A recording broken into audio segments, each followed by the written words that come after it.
Chapter 1947. In the blink of an eye, a day had passed outside. Inside the ancient castle, a whole year had passed. Qin Feiyang had already refined those soul stones, and he had to rely on himself to slowly condense his divine sense.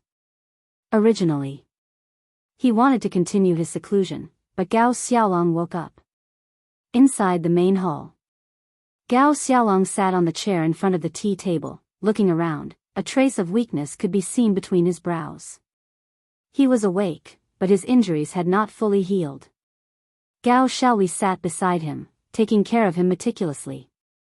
As for Huolian, she sat quietly at the side. Shua! Qin Feiyang appeared in the main hall out of thin air. Gao Xiaolong immediately stood up, cupping his fists. I presume this brother is Jiang Haotian. Yes.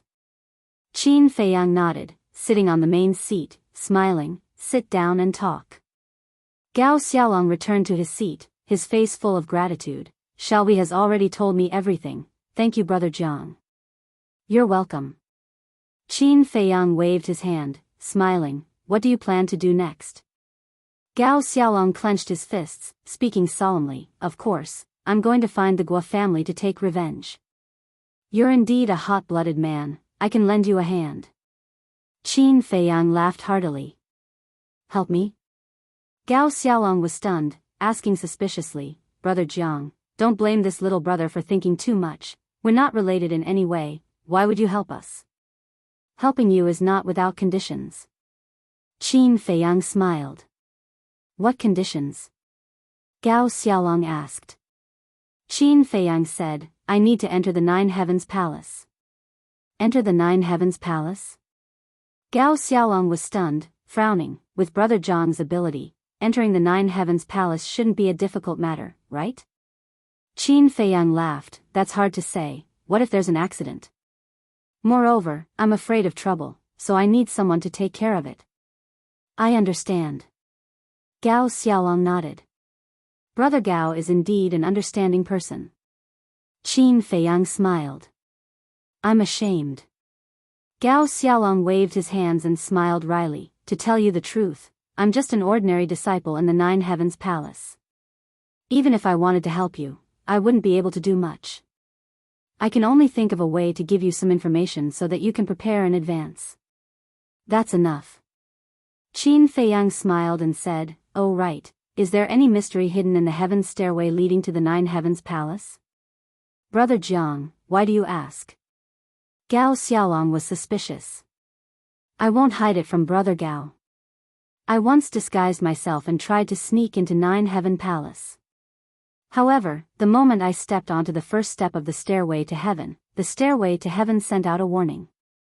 Qin Feiyang said. Ugh. Gao Xiaolong was dumbfounded and speechless. Brother Jiang, your guts are really big.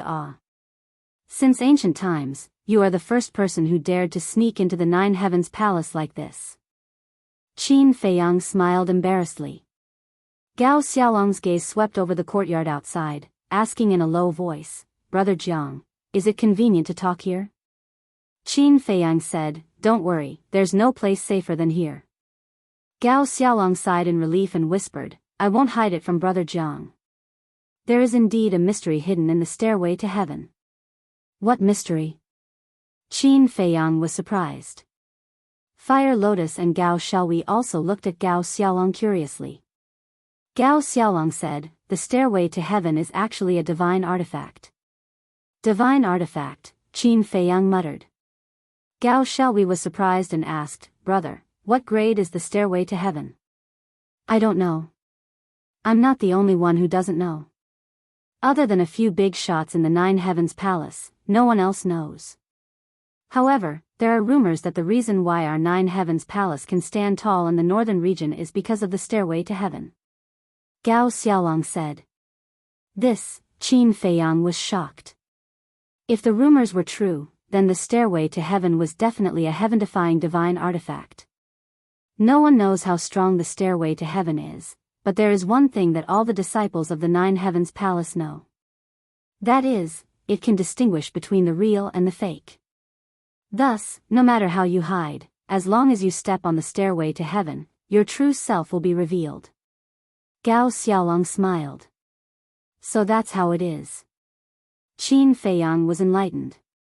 Gao Xiaolong continued, moreover, the stairway to heaven has another ability, which is to distinguish the disciples of the Nine Heavens Palace. How? Gao Xiaolui was suspicious. Every disciple that enters the Nine Heavens Palace has to refine a drop of blood essence and merge it with the stairway to heaven. This drop of blood essence is equivalent to a medium. The stairway to heaven uses the drop of blood essence to determine whether someone is a disciple of the Nine Heavens Palace.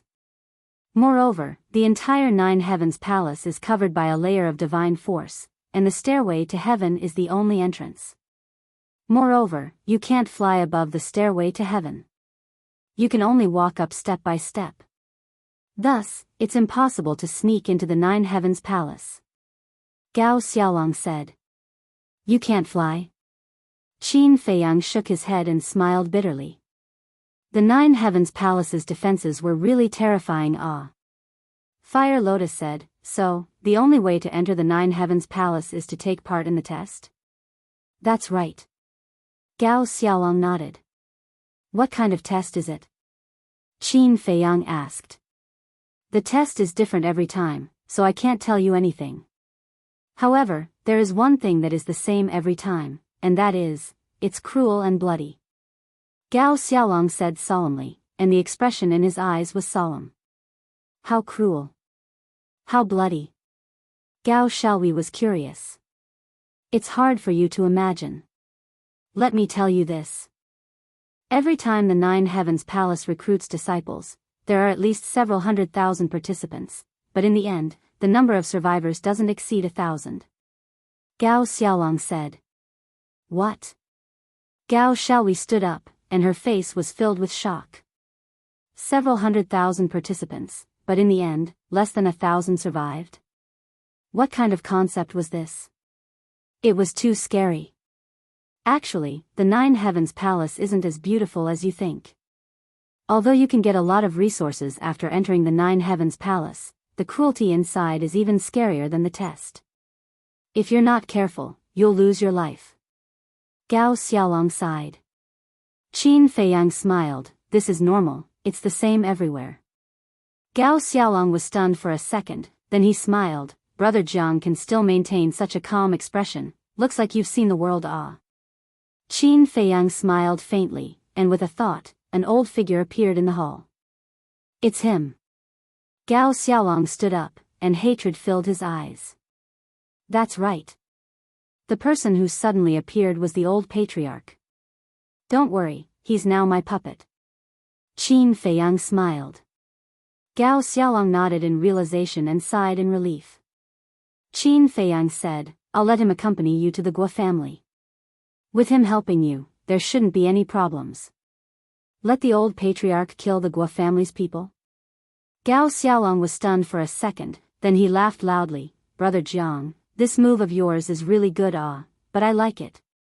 Qin Feiyang smiled, as for the old patriarch, after you've taken your revenge, don't let him come back. Gao Xiaolong looked at Qin Feiyang in astonishment. Qin Feiyang said, Brother Gao doesn't understand what I'm saying? I understand, of course I understand. Gao Xiaolong quivered and quickly nodded, then he said, but, he's a perfect combat god, wouldn't it be a pity to kill him? So what if he's a perfect combat god? Qin Feiyang smiled faintly. Hearing this, Gao Xiaolong's heart was in turmoil. Even a perfect combat god was so disdainful, where did this person come from?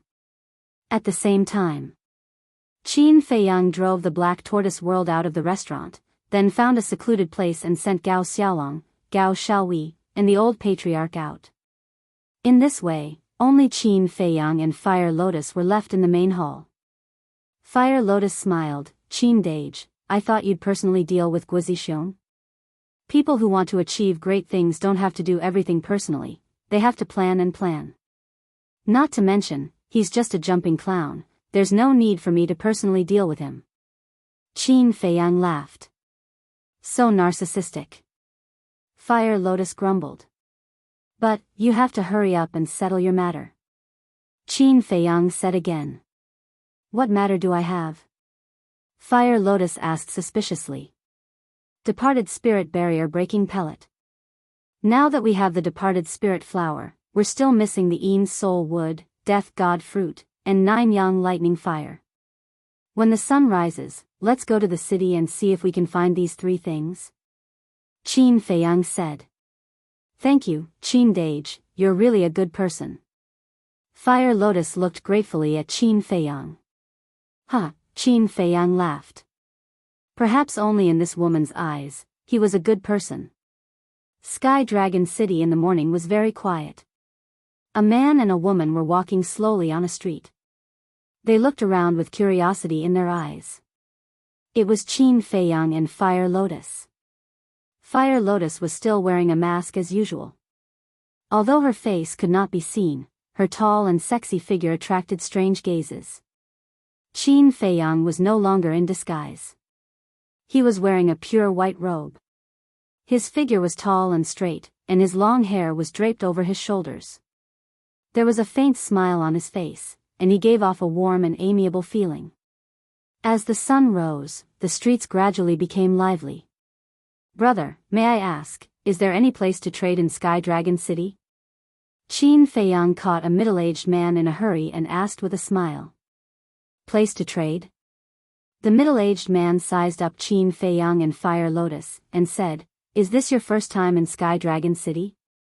Brother, you have good eyes. We siblings are new here and know nothing about Sky Dragon City, so I hope you can give us some pointers. Qin Feiyang smiled. I don't dare to give you pointers. In Sky Dragon City, there is only one place to trade, and that is the Treasure Pavilion. If you need anything, you can go to the Treasure Pavilion.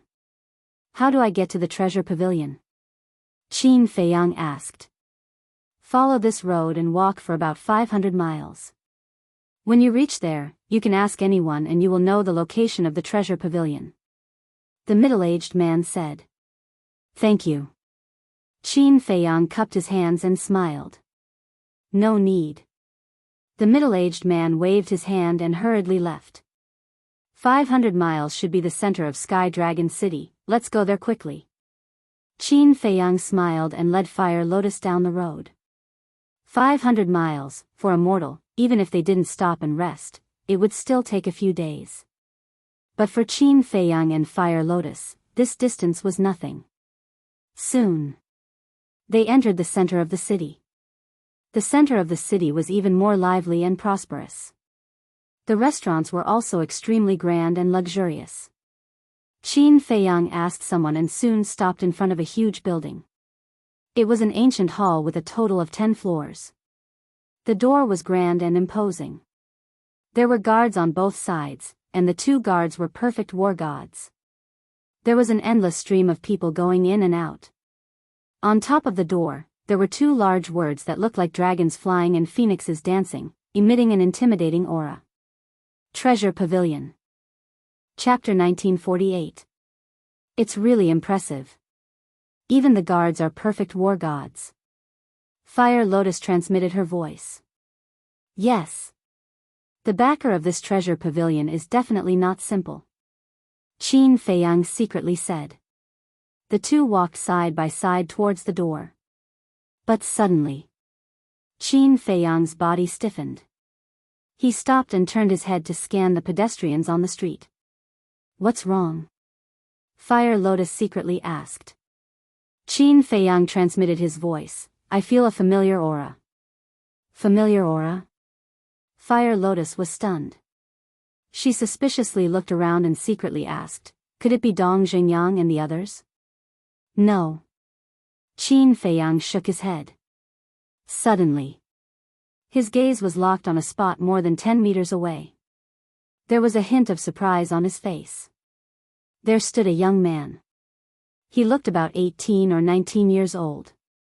His height was also more than 1.8 meters. He wore a fiery red robe. His long hair was also red like fire. Looking at him, his entire person was like a ball of fire. The man in the fire robe stood in the crowd. He was also silently looking at the door of the treasure pavilion. Who is he? Fire Lotus followed Qin Feiyang's gaze and secretly asked. I've never seen him before. But I don't know why, but he gives me a sense of déjà vu, and although his aura is somewhat familiar, it also gives me a sense of strangeness. Qin Feiyang secretly said. Suddenly, the man in the fire robe seemed to have sensed something and also looked towards Qin Feiyang. That pair of eyes also seemed to be condensed by flames. It gave people a faint burning feeling. What's going on? Qin Feiyang raised his eyebrows. The moment he looked at the man in the fire robe, an indescribable throbbing appeared in his heart. Where have I seen him before? However, the flame-robed man didn't reveal any emotion to Qin Feiyang. He was very cold. He only glanced at him for a moment before withdrawing his gaze and walking into the treasure pavilion. Fire Lotus watched the man enter the treasure house and asked in a low voice, could it be an illusion? It shouldn't be. Qin Feiyang shook his head. His eyes flashed as he strode into the treasure pavilion. Fire Lotus followed closely beside him. The first floor of the treasure pavilion was dazzling with gold and jade, and the space was extremely large. Transparent counters were neatly arranged, and various iron and jade boxes were placed within them. These metal and jade boxes were of different sizes. They were all made from the best materials and the workmanship was very exquisite. There was no doubt about it. The contents of these boxes were definitely the items that the treasure pavilion was going to sell. Although these boxes were all tightly shut, it was impossible to see what was inside. But beside each box, there was a label. It recorded the relevant information about the box. For example, the label beside one of the jade boxes said, Flying Dragon Sword Technique, Low-Grade God Technique, 100,000 God Crystals. There was also a label beside one of the metal boxes that said, 10,000-Year Blood Ginseng, 1,000 God Crystals. And on the other side of the counter, there was a long metal box. The label beside it said, Raging Flame Blade, Low-Grade God Weapon, 100,000 God Crystals. In short, every item here had a clear price. Qin Feiyang led Fire Lotus, curiously looking at the labels on the counter while paying attention to the flame-robed man. The flame-robed man looked here and there, as if he was strolling aimlessly. Fire Lotus said, Qin Dage, look at these low-grade god weapons and low-grade god techniques, why are they all so cheap? Every low-grade deity art and low-grade deity artifact only cost 100,000 deity crystals. One had to know. These divine items would be priceless treasures in the Great Qin Empire and the Forgotten Continent. But here, they were being sold in public. And they were so cheap. Qin Feiyang laughed inwardly. After all, this is the ancient world, such low-grade god weapons and god techniques are worthless. What about these herbs? Look at the red flame glass tree recorded here, and it's even 10,000 years old, and it's only 500 god crystals. And the 10,000-year blood ginseng I saw just now, it's only 1,000 god crystals. Fire Lotus said. The things here are indeed unimaginably cheap. Qin Feiyang shook his head and laughed. For example, the 10,000-year blood ginseng and the red flame glass tree were all priceless precious herbs in the Great Qin Empire and the Forgotten Continent. Suddenly, Qin Feiyang looked at a jade box, and the label beside it said, Universe Ring, 10 million God Crystals. What? Qin Feiyang was dumbfounded. Fire Lotus was also dumbfounded. A universe ring actually cost 10 million God Crystals. Oh my God. Was this a joke? The value of a universe ring was 100 times that of a low-grade divine artifact? No wonder even the Gao family and the Guo family, which had perfected war gods, had so few universe rings. Fire Lotus. Qin Feiyang murmured. What? Fire Lotus looked at him suspiciously. Qin Feiyang glanced at the green universe ring on Fire Lotus's finger and said in a low voice, Can you give this universe ring back to me? Thinking that he had given away 10 million God crystals, he couldn't help but feel pained. Fire Lotus was slightly dazed, and immediately protected the universe ring and snorted, Don't even think about it. Qin Feiyang smiled wryly and thought, I'm just kidding, but you'd better put away the universe ring first and not attract too much attention. The universe ring was a symbol of status. Okay. Fire Lotus looked around, and when no one was looking, she secretly took off the universe ring and put it in her pocket. Fire Lotus, that person is going to the second floor. Let's follow him. Qin Feiyang suddenly grabbed Fire Lotus and walked towards the staircase on the second floor. The man in the red robe had already gone up the stairs. On the second floor. It was also a spacious hall. Rows of transparent counters were arranged neatly. Inside the counters, there were also iron and jade boxes of various sizes. And just like on the first floor, every item had a price tag. Qin Feiyang and Fire Lotus went up to the second floor. Compared to the crowded and noisy first floor, the second floor was much quieter. Qin Feiyang glanced around the hall. There were about 1,000 people in the hall. There were still a lot of people, but not everyone was making a ruckus. Soon, Qin Feiyang saw the man in the red robe in front of a counter not far away on the left. Just like before, he was looking around, giving people the impression that he was really here to have fun. Qin Dage, do you have to care so much about someone you don't know? Fire Lotus frowned and said.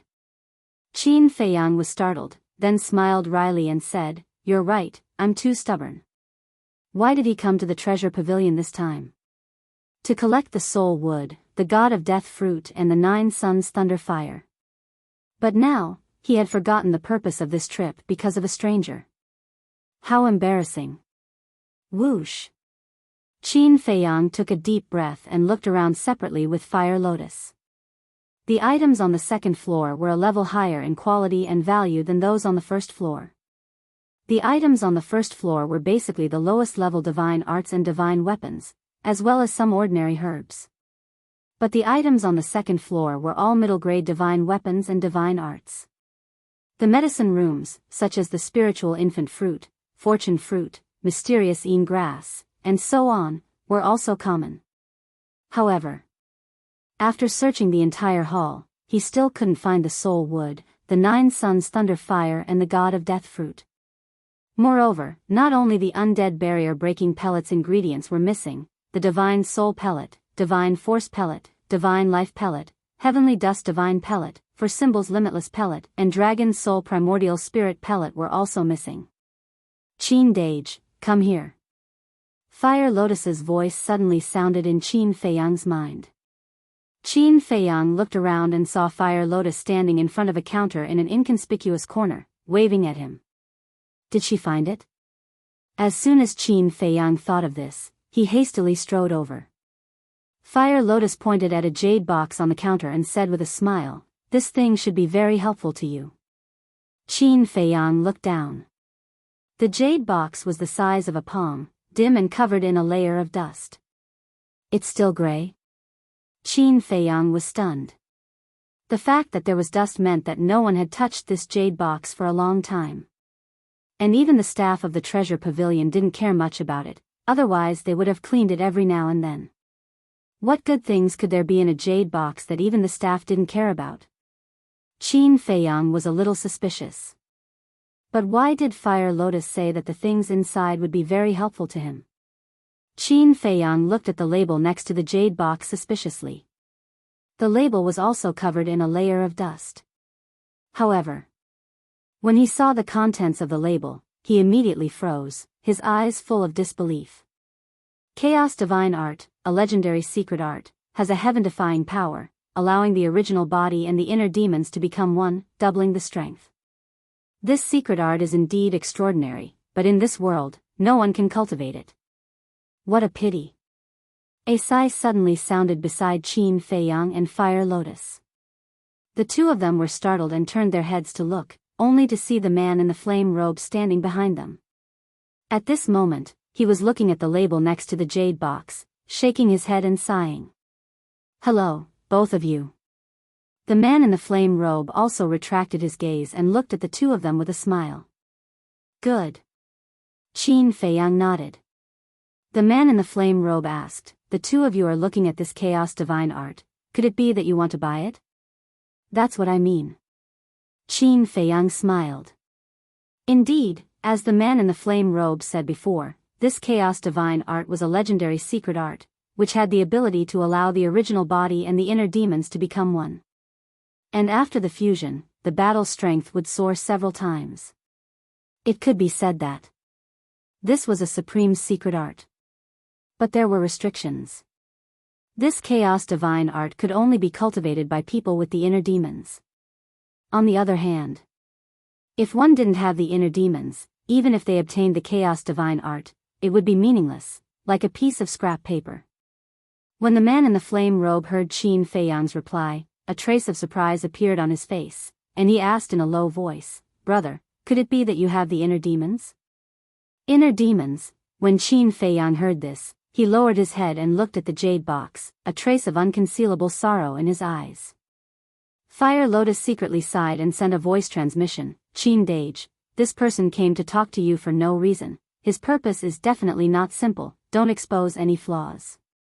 Qin Feiyang secretly replied and restrained his emotions. He turned to look at the man in the flame robe and shook his head with a smile. "I don't have the inner demons." "That's true. A person with the inner demons can't become a god. And brother's cultivation is at the initial stage of the war god realm, so naturally you can't have the inner demons. However, since you don't have the inner demons, why do you want to buy this chaos divine art?" The man in the flame robe was curious. Literature Museum. Chapter 1949. Fire Lotus raised an eyebrow and said unhappily, "It's our business if we want to buy it." "What does it have to do with you?" The man was stunned and hurriedly cupped his hands. "I'm sorry for my rudeness. Please forgive me. If there's nothing else, go away. Don't bother us." Fire Lotus waved her hand impatiently. "Yes, yes, yes." The man nodded with a smile and turned to leave. However, just as he turned around, he turned to look at Qin Feiyang and smiled meaningfully. "Brother, please take a good look at the label. There's a lot going on." With that, he turned around and left without looking back. "Label?" Qin Feiyang looked suspiciously at the man's back, then lowered his head to look at the label again. Fire Lotus also glanced at the label and snorted. "I didn't see anything fishy at all. He must be bluffing. Qin Dage, don't listen to his nonsense." "No." Qin Feiyang waved his hand. "What's wrong?" Fire Lotus was stunned. Qin Feiyang said in a deep voice, "Look at the price tag on this label." "Price tag?" Fire Lotus looked down again and her expression froze. There was actually a 0 on the label. In other words, the Chaos Origin Divine Art was given for free. "Qin Dage, what's going on?" Fire Lotus was puzzled. Although there were very few people in this world who had inner demons, this was a legendary secret technique after all. No matter what, the treasure pavilion wouldn't give it away for free. Qin Feiyang said, "It looks like the Chaos Origin Divine Art is given for free, but it might actually be a trap." "A trap?" Fire Lotus was stunned. "Yes. According to my guess, the treasure pavilion might be using the Chaos Origin Divine Art as bait to lure out people with inner demons." Qin Feiyang transmitted his voice. Fire Lotus was surprised. "According to what you said, aren't you in danger?" "What danger am I in?" Qin Feiyang was puzzled. "You have inner demons." Fire Lotus thought. That was in the past. Qin Feiyang sighed. The inner demons were already dead. Even if he obtained the Chaos Origin Divine Art now, it would be meaningless. His intention to purchase the Chaos Origin Divine Art was purely to keep it as a souvenir. Fire Lotus was stunned for a moment before she transmitted her voice. "Qin Dage, I'm sorry. I didn't mean to bring this up." "It's all right." Qin Feiyang smiled faintly and looked at a staff member not far away. He smiled and said, "Come here." The staff member ran over and smiled at the two of them. "Young master, young miss, is there anything you need?" Qin Feiyang asked, "Is this primordial chaos divine art for sale?" Chaos Origin Divine Art, the staff member was stunned. He sized up Qin Feiyang and Fire Lotus and said, "Could it be that the two of you have inner demons?" Qin Feiyang and Fire Lotus shook their heads. "Then I'm sorry. We only sell this Chaos Origin divine art to people with inner demons. No, it's a gift. It's a gift to people with inner demons." The staff member smiled apologetically. "Why?" Qin Feiyang frowned. The staff member smiled and said, "This is an order from the higher-ups. We subordinates don't know." "All right." Qin Feiyang waved his hand. The staff member smiled and left. "Wait." Fire Lotus suddenly spoke again. The staff member stopped and turned to Fire Lotus. He asked, "Young miss, do you have any other orders?" Fire Lotus said, "Do you have Een Soul Wood, Death Fruit, and 9 Yang Lightning Fire?" Een Soul Wood, Death Fruit, 9 Yang Lightning Fire. The staff member thought for a while and shook his head. "The second floor doesn't have these. You can go to the third floor. If you don't have them on the third floor, then you can only go to the auction house. The auction house is underground on the first floor." "Got it." Fire Lotus nodded. The staff member left. Fire Lotus retracted her gaze and looked at Qin Feiyang. "It seems that this Chaos Origin divine art is hiding something." "Yes. But why did that person remind us?" Qin Feiyang frowned and turned to look at the hall.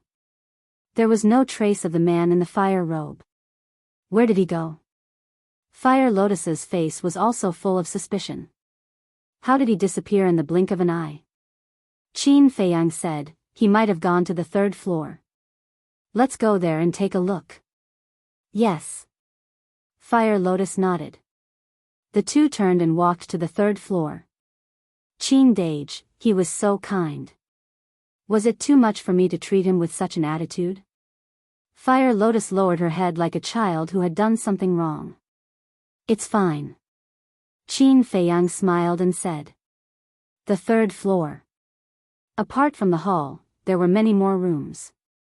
These rooms were specially set up for the distinguished guests of the Treasure Pavilion. With the VIP rooms, the hall was naturally much smaller. It wasn't even half the size of the first and second floor.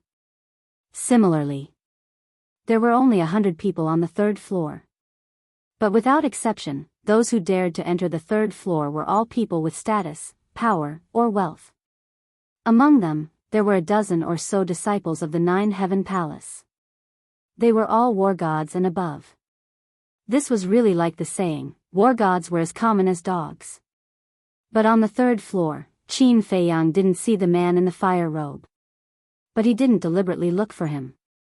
He took Fire Lotus and wandered around. The items on the third floor were of a higher grade than the items on the second floor. For example, divine arts were all high-grade divine arts.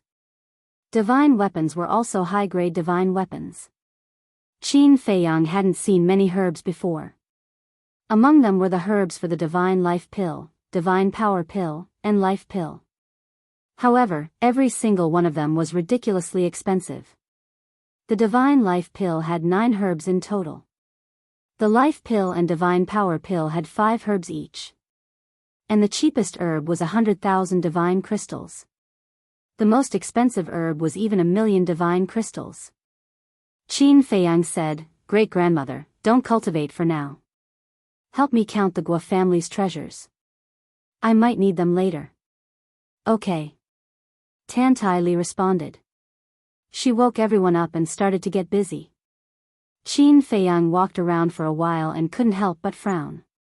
Other than the herbs for the Divine Life Pill, Divine Power Pill, and Life Pill, there were also some herbs for the Dead Spirit Barrier Breaking Pill, Heavenly Dust Divine Pill, for Symbols Limitless Pill, and Dragon Soul Primordial Spirit Pill. It seems that I can only go to the auction house. Qin Feiyang muttered and was about to take the Fire Lotus to the auction house. But at this moment, a familiar figure came up the stairs. It was the man in the fire robe. But seeing Qin Feiyang, the man in the fire robe just smiled and walked into the hall. He walked to a counter and asked the staff member with a smile, "Do you accept dragon's blood here?" As soon as the voice sounded, the entire hall fell into a dead silence. Dragon's blood. Everyone looked at the man in the fire robe in unison. Qin Feiyang was about to go downstairs, but when he heard this, he immediately stopped and turned to look at the man in the fire robe. The staff member was also a little confused. Do you accept it or not? Seeing that the staff member didn't answer, the man in the fire robe asked again with a smile.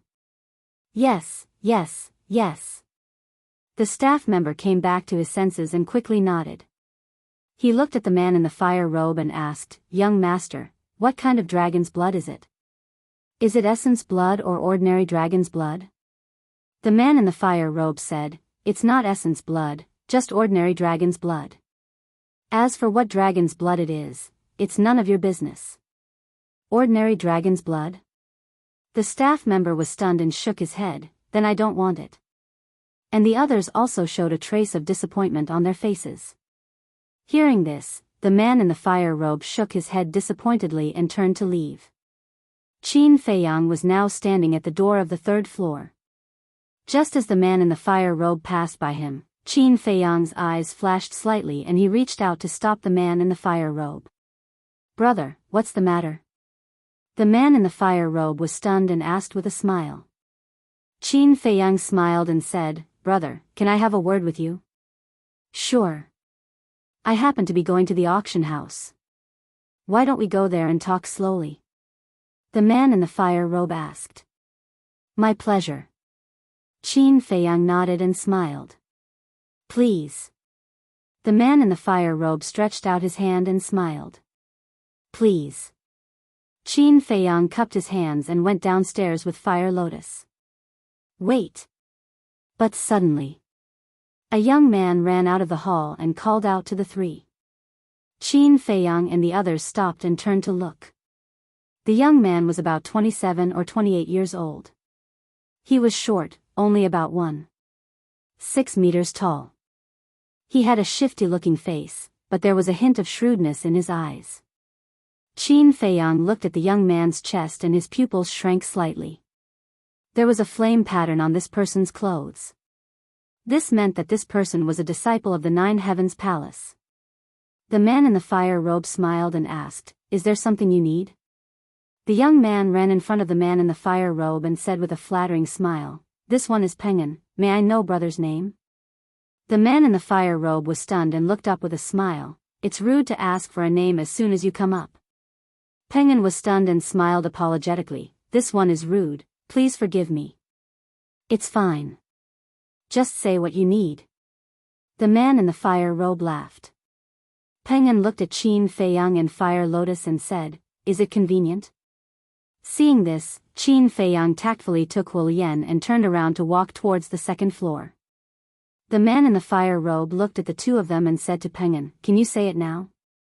Penguin said in a low voice, May I ask, brother, do you really have dragon blood in your body? Of course. The man in the fire robe nodded. Penguin curiously asked, Then where did you get this dragon blood? The man in the fire robe frowned. Penguin smiled, Brother, what do you think? I'll use 10 soul stones to buy this information from you. 10 soul stones? The man in the fire robe was stunned, then shook his head and turned to go downstairs. 100 soul stones. Seeing this, Penguin hurriedly said. But the man in the fire robe just shook his head and smiled, completely ignoring him. Penguin was anxious and angry, and said angrily, Brother, don't be ungrateful, do you know who I am? I'm a disciple of the Nine Heavens Palace. So what? The man in the fire robe smiled faintly. Penguin was a little angry. He stepped in front of the man in the fire robe and said in a deep voice, Don't be so shameless. Get out of the way. The man in the fire robe raised his eyebrows and said indifferently, What if I don't? Penguin looked at the man in the fire robe with a provocative face. The man in the fire robe frowned, and the atmosphere gradually became serious. Qin Feiyang and Fire Lotus were also standing at the stairs, looking at the arrogant Penguin with a trace of disgust in their eyes.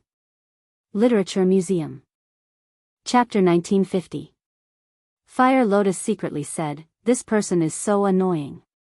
Qin Feiyang transmitted his voice, but he is also a smart person. Smart? Fire Lotus frowned. Why was she praising him instead?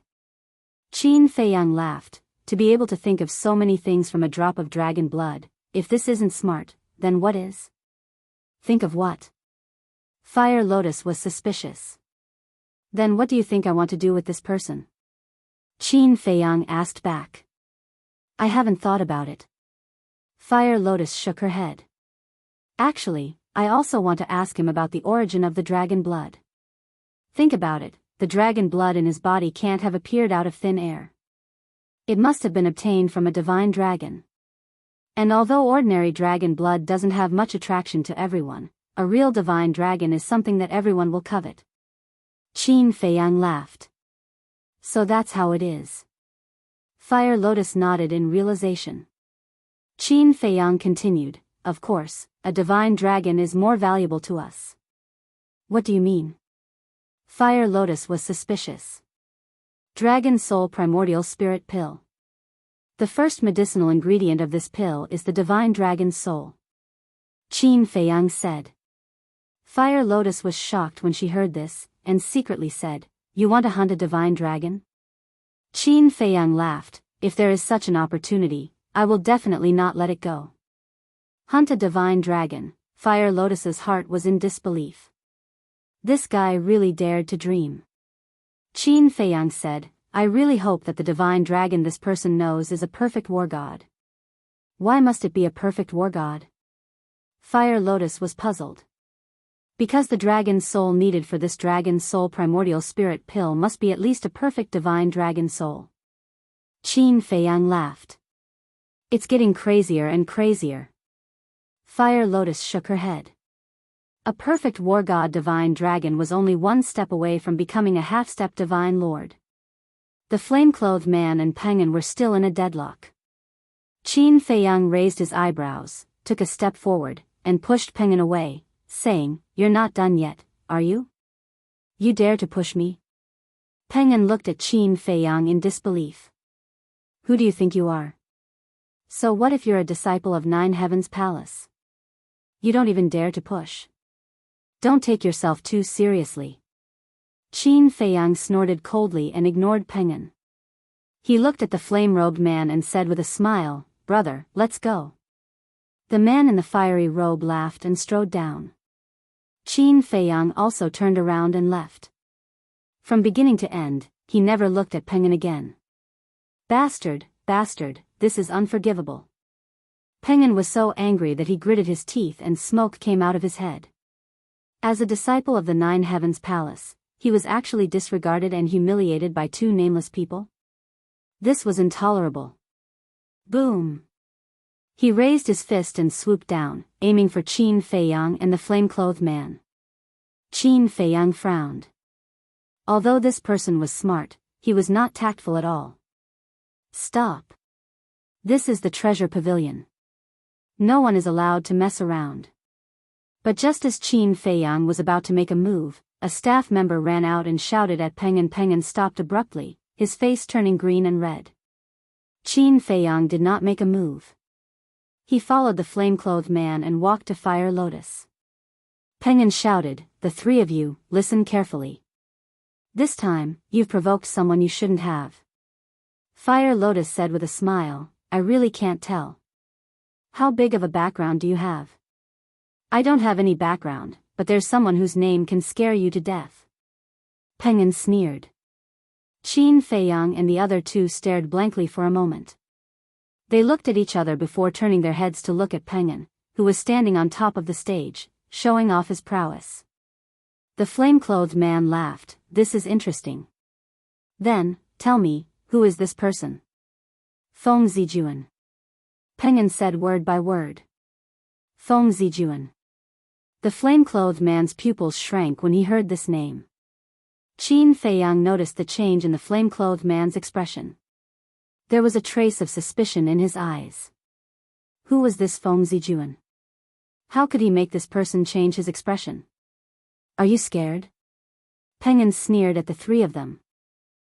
Scared, of course I'm scared. Who in Sky Dragon City doesn't know Feng Zijuan's name? But even if it's Feng Zijuan, he can't be so domineering. The man in the flaming robe laughed out loud. He turned around and walked to the first floor without looking back. Qin Feiyang and Fire Lotus looked at each other and quickly followed. Preposterous. Just you wait. Penguin roared and also ran to the first floor. Auction house. Located in the basement of the first floor, there were a total of 2 floors. The first floor was the auction house hall. The second floor was the private room. After the flame-clothed man entered the auction house, he directly brought Qin Feiyang and Fire Lotus into private room number 9. The space of the private room was not big, about 5 to 6 meters, but the decoration was very luxurious and very expensive. The flame-clothed man pointed to the chair beside the tea table and said with a smile, "Please sit." Qin Feiyang and Fire Lotus sat side by side on a double chair and looked outside. In front of them was a transparent floor-to-ceiling window. Through the floor-to-ceiling window, one could see the auction house outside clearly. At this moment, on the auction stage stood a white-clothed woman. She looked to be in her 20s, but the aura she emitted was extremely terrifying. According to Qin Feiyang's judgment, she should be comparable to Uncle Yuan. In other words, this woman was a half-step divine lord. And in front of the white-clothed woman, there was a long metal box. Inside, there was a 3-foot-long battle sword. Although the battle sword had not awakened, but from the sharpness it released, one could tell that it was a supreme-grade divine artifact at a glance. The people around the auction stage, as well as the people in the private rooms on the second floor, were all competing to bid. There's a good saying, there's no evil businessmen. Generally, precious things will be auctioned here by the treasure pavilion. So, if you want to find good things, you have to come here. The flame-clothed man said with a smile as he brewed tea. Qin Feiyang nodded and retracted his gaze. Looking at the flame-clothed man, he cupped his hands and smiled. "I'm Jiang Haotian, and this is my sister, Fire Lotus Jiang. Brother, I wonder if you can tell us your name?" "Hua Yi." Hua as in flame, Yi as in easy. The flame-clothed man smiled. "Hua Yi," Qin Feiyang muttered. This name was also very unfamiliar. It seemed like he had never seen this person before. Hua Yi poured 2 cups of tea and retreated to the front of Qin Feiyang and smiled. "It should be the first time you two have come to Sky Dragon City." Qin Feiyang nodded. Hua Yi held the teacup and took a sip. "Sky Dragon City is a place where dragons and snakes mix together. You two must be careful in the future. Thank you for your concern, Brother Hua." "Brother Hua, may I ask who this Feng Zijuan is?" Qin Feiyang asked curiously. "This Feng Zijuan has a great background. I wonder if Brother Jiang has heard of the 9 Heavens Palace's Resource Hall Master?" Hua Yi asked. "Resource Hall Master? Isn't that young noble Feng's grandfather?" "Wait. Young noble Feng? Feng Zijuan? Could it be?" Qin Feiyang's heart trembled. He smiled at Hua Yi. "I've heard of him." Hua Yi said, "This Feng Zijuan is the Resource Hall Master's grandson." As expected. Qin Feiyang muttered inwardly. The 2 of them were blood brothers. Moreover, this Feng Zijuan should be the big brother that young noble Feng mentioned. Not only does Feng Zijuan have a powerful family background, but he also has extraordinary talent. Do you know his cultivation? Early Divine Monarch Realm. Hua Yi said. So strong. Qin Feiyang was shocked. Early Divine Monarch Realm was even more terrifying than Yuan Bo, because of his strength and background.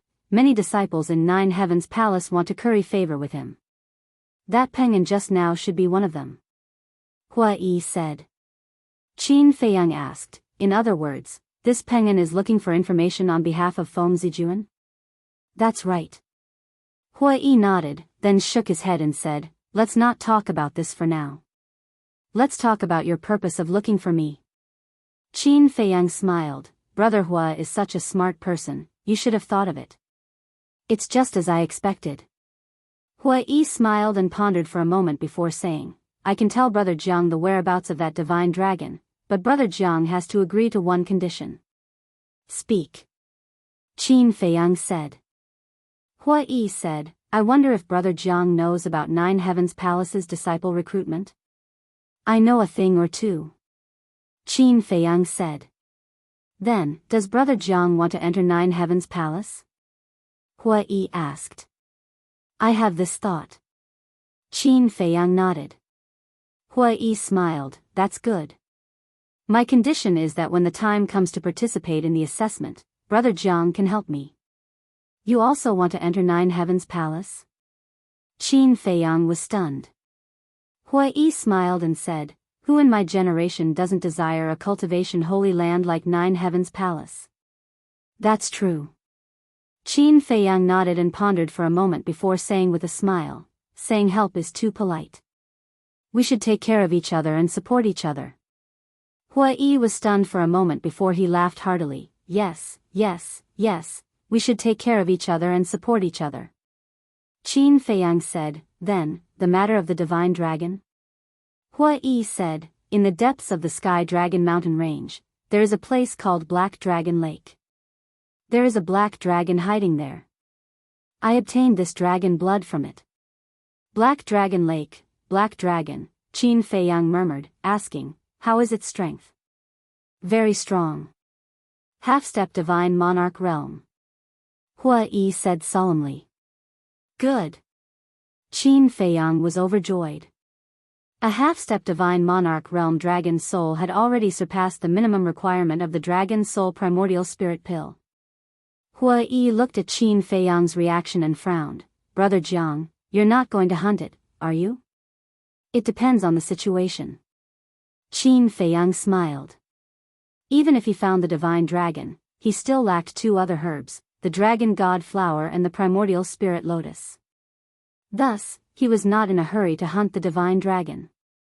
Moreover, a half-step divine monarch realm divine dragon was not so easy to hunt. While the two were conversing, the auction of the battle sword outside had also ended. The final price was 30 million divine crystals. A supreme-grade divine artifact was only sold for 30 million divine crystals. This made Qin Feiyang somewhat speechless. It seemed that supreme-grade divine artifacts could only be considered average in this Sky Dragon city. The next treasure to be auctioned, I believe many people will not be unfamiliar with it. The white-clothed woman standing on the high platform smiled faintly. With a wave of her jade-like hand, a palm-sized purple flame appeared out of thin air. Looking at the purple flame, Qin Feiyang immediately became spirited. At the side, Fire Lotus's eyes were also suffused with a scorching light. Chapter 1951.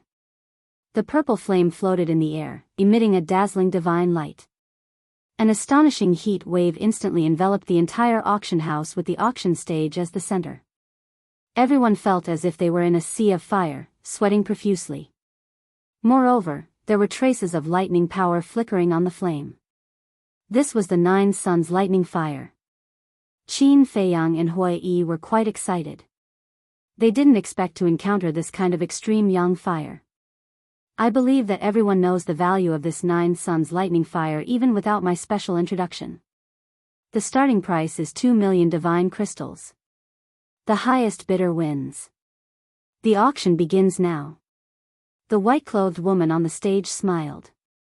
1 million. 2 million. 3 million. Immediately, the people in the auction house began to bid wildly. Especially the private rooms on the second floor. Listening to their tone, a large number of people were determined to win. I didn't expect to encounter the Nine Suns lightning fire. Hua-yi looked at the purple flame and exclaimed. Qin Feiyang's eyelids twitched. He calmly turned to look at Hua-yi and asked with a smile, Brother Hua, don't tell me you also want this Nine Suns lightning fire? Me? Hua-yi was slightly stunned. He shook his head and said with a smile, I do want it a little, but there is a good saying, a gentleman does not take what others love. Thank you very much. Qin Feiyang cupped his hands and smiled gratefully. Hua-yi asked suspiciously, but I'm a little curious. What does Brother Jiang want this 9 Suns lightning fire for? Qin Feiyang asked, I wonder if Brother Hua has heard of the undead barrier breaking pill? Undead barrier breaking pill? Hua Yi was stunned. He shook his head and said, I've never heard of this kind of pill. Never heard of it?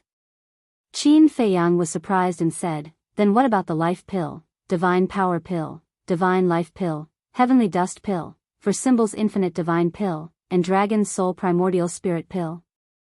Hua Yi was stunned when he heard these pills. Qin Feiyang asked in surprise, Brother Hua has never heard of them? I'm familiar with the God's soul pill, God's power pill, and God's life pill because the treasure pavilion has them. But this heavenly dust divine pill, for symbols infinite divine pill, dragon's soul primordial spirit pill, this is the first time I've heard of them. Dare I ask Brother Jiang, what kind of medicinal pills are these? Hua Yi said. This is the first time you've heard of it? Qin Feiyang and Fire Lotus looked at each other.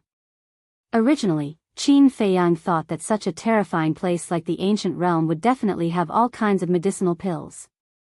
However, he didn't expect that Hua Yi actually didn't know.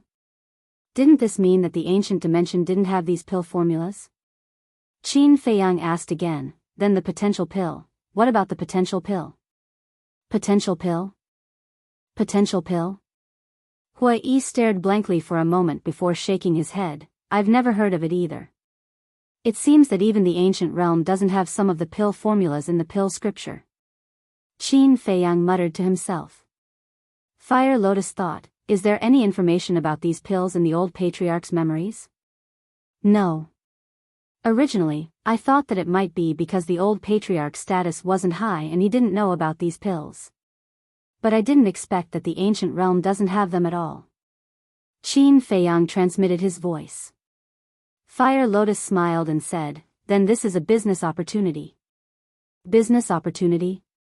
Qin Feiyang was stunned. Think about it, if these pills were to spread out, how many people would come to snatch them? Fire Lotus said. Qin Feiyang laughed bitterly and sent a voice transmission. Even though it's true, it's a crime to possess a treasure, and it'll similarly bring about a calamity of death for us. That's true. Fire Lotus nodded and said, but you're not the only one who knows about these pill formulas. Don't forget that Mu Tianyang and the others are also in the ancient realm. Until now, there have been no rumors about these pills. I think Mu Tianyang and the others also understand this and didn't say anything. Qin Feiyang said. Seeing that Qin Feiyang didn't speak for a long time, Hua Yi became more and more curious. He looked at Qin Feiyang and said, Brother Jiang, you haven't finished speaking? What kind of pills are those? I'm not sure. Qin Feiyang smiled. Not sure. Hua Yi was skeptical. But he was also a smart person. If the other party didn't want to say, it would arouse the other party's disgust. So, he chose to remain silent. Qin Feiyang asked suspiciously, Brother Hua, do you know the specific effects of the 9 Suns lightning fire? Since the ancient realm didn't have the undead barrier breaking pill, the 9 Suns lightning fire must have other effects. Otherwise, it wouldn't have caused such a crazy scramble. The 9 Suns lightning fire is a fire of extreme yang. It's the nemesis of evil things. Existences like the undead are most afraid of this kind of fire. And on this continent, there are countless evil things, so the 9 Suns lightning fire can be considered a divine item to ward off evil. However, the biggest use of the 9 Suns lightning fire is actually alchemy. Hua Yi smiled. Alchemy? Qin Feiyang was stunned. That's right. The 9 Suns lightning fire can be used as a pill fire. And compared to an ordinary pill fire, using the 9 Suns lightning fire to refine pills will not only yield twice the result with half the effort, but the quality of the pills refined will also increase by several times.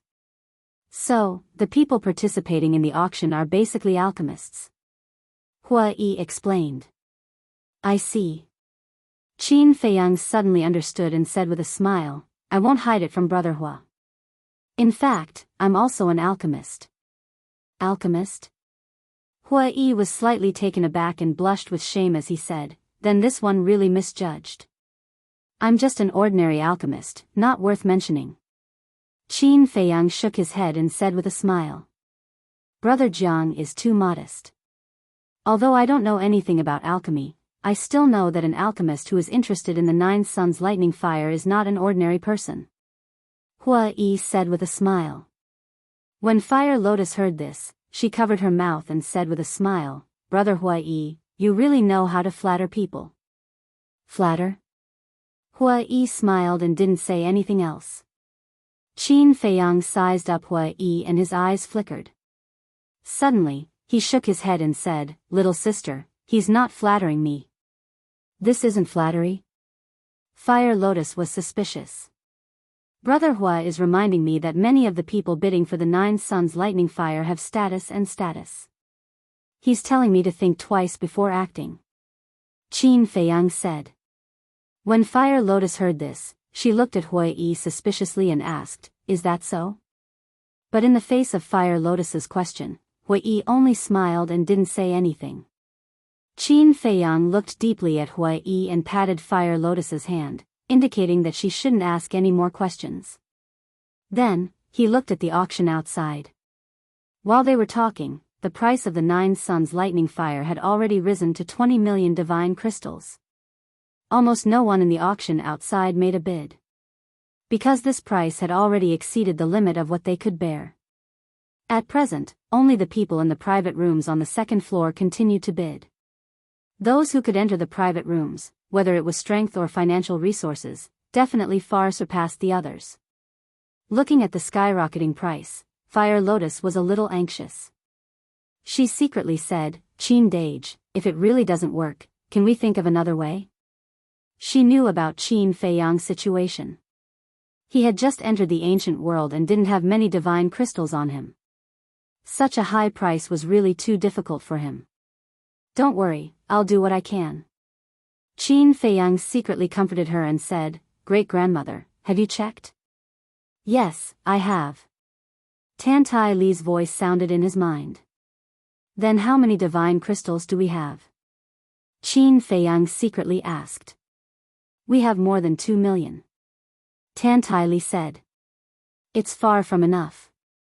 Qin Feiyang secretly sighed. More than 2 million was not even enough to make up a fraction. As for divine weapons and divine arts, they are of the lowest level and have no value. But there are a lot of medicinal herbs and pills.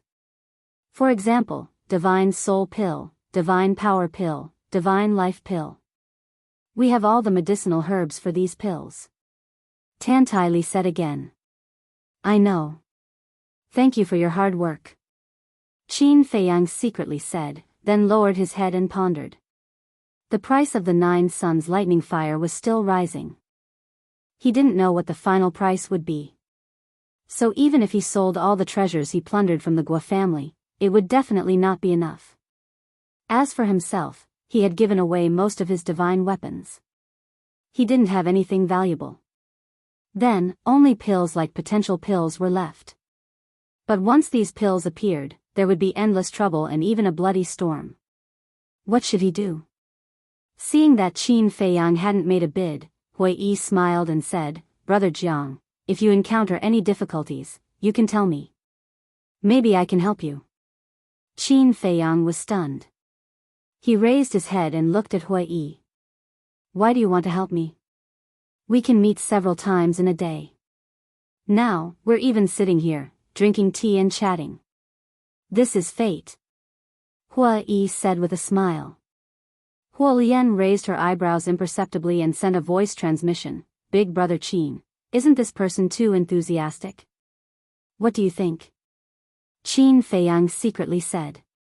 "One who is unaccountably solicitous is hiding evil intentions," Fire Lotus said. Qin Feiyang pondered for a while and said, "I do need to take precautions."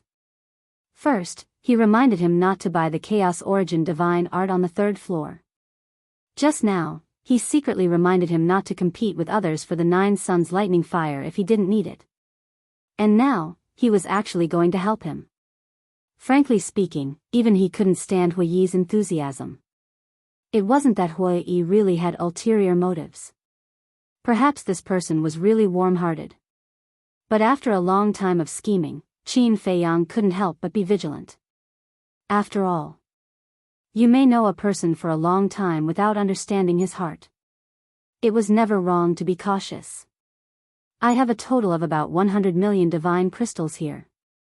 If Brother Jiang doesn't mind, you can take it. Hui Yi took out a fiery red universe ring that looked like it was made of lava and placed it on the tea table. 100 million. Qin Feiyang and Fire Lotus were shocked. 100 million divine gems was an astronomical figure to them. Fire Lotus said, Qin Dage, you have to be careful. They had just met by chance, but he actually gave them 100 million divine crystals. There was definitely something fishy going on. Qin Feiyang's eyes flashed. Brother Hua, if you have any needs or conditions, you can tell me directly. Conditions? Hui Yi shook his head and said helplessly, Brother Jiang, you think too much of a person's heart. How can there be so many schemes in this world? I just want to help Brother Jiang because we feel like old friends at first sight. Chapter 1952. Hearing Hui Yi's words, Qin Feiyang and Fire Lotus looked at each other. They couldn't help but feel ashamed in their hearts. Hui Yi looked at the two of them and smiled bitterly. Helping people and being misunderstood is a bit frustrating. Of course, I don't blame you. After all, in this world, there are too many people who try to deceive each other. It's understandable. Qin Feiyang felt even more embarrassed.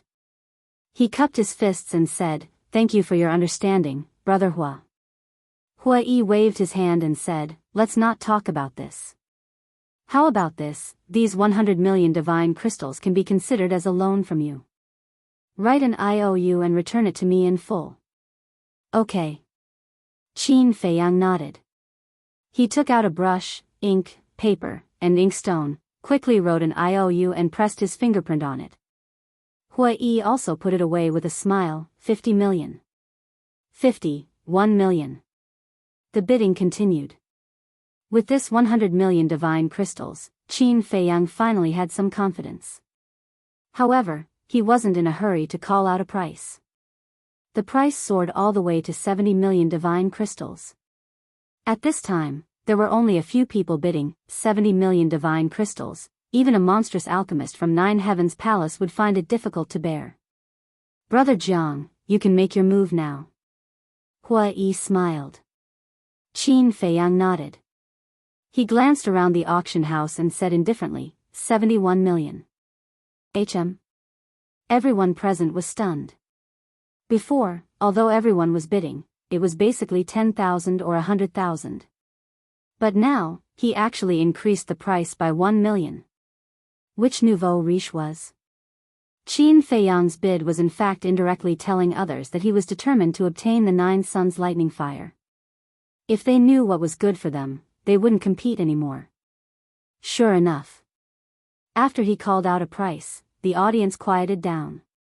The few people who were still bidding also fell silent one after another. At the same time. Private room number 1. A purple-robed young man was leaning against a chair with one hand supporting his head. He had a lazy look on his face. Beside him stood a short man with shifty eyes. This person was Peng'an, who had formed a grudge with Qin Feiyang's group of 3. This voice, when Qin Feiyang spoke, Peng'an's expression slightly froze. Then, a sneer crept up his eyes as he looked at the purple-robed young man and said, Senior Brother Jun, of the 3 people I mentioned just now, this person is one of them. The purple-robed young man was taken aback and asked. I'm sure. I remember his voice. Peng'an said. The purple-clothed youth raised his head and looked at the private room where Qin Feiyang and the other 2 were in. His eyes flickered. Although he could see the outside, he couldn't see the situation inside the rooms from the outside. Therefore, the purple-robe didn't really see Feiyang's group. The woman in white asked loudly, Private room 9 bids 71 million divine crystals. Is there anyone else who wants to raise the price? There was Deta, 71 million and 10,000. Suddenly. June, he. His S voice he S to he's. 72 million. Qin Feiyang smiled faintly and directly raised the price by 1 million. Hearing this, the man glared angrily at Qin Feiyang's room and fell silent. 72 million. Is there anyone else? The white-robed woman standing on the high platform looked around and asked again. Time passed by. Just as the white-robed woman was about to announce the result, the purple-robed young man in the first room smiled faintly and said, Peng'an, play with them. Okay. Peng'an was overjoyed. He was waiting for this sentence. Then, without hesitation, he said, 80 million. What? 80 million? He just raised the price by 8 million. It's obvious that he's going against the people in the 9th room. It seems that there's going to be a good show. As soon as Peng'an's voice fell, the auction house became noisy. But Qin Feiyang's group of 3 couldn't help but frown. Hua Yi smiled and said, Brother Jiang, did you hear that? It's Peng'an's voice. Qin Feiyang nodded. Peng'an is just an ordinary disciple. He doesn't have the financial resources at all. I think someone must be helping him. That person should be Feng Zijuan. Hua Yi said. Feng Zijuan. Qin Feiyang raised his eyebrows and looked at the first room, saying, Is Feng Zijuan also an alchemist? He's not. Hua Yi shook his head. If he's not an alchemist, why did he interfere? Fire Lotus was very angry. It's obvious that they want to take revenge on me. Hua Yi shook his head and sighed. He looked at Qin Feiyang and Hua Yi apologetically. I'm really sorry to implicate you. What are you talking about? At that time, I also humiliated Peng'an. With his personality, he definitely won't let me go. Qin Feiyang said. Hua Yi sighed, no matter what, this matter started because of me. It's okay. Qin Feiyang waved his hand. 80 million, is there anyone else? The woman in white was full of smiles. As a businessman, what she liked to see the most was no doubt this kind of scene of dragons and tigers fighting. 1 million. Qin Feiyang said. Didn't you increase by 1 million just now? Why is it 10,000 now? If you don't have the strength, don't come and compete, lest you make a fool of yourself. 81 million. Peng'an's voice sounded immediately, and he also humiliated Qin Feiyang. The crowd also roared with laughter. Especially those people who were forcibly suppressed by Qin Feiyang before, the gloating on their faces was undisguised. Snatch. Now you've met someone who's more awesome than you. This is retribution. 81 million. Qin Feiyang said again, his tone was calm. He can still endure it, it seems that this person's temperament is not bad. Feng Zijuan murmured, still leaning on the chair with a lazy look, as if nothing could move him. Senior Brother Jun, you think too highly of him. He must be pretending to be calm now, stubbornly holding on. Peng'an said. In that case, let's test his bottom line. Feng Zijuan smiled faintly. Okay. Peng'an nodded and shouted, 90 million. Gasp. As soon as this voice sounded, the people present couldn't help but gasp. 90 million divine crystals, this person was really generous. And the woman in white on the high platform was already blooming with joy. Although the 9 suns thunder fire was a rare treasure of heaven and earth, 90 million had far exceeded its value. Moreover, the most important thing was that the price would exceed 100 million sooner or later if it continued to compete like this. Fire Lotus looked at Qin Feiyang and couldn't help but say, Brother, why don't we just forget it? Even if they won, it would only benefit the treasure pavilion. It was not worth it. Feng Zijuan, Peng'an, Qin Feiyang's eyes flickered, and suddenly smiled, 90. 1 million. What? He dares to raise the price? Everyone was in disbelief. Which rich man was this, to be so bold? It seemed that he was really determined to get the 9 suns thunder fire. Peng'an was also dumbfounded, and looked at Feng Zijuan at a loss. Feng Zijuan glanced at the 9th private room and remained silent. Interesting. Gradually, the corner of his mouth raised slightly, and he said with a faint smile, 100 million, 100 million. Oh my God. One is more terrifying than the other. Everyone was shocked. Wait. This voice, it's Feng Zijuan. So it's him. After recognizing Feng Zijuan, everyone once again looked at the private room where Qin Feiyang and the other two were, and the gloating in their eyes was even more intense. He actually dared to offend Feng Zijuan? This person was really blind. Hua Yi frowned, looked at Qin Feiyang, and said, Brother Jiang, Feng Zijuan personally bid, which means that he is serious. I think it's better, although he didn't finish, as long as one wasn't a fool, they could understand that Hua Yi wanted him to give up. Brother, this Feng Zijuan is the grandson of the Nine Heavens Palace's resource hall master. His wealth is definitely not something we can compare with. Let's listen to Brother Hua Yi, and think of another way. Fire Lotus also said. Qin Feiyang was silent. Not long ago on the third floor, weren't you all very arrogant? What? Have you become mute now? Huh, with this little ability, you dare to go against us, you really overestimate yourself. Peng An laughed, full of sarcasm.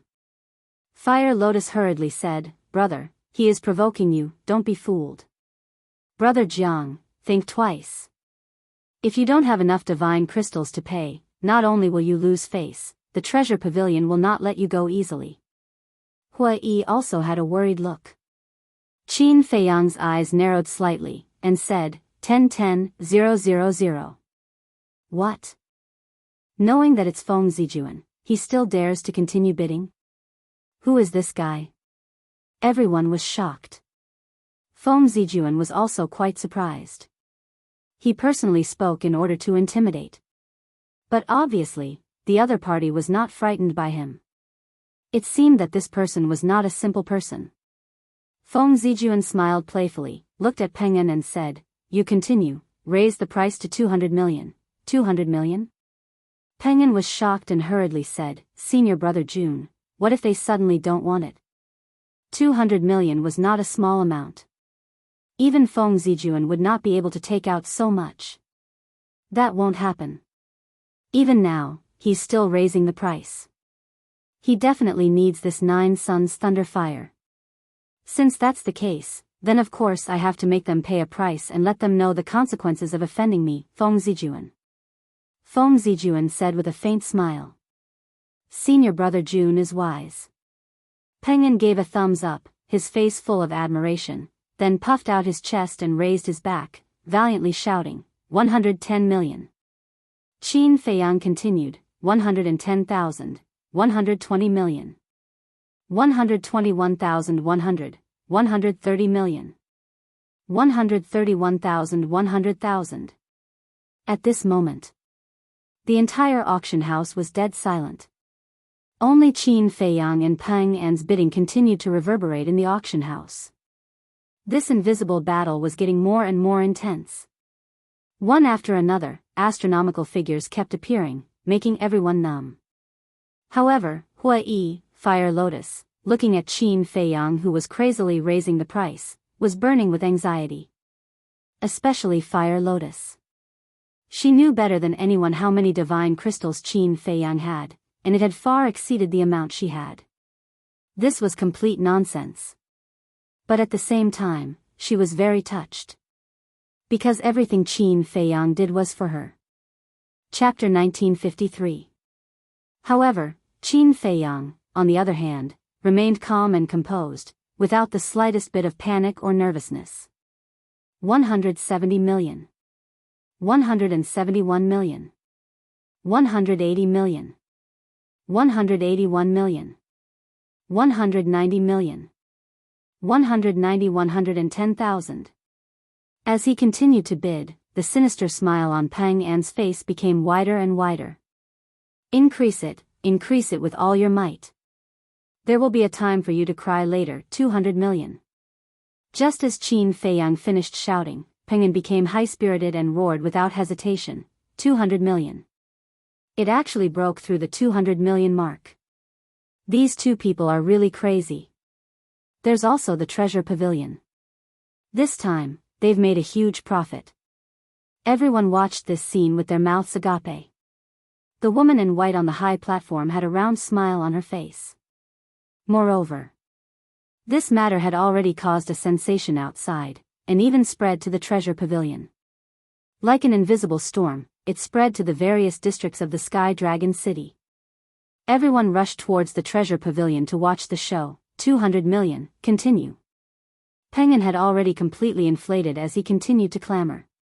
Brother from private room number 9, you've already fought to this point, don't admit defeat. That's right. A man lives with a breath, a tree lives with a piece of skin. You have to be strong and fight to the end. The auction house was in an uproar. Those who were watching the show naturally wished for the world to be in chaos. The more exciting it was, the more interesting it was. Hui and Fire Lotus did not say a word. In their opinion, Qin Feiyang had already lost his mind, and no matter how much they said, he would not listen. Well said. A man lives with a breath, a tree lives with a piece of skin. As a man, how can you retreat? Feng Zijun, let me see, how much ability do you have? Do you have the capital to be arrogant? Qin Feiyang smiled faintly, and said, 300 million. Crash. As soon as these words were spoken, it immediately caused a huge uproar. 300 million. Who the hell is this person? Not only did he openly call out to Feng Zijun, he even increased the bid by 100 million. This is too terrifying. The shock in everyone's hearts could no longer be described with words. When Fire Lotus and Hui heard Qin Feiyang's words, they almost fainted. 300 million divine gems. This guy was really crazy. It was over. If he couldn't pay that many divine crystals later, he probably wouldn't be able to walk out of the auction house. Private room number 1. At this moment, Peng Yan's eyes were also wide open in anger, so much so that his eyeballs were about to pop out. What kind of concept was 300 million? An ordinary disciple like him would never see so many divine crystals in his entire life. Yet, the other party had said it so casually. Could it be that he had kicked an iron plate this time and provoked someone he shouldn't have provoked? Simultaneously, Feng Zijun also sat up straight, and the laziness on his face was swept away, replaced by a gloomy expression. His hands were tightly clenched together. Penguin came back to his senses and turned to look at Feng Zijun. When he saw Feng Zijun's expression, his eyes trembled slightly. He carefully said, Senior Brother Jun, let's just forget about it. Forget it? Didn't you hear what he said? A man lives on his last breath, and a tree lives on its skin. As a man, how can you back down? If I shrink back now, won't I become a joke in the world? He is no longer bidding for the 9 suns lightning fire, this is a naked provocation. Feng Zijun said sternly. But, Penguin wanted to say something but hesitated. Provoking me, is it? Okay, I'll play with you to the end. 400 million.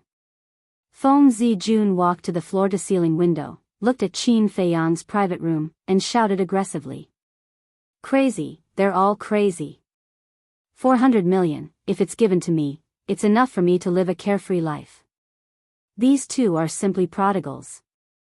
Everyone lamented and was completely numb. They looked at private room number 9, waiting for Qin Feiyang's voice to sound. After waiting for a long time, Qin Feiyang's laughter finally sounded. Listening to this laughter, there's no fluctuation. It seems that he will continue to raise the price. People muttered. But just as this thought crawled up in everyone's mind, Qin Feiyang's laughter sounded once again. Your Excellency is amazing, I admit defeat. What? Give up? Everyone was looking forward to it, but when they suddenly heard Qin Feiyang's words, they were all stunned. Penguin and Feng Zijun were also stunned. Didn't they want to fight to the end? Why did they give up? At the same time, Fire Lotus and Hui also looked at each other in dismay. What was going on? However, both of them heaved a sigh of relief. If they continued to fight, it would definitely not end well in the end. Because they simply couldn't take out so many soul stones. Qin Feiyang turned his head to look at the two of them, and laughed. Do you really think that I have lost my mind? Haven't you? Fire Lotus asked. Anyone with a discerning eye can see that Feng Zijun's actions are deliberately raising the price, causing us to lose a large amount of divine crystal. However, he's looking for the wrong target. If it were anyone else, in the face of such unreasonable clamor, they might really lose their mind. But I won't. So I beat him at his own game and took the initiative to clamor at him. I thought that with his arrogance and conceit, he would definitely continue to fight with me. The result was just as I expected. At the same time, it also reflected that although this person is talented, his mind and temperament are not good. Otherwise, it would be impossible for him to be so easily angered by me. Qin Feiyang smiled faintly. So it's like that. Fire Lotus and Hui finally understood. It turned out that they had been worrying for nothing. Huh, aren't you very arrogant? You admit defeat just like that? Sure enough, compared to senior brother June, you are just a slag. No, you can't even be considered a slag. Peng An's loud laughter suddenly resounded in the auction house. A stone stirred up 1,000 ripples. The entire auction house was also in an uproar. Everyone discussed animatedly, looking at the private room Qin Feiyang was in, their eyes full of ridicule. Feng Zijun's face was also full of pride. Qin Feiyang smiled faintly and said, Feng Zijun, think about it carefully, did you really win? What do you mean by that? Everyone was stunned, their faces full of suspicion. Feng Zijun also frowned. Suddenly.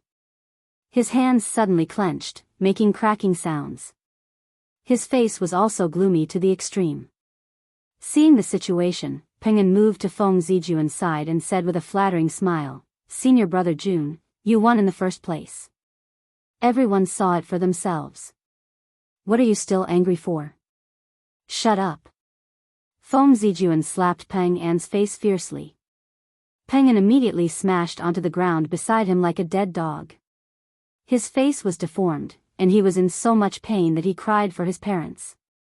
Using 400 million divine crystals to buy a cluster of 9 sun lightning fire. I can only say that I admire Feng Zijun's courage. Treasure Pavilion, you don't need to thank me because Feng Zijun is willing to do this. Qin Feiyang's laughter sounded out once more. The auction house set off a huge uproar once more. Yeah. On the surface, it looks like Feng Zijun won. But thinking about it carefully, that's not the case at all.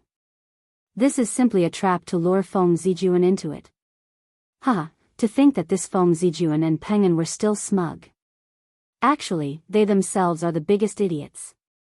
Even a freak like Feng Zijun was schemed against so tightly. This person's methods are profound. Being reminded by Qin Feiyang like this, everyone came to their senses. Their gazes also all shifted to the number 1 private room. At this very moment, Feng Zijun was mad with hatred. Although the people outside could not see him, he could see the people outside clearly. Looking at those pairs of eyes full of ridicule, he wanted to find a hole to crawl into. Originally wanted to scheme against the other party, but the result was that he was schemed against instead. The most embarrassing thing was that not only did he not notice it, he even had a smug attitude. My God! As a freak of Jotian Palace, how could he do such a stupid thing? Now that he thought about it, he felt that he had no face left. In his heart, the resentment and hatred towards Qin Feiyang was also uncontrollable. Who are you? If you have the guts, say your name. Feng Zijun stared at the floor-to-ceiling window of the number 9 private room and said gloomily. We will meet again. Qin Feiyang smiled faintly. I look forward to our next meeting. Feng Zijun gritted his teeth and said, then turned around and left angrily. Senior brother June. Peng An hurriedly chased after him. It was fine if Peng An did not speak. Once he spoke, Feng Zijun suddenly seemed to have found a vent. He turned around and kicked Peng An's lower abdomen. Ouch! Penguin flew out on the spot and smashed into the floor-to-ceiling window. It was unknown what the floor-to-ceiling window was made of, but it did not break. But tragedy befell Penguin. He spat out a mouthful of blood and slid down from the floor-to-ceiling window. He knelt on the ground, clutching his lower abdomen, and howled miserably like a pig being slaughtered. So pitiful. Hearing Penguin scream, Fire Lotus laughed happily. This is called evil people will be dealt with by evil people. Qin Feiyang smiled, got up and looked at Fire Lotus, and said, I have something to deal with. You stay here and chat with Brother Hua for a while. Fire Lotus glanced at Hui Yi, and nodded to Qin Feiyang, okay.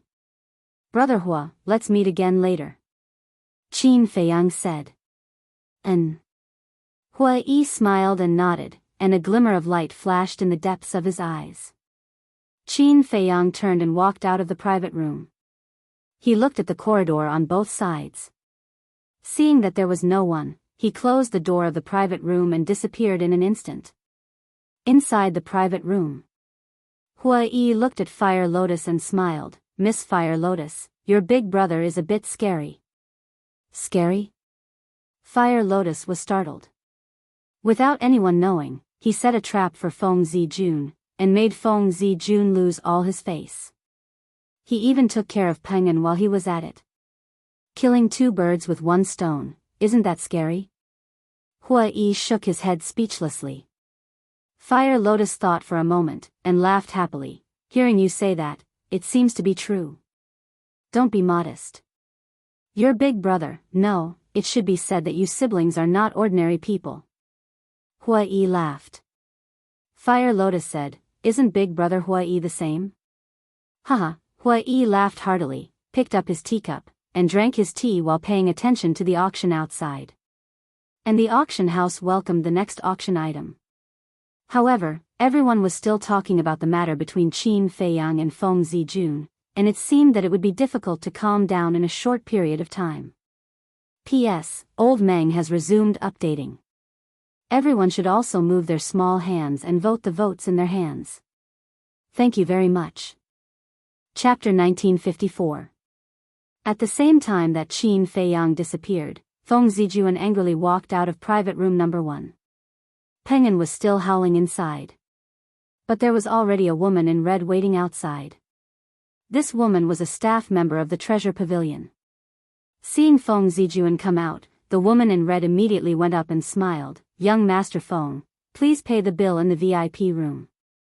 Seeing the smile on the woman's face, the anger in Feng Zijun's heart burned again. The woman's smile was actually very sincere, but in Feng Zijun's eyes, it was like she was mocking him. Move. Feng Zijun looked at the woman coldly and said. The woman in red paused and said patiently, Young Master Feng, you're a frequent customer of the Treasure Pavilion, so you naturally know our rules. After the auction, you have to pay the divine crystals in person before you can leave. Feng Zijun's eyes were gloomy as he clenched his fists tightly. The woman in red lowered her head and said, Young Master, please don't make it difficult for me. Who? Feng Zijun took a deep breath and said, I don't have that many divine crystals on me right now, I'll pay after I return to Empyrean Palace. This, the woman in red frowned, unable to decide. Seeing this, the anger in Feng Zijun's heart burned again as he said angrily, I, Feng Zijun, am a monster of Empyrean Palace, and I'm famous in Sky Dragon City, will I go back on my words? No, no, no. The woman in red quickly waved her hand and said, the Treasure Pavilion believes in young master's character, but the amount involved this time is too large, I really don't dare to make this decision. Feng Zijun said, if you can't make this decision, then let Shengguan Qiu do it. Okay. I'll get someone to call the steward. The woman in red nodded and said loudly, guards. A guard ran over.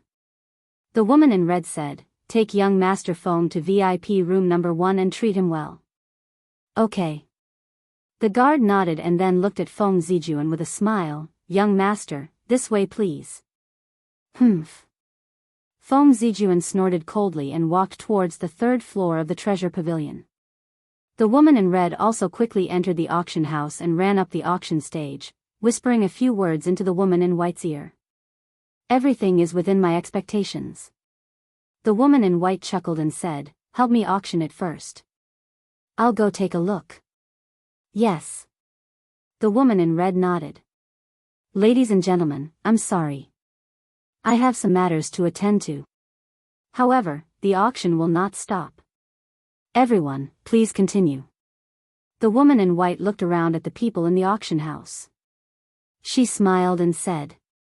Then, she turned around and left quickly. Why did you leave halfway? Is there even a need to ask? It must be because of Feng Zijuan.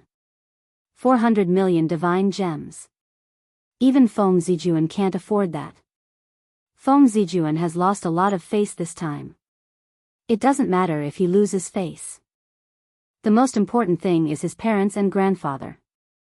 His parents are the enforcement elders of Nine Heavens Palace, and his grandfather is the hall master of Nine Heavens Palace's resource hall. When has he ever embarrassed himself like this? When they receive the news, Feng Zijuan will definitely suffer. Everyone whispered in each other's ears, their faces full of ridicule. Third floor. VIP Room 1. The woman in white pushed the door open and entered. She saw Feng Zijun sitting beside the tea table, his face ashen. The guard stood to the side and looked at Feng Zijun silently. In fact, this was surveillance, to prevent Feng Zijun from leaving. The woman in white glanced at Feng Zijun and waved her hand. You can leave. Yes. The guard respectfully replied and walked out of the VIP room, closing the door behind him. Young Master Feng, is it because my treasure pavilion is not good enough? Your face is so ugly. The woman in white walked to the tea table and sat opposite Feng Zijun, laughing. Can you not laugh? Feng Zijun raised his eyebrows, his anger rising. Good, good, good. The woman in white nodded and said, the people below have already told me. I don't have any objections, but I need an IOU. IOU? Feng Zijun couldn't sit still anymore. He stood up and glared at the woman in white, saying, don't you know what kind of person I, Feng Zijun, am? You actually want me to write an IOU? Aren't you humiliating me? Young Master Feng, please calm down. This is the rule of the treasure pavilion. I am just doing my job.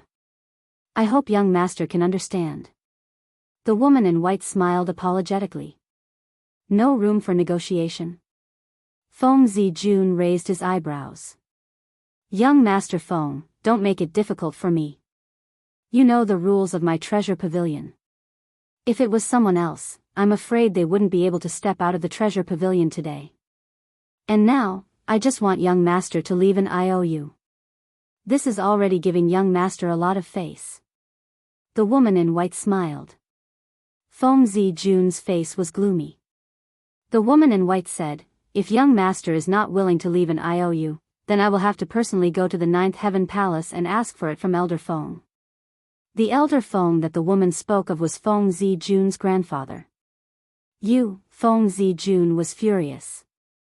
The woman in white smiled, young master, I have already given you face. Don't push your luck. You win. Feng Zijun glared at the woman in white and returned to his seat, saying, prepare the brush and ink. The woman in white smiled and personally walked to the desk, took the brush, ink, and paper, and placed them in front of Feng Zijun. Feng Zijun grabbed the brush and was about to write. Suddenly, an 8-foot-tall, burly man in black appeared out of thin air in the VIP room. On the chest of the burly man, there was also a flame tattoo. Seeing this person, Feng Zijun was overjoyed. He immediately put down the brush in his hand and stood up, Uncle Yong. The burly man waved his hand, looked at the woman in white and smiled, Shangguan Xiu, long time no see. Yes, long time no see. Shangguan Xiu stood up and smiled. After exchanging some pleasantries, the burly man said, Old Master has already heard about the 9 Suns Thunder Fire, so he specially asked me to come and deal with it. I wonder how much the 9 Suns Thunder Fire was auctioned off. Shangguan Xiu glanced at Feng Zijun and said with a smile, Elder Feng, I didn't expect you to come here personally. It seems that you really love your grandson. The price of the 9 Suns Thunderfire is 400 million divine gems, 400 million. The burly man was stunned. He turned to look at Feng Zijun and shook his head. You are really messing around. Feng Zijun lowered his head, his face full of regret. Sigh. The burly man sighed, took out a golden card from his chest, and handed it to Sheng Guanxiu, smiling, take it. Okay. Sheng Guanxiu nodded, took the card, and said, come in. The door was pushed open, and the guard who had left before ran in again. Sheng Guanxiu smiled, take this card to the account room and deduct 400 million divine gems. Yes. The guard took the card, turned around, and left quickly. After the guard left the VIP room, the burly man withdrew his gaze, turned to Sheng Guanxiu, and said, can I have a private chat with Feng Zijun? Sheng Guanxiu was surprised, and then he smiled, of course, you can have a chat. I will ask someone to send the card over later. Then he turned around and walked out. Wait. Where is the 9 Suns Thunderfire? Feng Zijun shouted. Look at my memory, I almost forgot. Sheng Guanxiu patted his head, and then waved his hand. The 9 Suns Thunderfire appeared out of nowhere, flew to Feng Zijun, and then left. The burly man immediately went forward, closed the door, and then walked to Feng Zijun looking at the 9 Suns Thunderfire. He said helplessly, 400 million divine gems for such a thing, young master, Uncle Yong doesn't want to criticize you, but you are really a spendthrift. Feng Zijun lowered his head and said guiltily, Uncle Yong, can you stop? Okay, I will stop. But you don't have to worry, someone will pay for the 9 Suns Thunderfire for us. The burly man smiled. What do you mean? Feng Zijun was surprised. This time, I came to give you the divine gems to help you out, and also to help you get back at them. The burly man said, a cold light flashing in his eyes. Feng Zijun's eyes lit up, and he asked, what do you mean? Those who dare to go against us never have a good ending, and this time is no exception. The burly man sneered. Then what are you going to do? Feng Zijun asked. Kill him. The burly man said. Is this Grandpa's order? Feng Zijun asked. Yes. The burly man nodded and asked, do you know that person's identity? I don't know. However, since he dares to clamor with me, I think his identity should not be simple. Feng Zijun said. What does he look like? The burly man said. Feng Zijun asked, I don't know either, but Pengen knows. Okay. Go and call Pengen up, I want to know more. The burly man said. Okay. Feng Zijun nodded and was about to put away the 9 Suns Thunderfire. But at this moment, the 9 Suns Thunderfire disappeared without a trace. Feng Zijun and the burly man's faces were suddenly filled with surprise. Immediately after, their spiritual force surged out in all directions, but they couldn't find anything in this small VIP room. Outrageous, this is really outrageous. Who dares to cause trouble under my nose? Who is it? Get out here. The burly man roared like thunder. In an instant, everyone in the treasure pavilion was alarmed. Private room number 9. With a happy smile, Qin Feiyang strode into the private room and closed the door. Hua Yi looked suspiciously at Qin Feiyang and asked, Brother Jiang, did you encounter some good news? Brother Hua knows very well, why ask again? Qin Feiyang smiled and walked to the side of Fire Lotus, sitting on the chair with a satisfied expression. As expected. Hua Yi shook his head and laughed. However, this kind of playboy had to be taught a good lesson. Qin Feiyang drank a mouthful of tea, turned to look at Hua Yi, and said, Brother Hua, I also heard them talking, as if they want to harm us. Everything is as expected. Hua Yi sighed. Qin Feiyang asked, that person called Uncle Yong, do you know who he is? Uncle Yong? Hua Yi was taken aback, and asked, are you talking about the person who roared earlier? Yes. Qin Feiyang nodded. This person isn't simple. He is Grandpa Feng Zijun's last disciple, called Guiyong. His strength has also reached the level of small success Divine Lord, and he is deeply trusted by Grandpa Feng Zijun. Even Feng Zijun's parents treat him with respect. Hua Yi said. Chapter 1955. Junior Monarch God. Fire Lotus was shocked. She looked at Qin Feiyang and said, "Brother, it seems like we're in big trouble this time. What can they do to us without any evidence?" Qin Feiyang said with a smile. "That's right.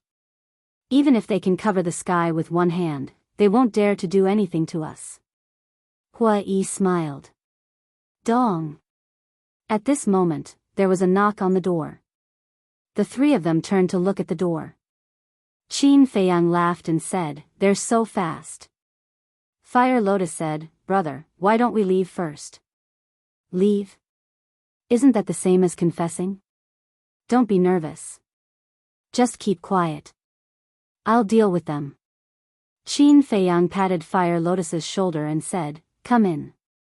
The door opened and a woman in white entered the room. It was Shangguan Qiu. Behind Shangguan Qiu, Guiyong and Feng Zijun looked gloomy. Shangguan Qiu turned to look at the two of them and said, "You two wait outside. I'll ask them first." "Wait?" Feng Zijun raised his eyebrows and said angrily, "Who else could it be?" "Young Master Feng, do you have any evidence?" "There's no evidence. You're just making things up. And the three of them are guests of the Treasure Pavilion. I can't offend them because of your baseless guess. By the way, this is the Treasure Pavilion, not the Ninth Heaven Palace. You have to follow the rules of the Treasure Pavilion." Shangguan Qiu said with a touch of coldness in her eyes. "You," Feng Zijun was furious. Guiyong waved his hand and said, "Okay, just do as she says. We'll wait outside." As he spoke, Guiyong looked at Qin Feiyang and the other two with a touch of suspicion in his eyes. Shangguan Qiu entered the room and closed the door behind him. "How dare they shut us out? That's too much." Feng Zijun was furious. He looked at Guiyong and asked in a low voice, "Uncle Yong, do you remember them?" "Not at all." Guiyong shook his head. Feng Zijun was shocked. "If even you don't know them, then aren't they even more mysterious?" No.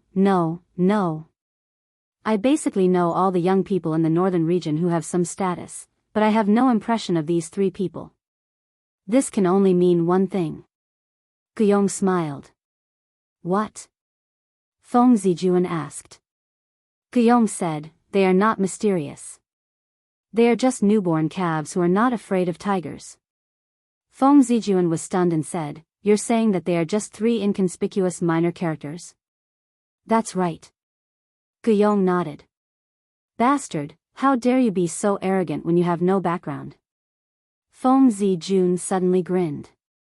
Inside the private room, Shangguan Qiu looked at Qin Feiyang and the other two and bowed with a smile. Shangguan Qiu, the steward of the Treasure Pavilion, greets young masters and young mistress. Qin Feiyang suddenly smiled and said, "So it's the manager of the Treasure Pavilion. I don't dare to call you Lord. Young master, please call me by my name." Shangguan Qiu waved his hand. "Then I won't stand on ceremony." Qin Feiyang smiled and said, "May I know why the steward has come in person?" Shangguan Qiu said, "I can't say that I'm advising you.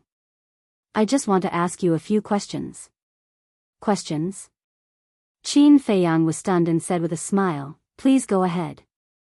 I will tell you everything I know." "May I ask if the three of you have left before?" Shangguan Qiu asked. "No.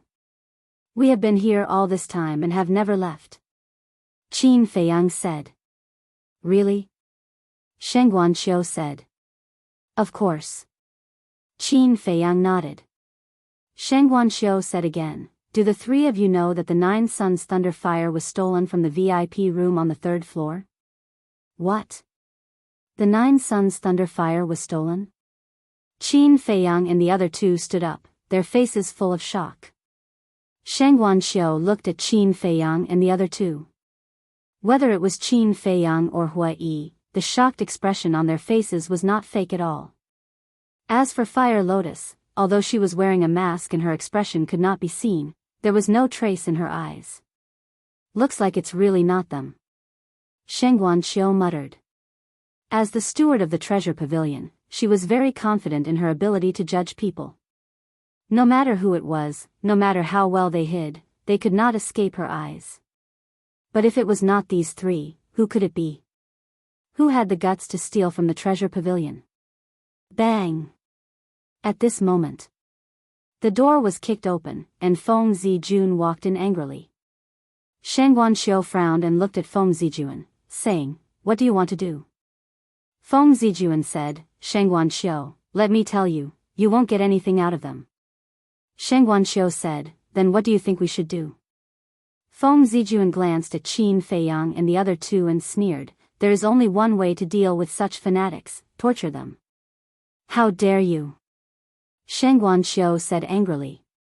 "Shang Guanxiu, I know you have seen countless people and are very confident in your judgment. But in this world, there are many people who are good at pretending. There will be times when you are wrong." Guillaume closed the door and looked at Shang Guanxiu with a smile. "I say, what do you mean? Revenge?" Qin Feiyang raised his eyebrows and looked at Feng Zijun and Shang Guanxiu. "Who are we? Who are you? Is there a need to take revenge on you for such a small matter? We are just talking about the facts." Guillaume laughed, his eyes full of disdain. If Qin Feiyang hadn't personally heard the two of them discussing in private, he would have really believed this person's nonsense. "You said we are talking about the facts, right? Well, let's talk about the facts now. You are so sure that we stole the 9 Suns Thunder Fire. May I ask, where is your evidence?" Qin Feiyang said. Feng Zijun shouted, "You were the only one who fought with me for the 9 Suns Thunder Fire in the auction house. Who else could it be? Is that how you judge? How ridiculous. I was not the only one who wanted it at the auction house. There were many others who were also fighting for the 9 Suns Thunder Fire. Based on what you said, aren't they all suspects?" Qin Feiyang sneered. Feng Zijun said angrily, "They did fight, but you fought fiercely, didn't you? The one who fought fiercely is the one who stole the 9 Suns Thunder Fire. What kind of logic is that? You must be stupid." Qin Feiyang said with amusement. "You," Feng Zijun glared at him. Forget it, forget it. I can't be bothered to argue with an idiot who is stupid." Qin Feiyang smiled disdainfully and looked at Guillaume. "Sir, you must be stupid, right? Let's talk. Where was the 9 Suns Thunder Fire when it was stolen? And where were you?" Feng Zijun was about to explode with anger. "You can't be bothered to argue? Who is the one arguing with whom now?" Guillaume also frowned and said, "VIP room 1. I'm right next to you." "That's right." Qin Feiyang said with a smile. "What's right?" Guillaume was suspicious. Shang Guanxiu also looked at Qin Feiyang suspiciously. Qin Feiyang looked at Shang Guanxiu and asked, "Manager, what's Guillaume's cultivation level?" "Lower tier god of war." Shang Guanxiu said honestly. "So powerful?" Qin Feiyang looked at Guillaume in shock. Guillaume looked proud. Qin Feiyang sneered in his heart.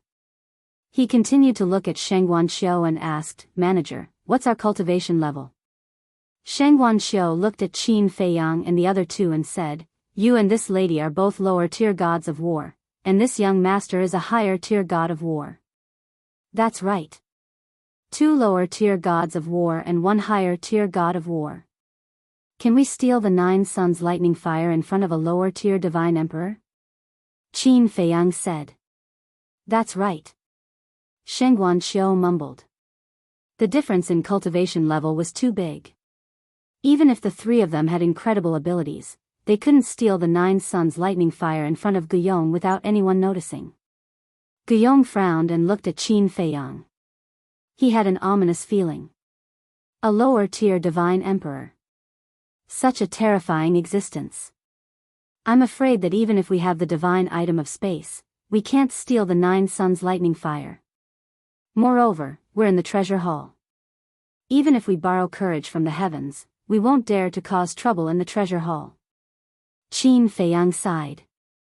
Sheng Guanxiu nodded and said, that makes sense. In your opinion, what's the trick behind this? Qin Feiyang glanced at Guyong and Feng Zijuan. He pondered for a while and asked, Manager, do you really want me to say it? Just say it. Sheng Guanxiu said.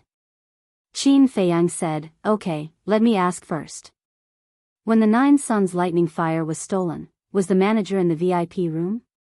I wasn't. Sheng Guanxiu shook his head. Why not? Qin Feiyang was puzzled. Sheng Guanxiu said, because Guyong said that he wanted to talk to Feng Zijuan in private, so I left. I see. Qin Feiyang suddenly understood and said with a smile, then I understand. Guyong, Feng Zijuan, you two are really good at scheming. What do you mean?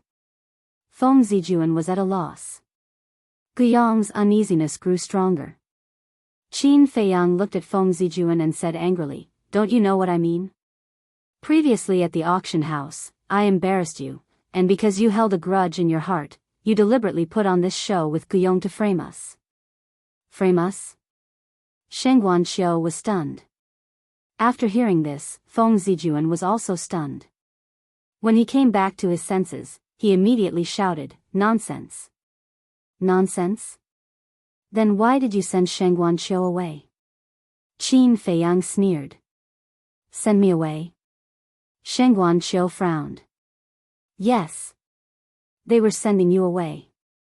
Because if you were there, they wouldn't be able to fake the scene of the 9 suns lightning fire being stolen. In fact, they faked the theft of the 9 suns lightning fire to take revenge on me. They were also using someone else to do their dirty work. Qin Feiyang said. That makes sense. The 9 suns lightning fire was stolen from the treasure pavilion, so the treasure pavilion can't escape the blame. For the sake of the treasure pavilion's reputation, you will definitely investigate to the end. Then, they will take the opportunity to instigate you to get rid of us. After Hui Yi finished, he looked at Guyong and Feng Zijuan and sneered, what a brilliant plan, I admire it. You're slandering me. Feng Zijuan shouted angrily. Guyong was also extremely angry. He never thought that he would be the one being blamed. He looked at Sheng Guanxiu and said in a low voice, do you believe their words? Sheng Guanxiu pondered for a moment, then looked up at Guyong and said, with your strength and status, I believe that no one here would dare to steal from you, so I have to believe it. After that, Sheng Guanxiu added, moreover, you said before that you didn't find anything like a space divine item in the VIP room. Without a space divine item, who could sneak into the VIP room? Guyong's heart trembled. Chapter 1956. Qin Feiyang looked at the two of them and sneered. Feng Zijuan, Master Guyong, you have nothing to say now, right? Feng Zijuan was so angry that he gritted his teeth. He had come to settle accounts with the three of them, but he did not expect them to embarrass them with just a few words. Sheng Guanxiu said in a low voice, Feng Zijuan, Guyong, I don't care what you want to do, but I advise you not to drag the treasure pavilion into this. Feng Zijuan said anxiously, Sheng Guanxiu, they're just pretending to be a thief. Don't be fooled. Qin Feiyang said, you should know better than anyone who's pretending to be a thief. Feng Zijuan was so angry that he could not speak. That's enough.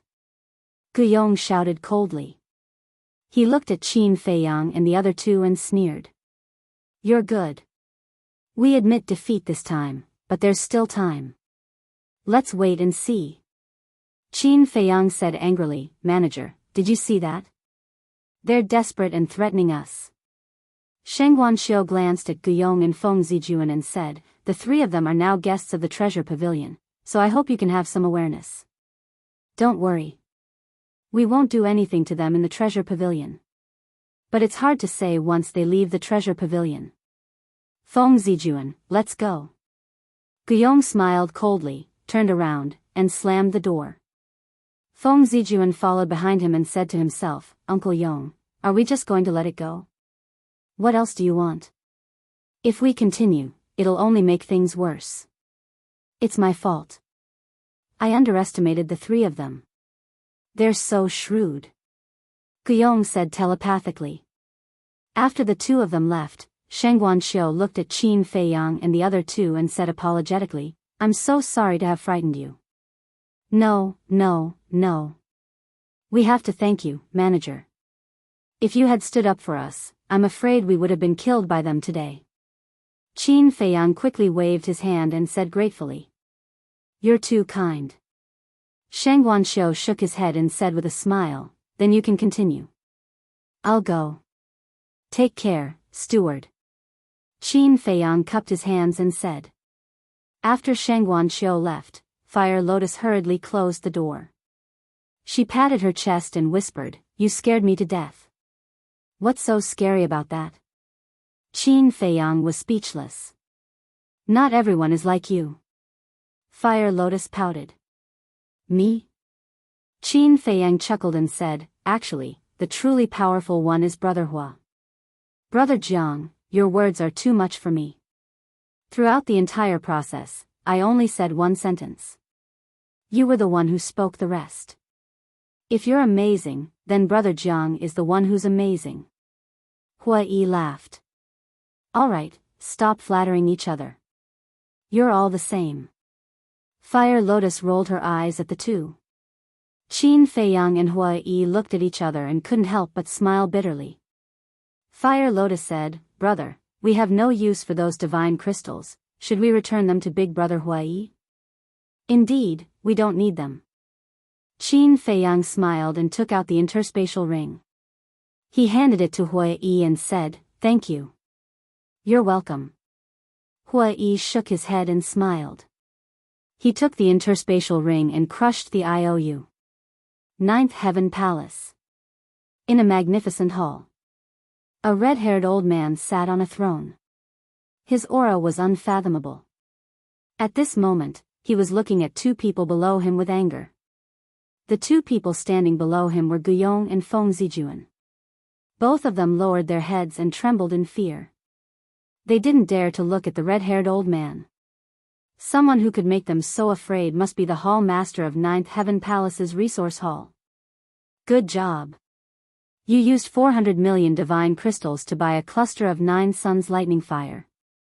The funniest thing is that it was snatched away. Feng Zijuan, good job. I'm proud to have a descendant like you. And you, Guyong. An exalted small perfection divine lord is actually being toyed with by 3 brats who are still wet behind the ears. You really give this old man face.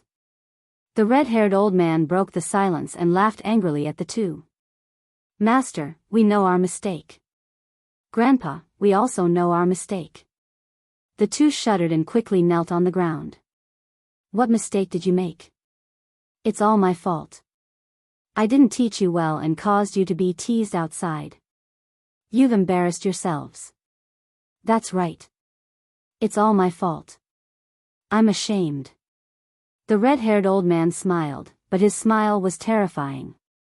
Guyong and Guyong couldn't help but feel their hair stand. Grandpa, I'm sorry. Guyong lowered his head and said with a face full of self-blame. I'm sorry, the red-haired old man chuckled. But suddenly, he slammed his palm on the armrest of the chair and landed in front of Feng Zijuan. He slapped Feng Zijuan's face. Feng Zijuan flew out on the spot and pretended that his head was bleeding. What's the use of saying sorry? Let me tell you, this isn't a disgrace to you. It's a disgrace to this old man and your parents. Tell me, after doing such a stupid thing, how do you want this old man and your parents to face the world in the future? Face the disciples of Nine Heavens Palace? The red-haired old man blew his beard and glared. He was extremely angry. Grandpa, I was wrong. I won't do it again. Please forgive me this time. Feng Zijuan ignored the blood on his face and crawled to the red-haired old man and begged. Scram! Go and reflect on your mistakes. Without this old man's orders, you're not allowed to take half a step out of the cultivation room. The red-haired old man shouted. Yes, yes, yes. Feng Zijuan nodded and ran out. Only Guyong was left. Guyong was also extremely nervous. His forehead was sweating. The red-haired old man looked at Guyong and didn't say anything for a long time. Get up. After some time, the red-haired old man turned and walked to the throne. He sat on it and looked at Guyong. Yes. Guyong replied respectfully and looked at the red-haired old man. The red-haired old man asked, "Who are those three people?" Guyong said, "Disciple doesn't know them. According to Disciple's guess, they should be people who came to Sky Dragon City for the first time." The red-haired old man said, "Then it's easy. Find a chance to make them disappear. This time, there can't be any accidents. Also, don't let anyone see them." Disciple understands. Guyong nodded. The red-haired old man asked again, "How is Gongzi Feng?" Guyong said, "He's still secretly doing things like killing people for money. But apart from that, he's quite honest." Honest? Humph. His existence is the shame of my Feng family. The red-haired old man snorted coldly. "Master, forgive this disciple for offending you. Actually, compared to Feng Zijuan, Gongzi Feng's character and personality are much better." Guyong said. Of course this old man knows. But there's no other way. He can only blame himself for being an illegitimate child. My Feng family can't afford to lose face like this. The red-haired old man said. Sigh. Guyong couldn't help but sigh. The red-haired old man said, in short, his identity as an illegitimate child can't be revealed. Especially his mother's identity, no one can know about it. Yes. Guyong nodded. Go. The red-haired old man waved his hand. This disciple will take his leave. Guyong bowed respectfully and turned around to leave. Also in Nine Heaven Palace, in a training room. A purple-clothed youth stood in the training room with a shocked expression. This person was Gongzi Feng. In the air in front of Gongzi Feng, there were two figures. They were the two perfect war god-level strong men. A moment later, Gongzi Feng finally regained his senses. Looking at the two men, he asked, "Are you sure?" Of course. This matter has already spread throughout Sky Dragon City. The two men nodded. Haha, Gongzi Feng raised his head and laughed. I really didn't expect, my big brother to make such a big mistake. This is great. Yes. Feng Zijuan made such a big mistake, your grandfather Feng Yuan won't let him off easily this time. The two men said. Sigh. Hearing this, Gongzi Feng let out a long sigh. Gongzi, why are you sighing? The two men didn't understand. Although Feng Zijuan made a mistake and embarrassed the Feng family, he is different from me. If it were me this time, I would definitely be dead. But Feng Zijuan, that old bastard, at most, he would be scolded a few times and face the wall for a few days. Gongzi Feng shook his head. Gongzi, the two men looked at Gongzi Feng with pity in their eyes. Alright, you don't have to look at me with such pitiful eyes. I still believe that gold will shine sooner or later. Gongzi Feng smiled. Yes. The two men nodded. Gongzi Feng asked, have you seen the person who tricked Feng Zijuan? No. They were in the private room and didn't see each other. Maybe only Sheng Guanqiu saw them. The two men said. Gongzi Feng pondered for a while and said, find a chance to meet them. Meet them for what? The two men were suspicious. Gongzi Feng smiled and said, haven't you heard of this saying? The enemy of my enemy is my friend. I see. But won't it be a little abrupt for us to suddenly meet them? The two men frowned. Find a reason, then it won't be abrupt. Gongzi Feng said. What reason? The two men asked. I know that old bastard's character. This time, He has embarrassed Feng Zijuan in public. He will definitely not let it go. Gongzi Feng sneered. One of the men said, Gongzi, do you mean that Feng Zijuan will find a chance to get rid of them? That's right. Go immediately, don't miss the opportunity, and be friendly. Gongzi Feng reminded. We are now in the alley near the treasure pavilion. We won't miss it. The two men laughed. Very good. I will also go and show some concern for Feng Zijuan and see how miserable he is now. Gongzi Feng smiled mockingly, turned off the image crystal, got up, and strode out of the cultivation room. Private room number 9. Qin Feiyang and Hua Yi were drinking tea and chatting while paying attention to the auction outside. They were like two old friends who hadn't seen each other for many years, chatting happily. Brother Jiang, I don't think there are any good things left. Why don't we change places and have a few more drinks? Hua Yi suggested. I have the same idea, but I want to wait a little longer. Qin Feiyang smiled. They had the 9 suns thunder fire and the ghost flower. They only lacked the ghost wood and the death fruit. If there was an auction later, wouldn't they miss it? Okay. Hua Yi nodded and smiled. Chapter 1957.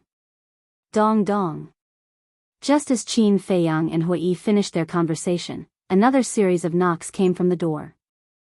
Qin Feiyang and the other two looked at each other, a trace of suspicion creeping into their eyes.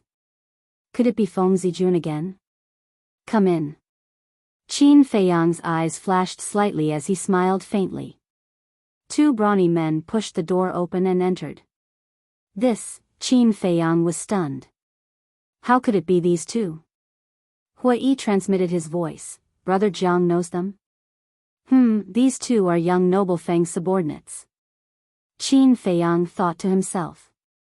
The 2 brawny men entered the room and closed the door. Looking at the 3, they bowed. Greetings, young noble and young Mississippi, Qin Feiyang asked suspiciously. You two are?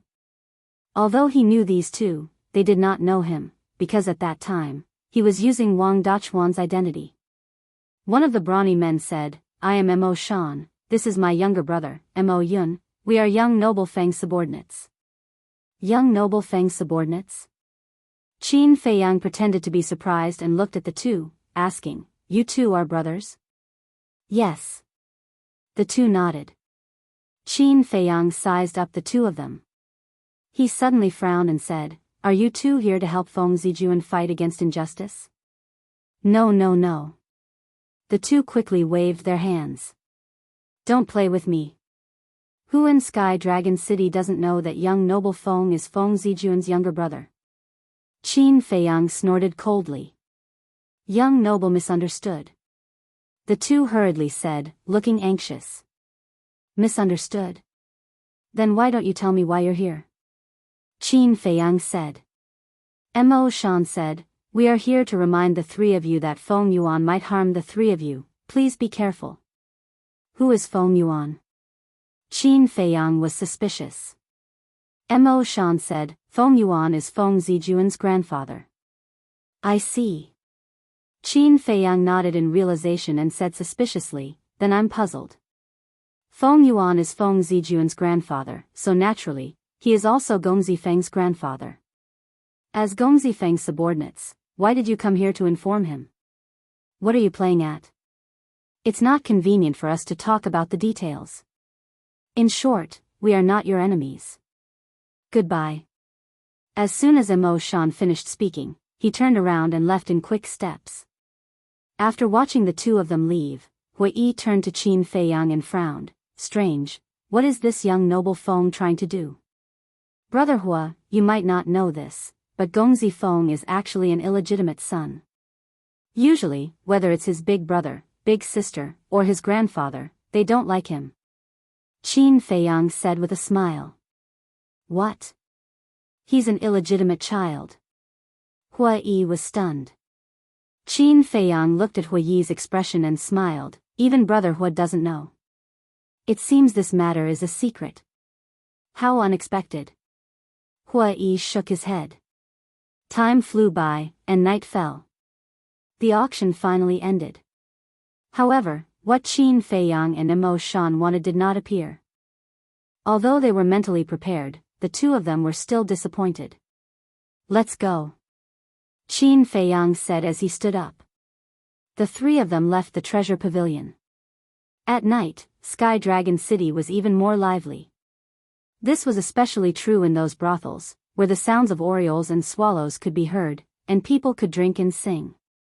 At the same time as the three of them left the treasure pavilion, there was a black shadow that had been hiding in the shadows the entire time, following them. Hua Yi smiled. "Brother Jiang, do you know which restaurant is the most famous in Sky Dragon City?" "I don't know." Qin Feiyang shook his head. "Jade Zither Restaurant," Hua Yi said. "Is it very interesting?" Qin Feiyang was curious. "Of course. There is a fundamental difference between the Jade Zither restaurant and other restaurants. The other restaurants are usually filled with romance and extravagance. But this Jade Zither restaurant is an elegant and quiet place." Hua Yi smiled. Qin Feiyang smiled. For Brother Hua to praise it like that, it must be extraordinary. "I really want to go take a look." Hua Yi said. "Okay, I'll lead the way." "You treat." Qin Feiyang shook his head and laughed. "Brother, something's wrong." Suddenly, Hualien glanced at a dark alley and said in a low voice. Qin Feiyang smiled. "You're a bit slow to realize it now." Fire Lotus was stunned. She looked at Qin Feiyang and Hua Yi and found that the two of them were smiling. She asked in astonishment, "You guys have already, the moment we left the treasure pavilion, I already noticed that someone was following us." "It's just that I didn't say anything." Qin Feiyang smiled faintly. "This person must be Feng Yuan's lackey. It seems that Immerse and Hua Yi are right. This Feng Yuan won't let this go."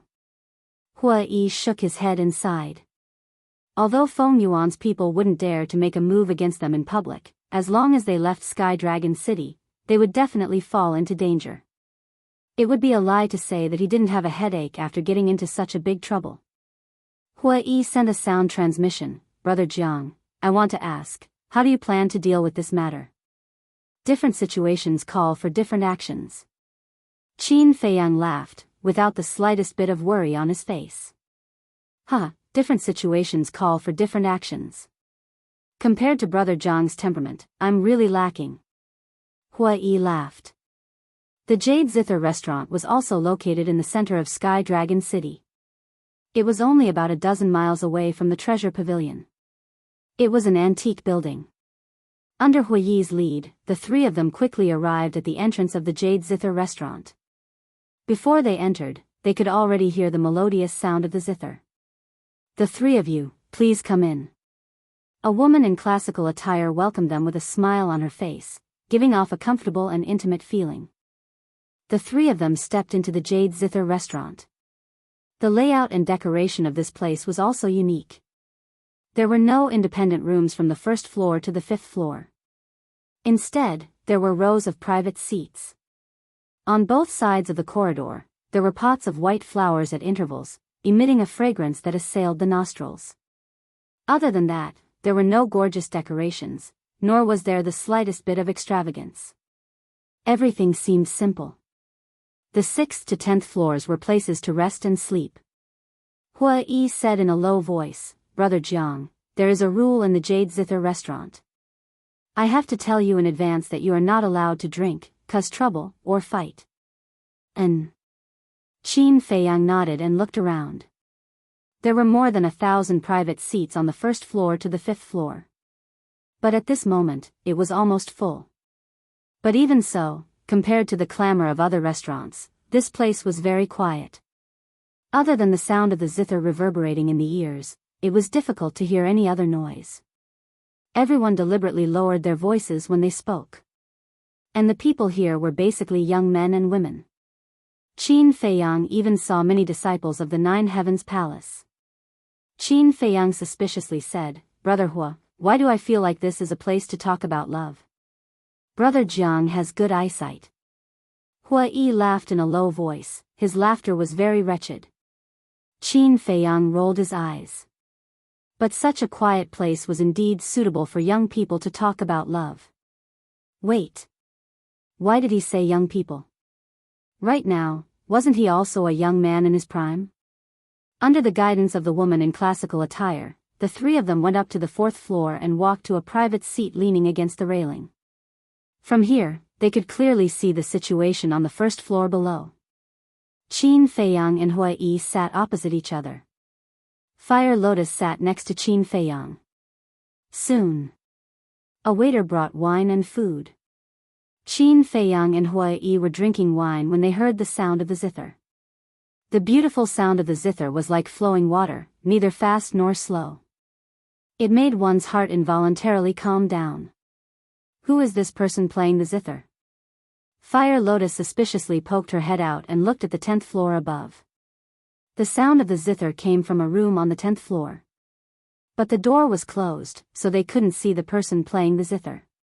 This person playing the zither is the owner of the Jade Zither Pavilion. But she has another identity, and this identity is very scary. Hui Yi smiled mysteriously. Fire Lotus helplessly said, "Brother Hui Yi, can you not keep us in suspense? Have to maintain a little mystery, otherwise there won't be any surprises." Hui Yi smiled. Fire Lotus was quite depressed. Qin Feiyang said, "Speaking of playing the zither, I know someone. Her zither music is not worse than the owner of the Jade Zither Pavilion." Hui Yi was surprised and asked curiously, "Who?" "An elder of mine. In terms of seniority, she can be considered a great-grandmother," Qin Feiyang said. The person he was talking about was naturally Qin Rushwang. When Qin Rushwang was in the Dragon Phoenix Pavilion, she attracted the admiration of countless young talents. Great-grandmother level? Brother Jiang, are you joking? How can an old woman be compared to the owner of the Jade Zither Pavilion? Hui Yi said unhappily. Old woman? Qin Feiyang's face twitched. At the same time, in the ancient castle, Qin Rushwang opened her eyes, her beautiful face full of anger. He actually called her an old woman? How preposterous. Fire Lotus also covered her mouth at the side. What? Did I say something wrong? Hui Yi looked at the two suspiciously. No, no. Qin Feiyang waved his hand and smiled. Just as he finished speaking, Qin Feiyang seemed to have noticed something and looked down at the door on the first floor. Fire Lotus and Hui Yi also looked down and saw a 25 or 26-year-old black-clothed youth walking into the first floor of the hall. It should be him, Hui Yi murmured. Qin Feiyang nodded. The black-clothed youth's cultivation was not ordinary. He was a greater tier war god.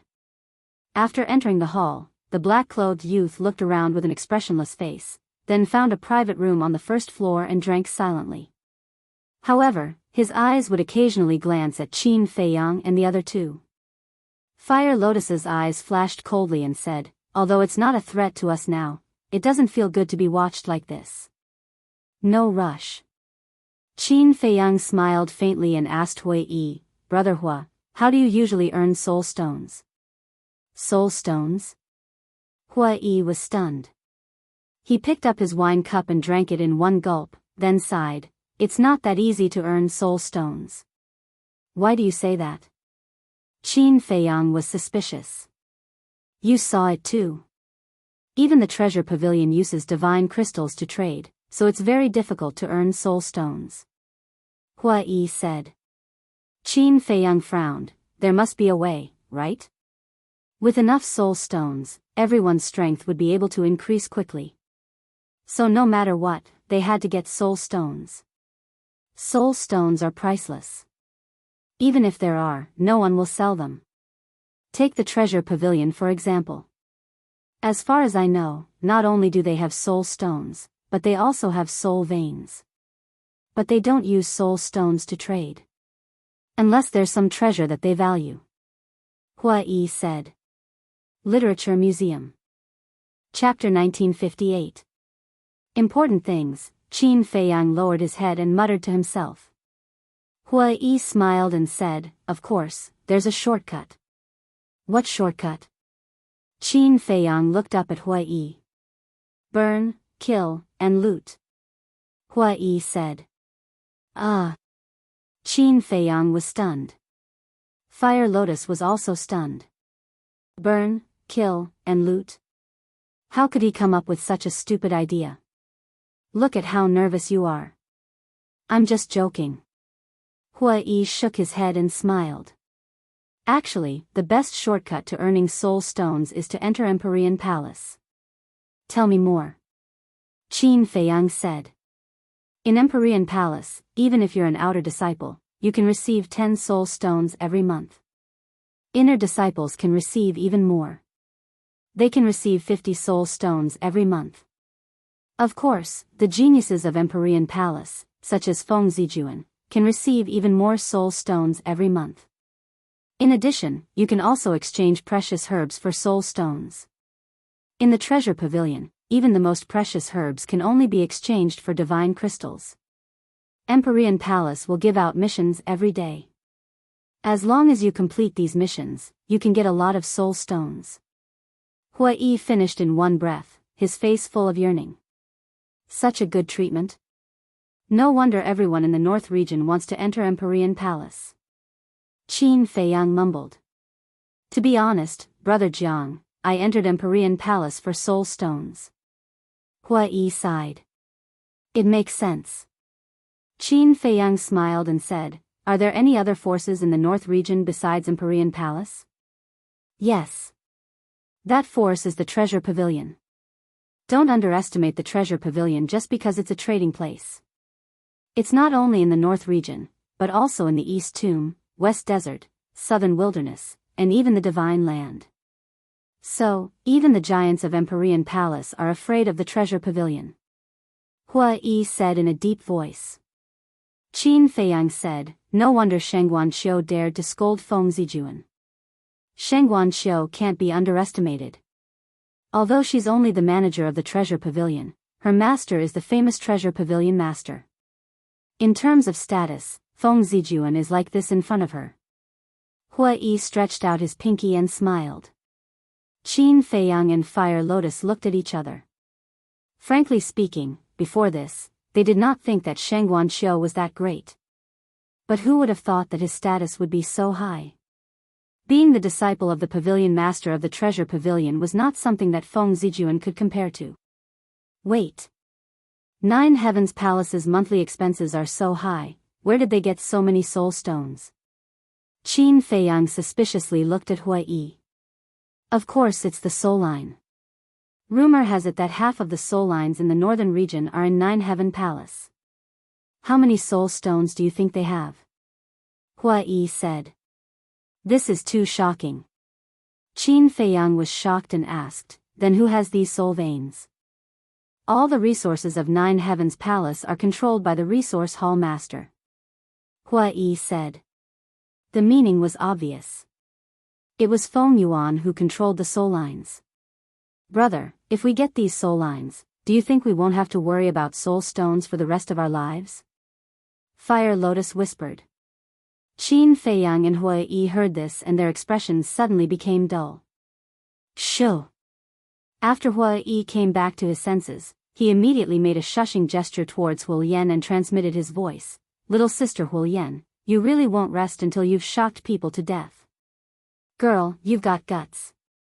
You actually dare to have ideas about the soul lines of 9 Heavens Palace? Qin Feiyang also smiled bitterly. Fire Lotus smiled embarrassedly. Qin Feiyang said again, However, we can develop in this direction. What?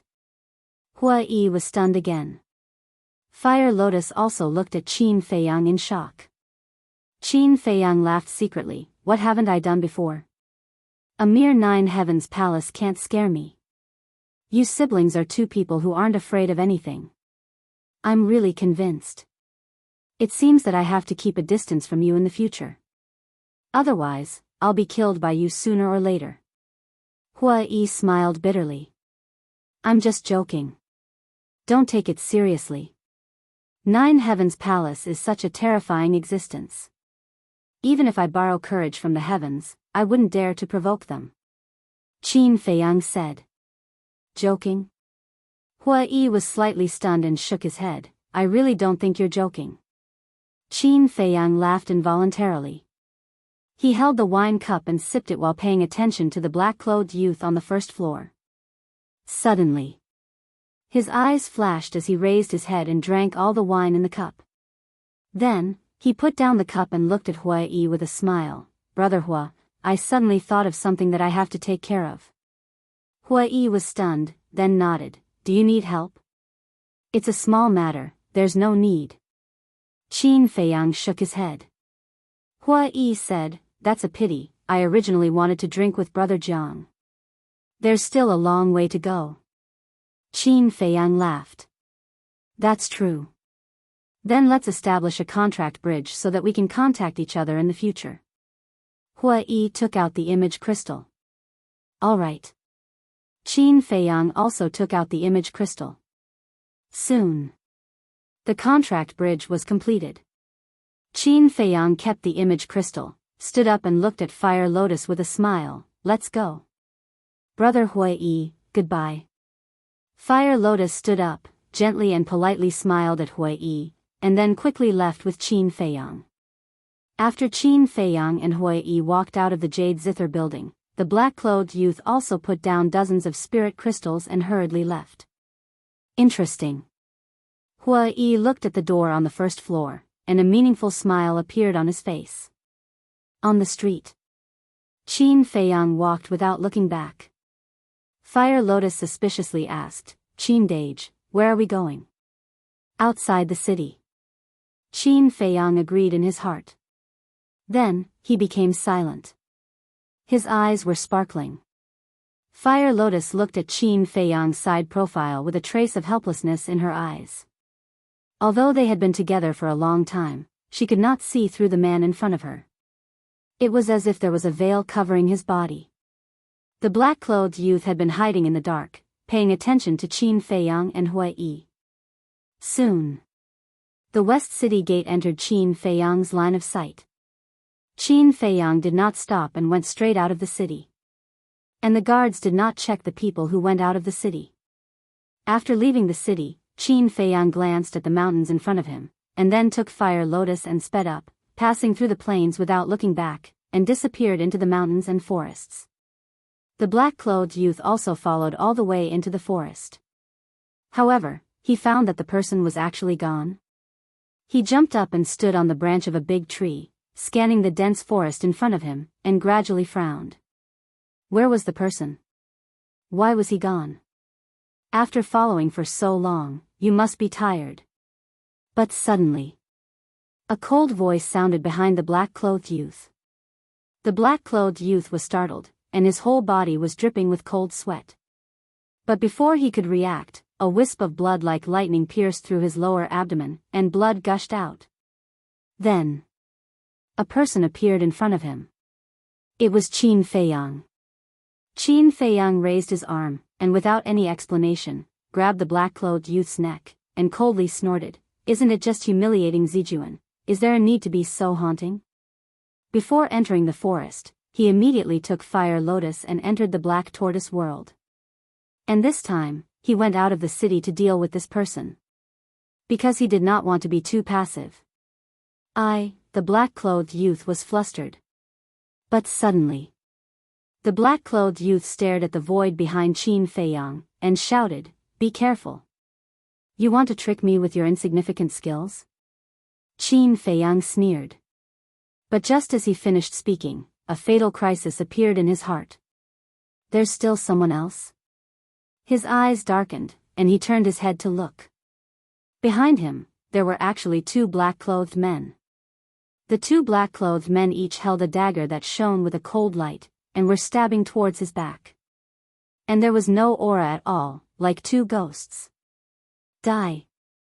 The two black-clothed men laughed, and their eyes were filled with ferocity.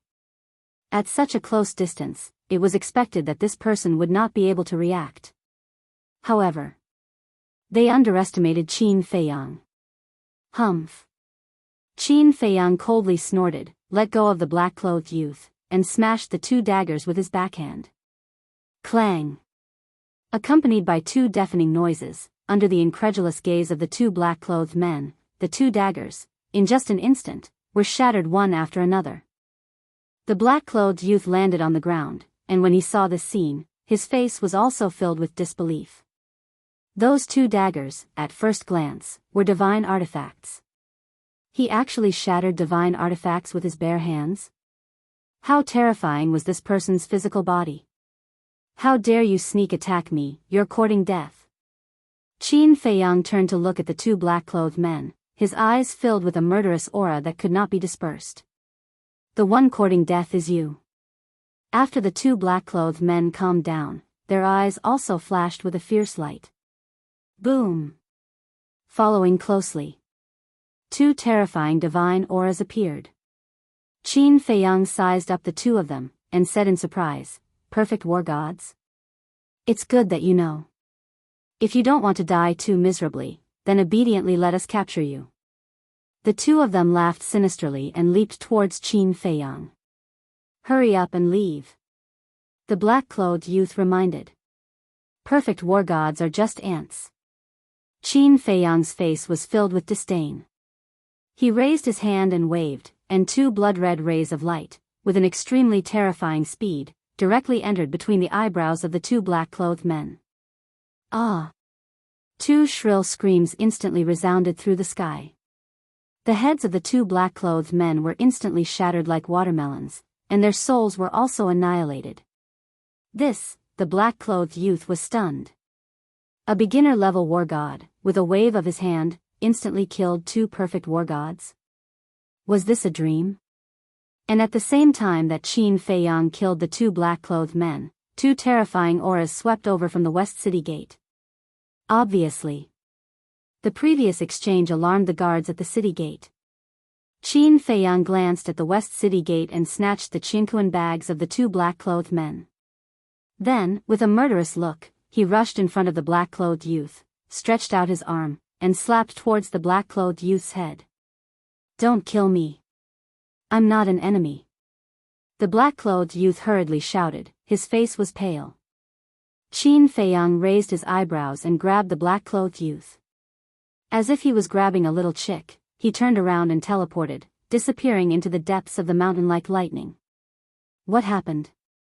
After Qin Feiyang disappeared, the two guards rushed into the forest. When they saw the corpses of the two black-clothed men, their faces were filled with shock. Literature Museum. Chapter 1959.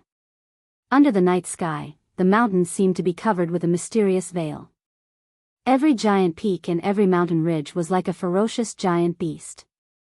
In the sky above a certain valley, a white figure flew across the sky and landed on the mountain peak. It was Qin Feiyang. Qin Feiyang looked around and threw the black-clothed youth on the ground. Then, he ignored the black-clothed youth and took out the two chinkuan bags and checked them. The black-clothed youth struggled to get up and stared at Qin Feiyang, his eyes filled with fear. Not bad. There are actually more than 1,000 soul stones in total. A moment later, Qin Feiyang's face gradually revealed a smile. As he spoke, he took out a set of clothes from one of the chinkuan bags. On the clothes, there was an eye-catching flame pattern. However, it was different from the flame pattern he had seen before. In the middle of the flame pattern, there was a sword. The black-clothed youth looked at the pattern and said in a deep voice, "It's indeed someone from the Nine Heaven Palace's Law Enforcement Hall." Law Enforcement Hall? Qin Feiyang was slightly taken aback. He looked at the black-clothed youth and asked in surprise, "You know about it?" The black-clothed youth nodded and explained, "The pattern of the Law Enforcement Hall is different from the other patterns of the Nine Heaven Palace. Their pattern has an additional sword. So that's how it is." Qin Feiyang nodded and sent the two chinkuan bags to the castle. He looked at the black-clothed youth and asked, "Who are you? Why are you following me?" The black-clothed youth hesitated. Qin Feiyang said, "You should know that if you don't speak, I will kill you without hesitation." The black-clothed youth's pupils shrank. Sigh. After a while, the black-clothed youth sighed and took a facial restoration pill. his appearance immediately began to change. Soon, a handsome and tall youth appeared in Qin Feiyang's line of sight. The youth was about 1.78 meters tall and had handsome facial features. He had an extraordinary temperament. There was also a natural arrogance between his eyebrows. Looking at the young man standing in front of him, Qin Feiyang was extremely astonished. The youth cupped his hands and said, "This one is Gongzi Feng. Greetings, brother." That was right. This person was Gongzi Feng. How could it be you? Why are you following me? Qin Feiyang was puzzled.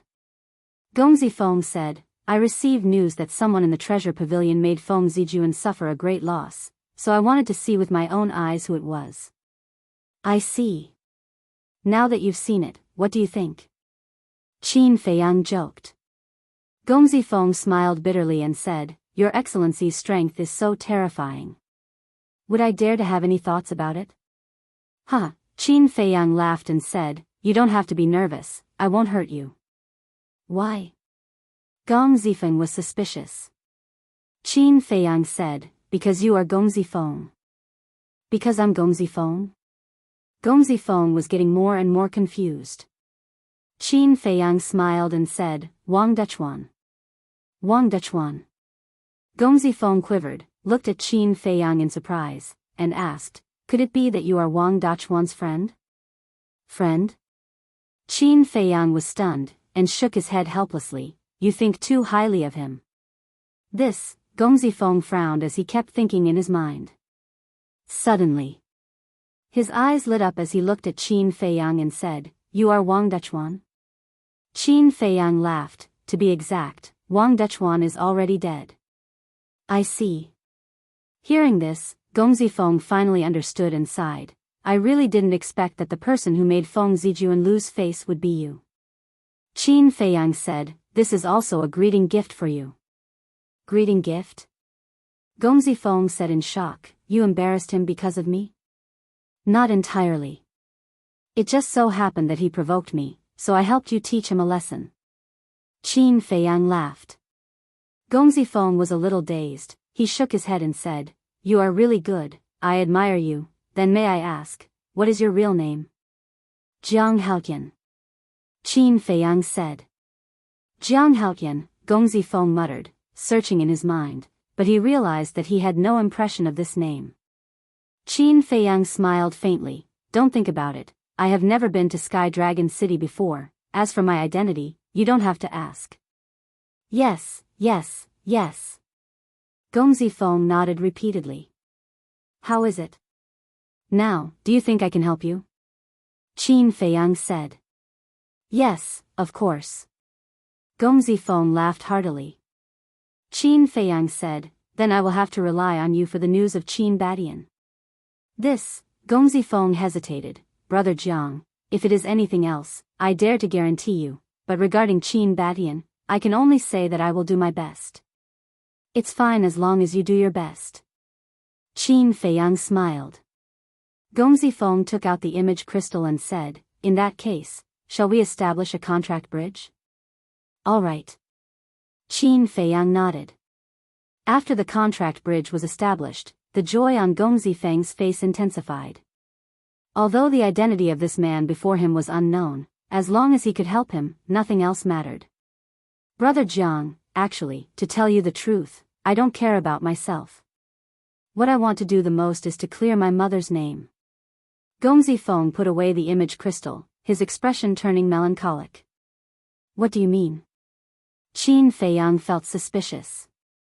Gongzi Feng said, "Do you know why I hate Feng Yuan and the others so much?" "Because you are an illegitimate child." Qin Feiyang said. "What?" Gongzi Feng was dumbfounded, asking in surprise, "How did you know?" "As long as one is willing, it is not difficult to find out. However, that is all I know." Qin Feiyang said. "Brother Jiang, you're really a scary person." Gongzi Feng shook his head, looking at the waning moon in the sky, and said, "Actually, the biggest reason why I am ostracized by Feng Zijuan and the others is not because I am an illegitimate child, but because of my mother." Qin Feiyang crossed his arms and looked at Gong Zifeng silently. Gong Zifeng pondered for a moment, then turned and walked to the edge of the cliff, looking down at the mountains below, and said, "My mother used to be a woman in a brothel." Qin Feiyang frowned. Gong Zifeng laughed self-deprecatingly and said, "Brother Jiang, after hearing this, do you also think that I am lowly?" "Wrong." Qin Feiyang shook his head. "Wrong?" Gong Zifeng turned and looked at Qin Feiyang in surprise. Qin Feiyang said, "In this world, everyone is equal. There is no difference between lowly and noble." "Thank you." Gong Zifeng smiled gratefully, and then a trace of anger appeared in his eyes.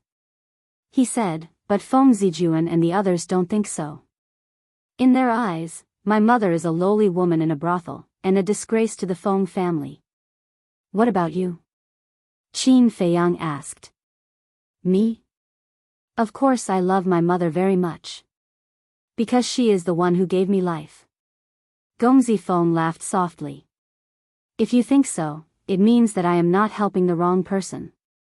Because I hate people who don't even recognize their own parents. Such people are worse than animals." Qin Feiyang said. "Yes. Filial piety and gratitude are the most basic principles of being a child. Unfortunately, I don't even have the chance to be filial now." Gong Zifeng said sadly. Qin Feiyang raised his eyebrows and asked, "Your mother is no longer alive?" "Yes." Gong Zifeng nodded, and 2 drops of tears flowed from the corners of his eyes. He said, "Many years ago, my mother was killed by my father." "What? Your father killed her with his own hands?" Qin Feiyang was shocked. "That's right." Gong Zifeng closed his eyes in pain and muttered, "This memory is the pain of my life. I want to forget it, but I just can't. Every late night, my mother's despair and miserable cries would resound in my mind." "Why did your father do that?" Qin Feiyang asked with a frown. "That was a very long time ago.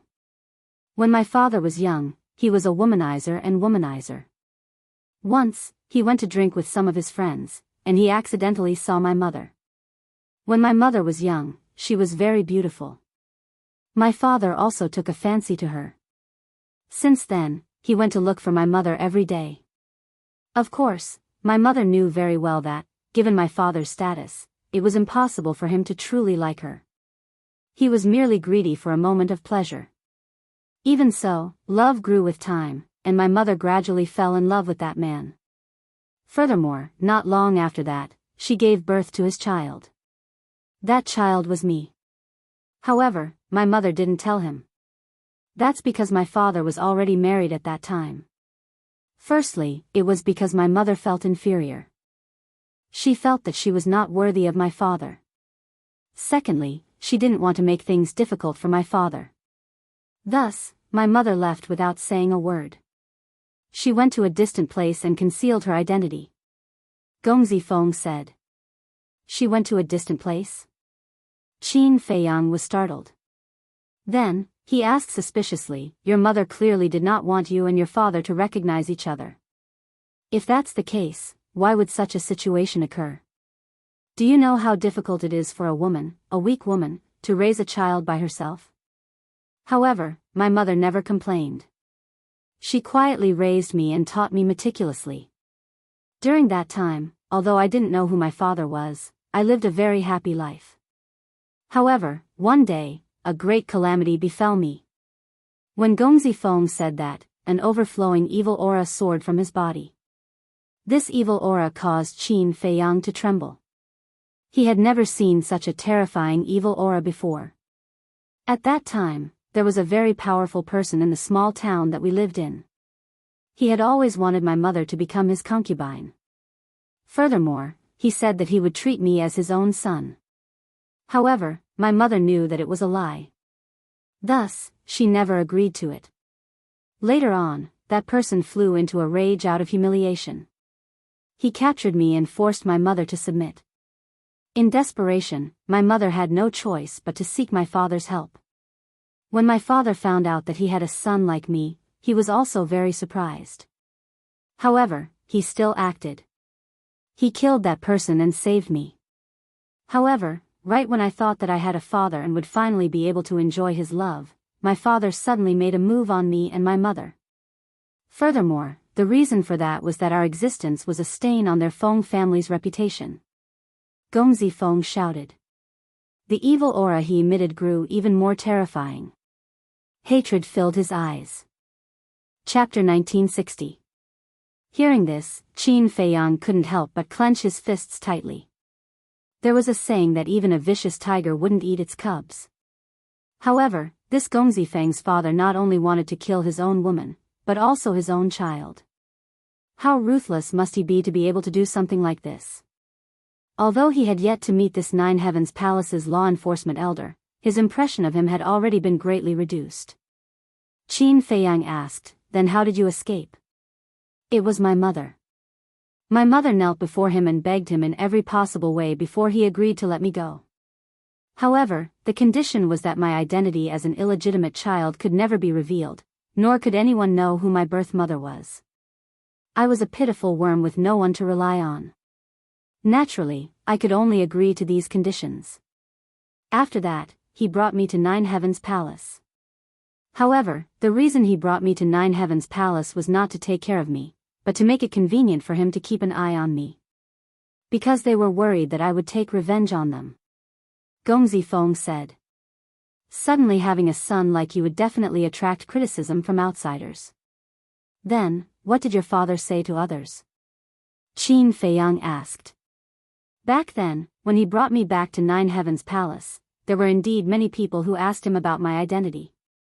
He had long since made arrangements to tell others that I was the son of him and Yin Hui. However, I was raised outside since I was young and didn't make it public. This Yin Hui was his legal wife, Feng Zijun's birth mother. Gongzi Feng said. Did no one suspect anything? Qin Feiyang was suspicious. No. Because my mother gave me the name Gongzi Feng, which also has the word Feng in it. Thus, no one thought too much about it. As for me, I naturally became their youngest son. Many people envied me. I had such a powerful grandfather, such powerful parents, big brother, and big sister. However, they didn't know how hard it was for me all these years. No matter what I did, I had to be careful, lest they caught something that could be used against me. Because once they caught something that could be used against me, it would be the time of my death. It could be said that no one could understand how I spent all these years. No one could understand how I felt. Gongzi Feng said in pain. No. I can feel it. I can understand it. Qin Feiyang shook his head. You? Gongzi Feng was startled and he looked at Qin Feiyang suspiciously.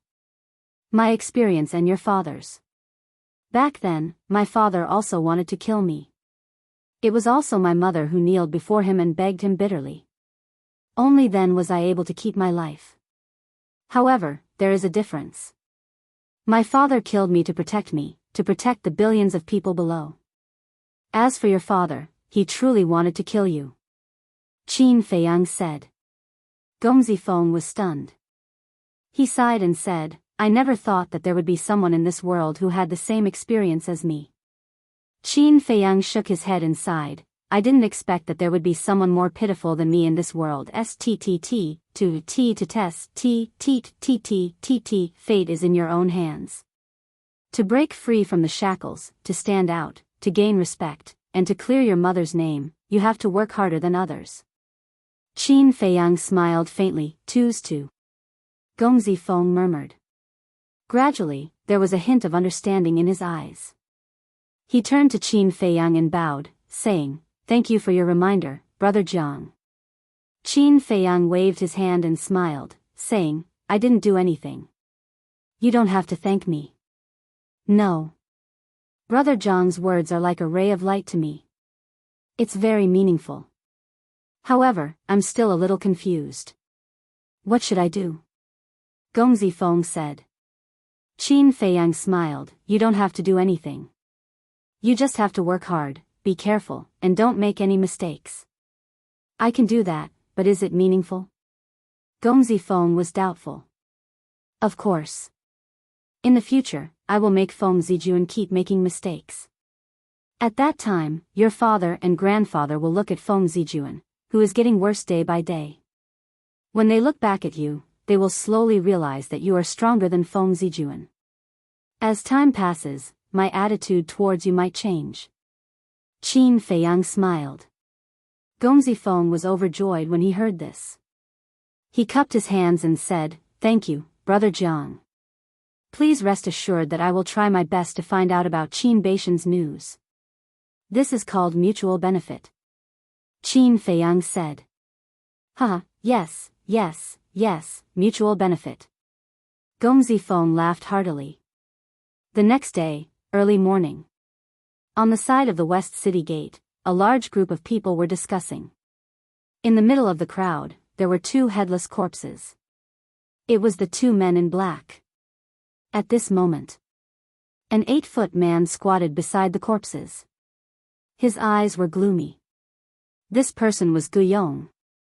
"Lord Guyong, do you recognize the owner of these two corpses?" The two city guards looked at Guyong and asked. "Yes. They are the law enforcers of my Nine Heavens Palace," Guyong said in a deep voice. "What? They are the law enforcers of Nine Heavens Palace. Who has the guts to kill the law enforcers?"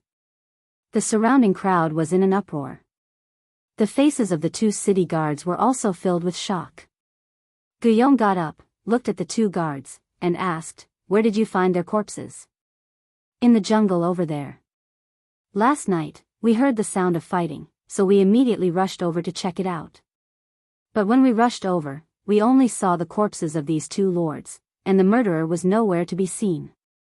The two city guards said. "Bastard. Little bastard, I have really underestimated you." Guyong cursed secretly. "Ayaya, why are there two corpses here?" Suddenly, there was a strange cry. As soon as Guyong heard this voice, a piercing cold light appeared in his eyes. He turned around and looked up. He saw a man and a woman standing outside the crowd. The man was wearing a white robe, his figure was tall and straight like a pine tree, his black hair fluttering in the wind, and a faint smile on his face. The woman was tall and her hair was like a waterfall. Even though she was wearing a mask to cover her face, it could not hide her graceful bearing. The two of them were Qin Feiyang and Fire Lotus. Qin Feiyang and Gong Zifeng chatted for the entire night and only separated at dawn. Gong Zifeng naturally returned to Nine Heavens Palace. Qin Feiyang brought Fire Lotus back to Sky Dragon City and just happened to see this scene. Fire Lotus looked at the two corpses, then looked at Guyong, and said in surprise, "Brother, isn't this Lord Guyong?" "That's him. Lord Gu, to be able to meet him so early in the morning, we are really fated." Qin Feiyang smiled. Guyong looked at the two of them, his hands clenched, and his gloomy eyes were extremely frightening. Why does his voice sound so familiar?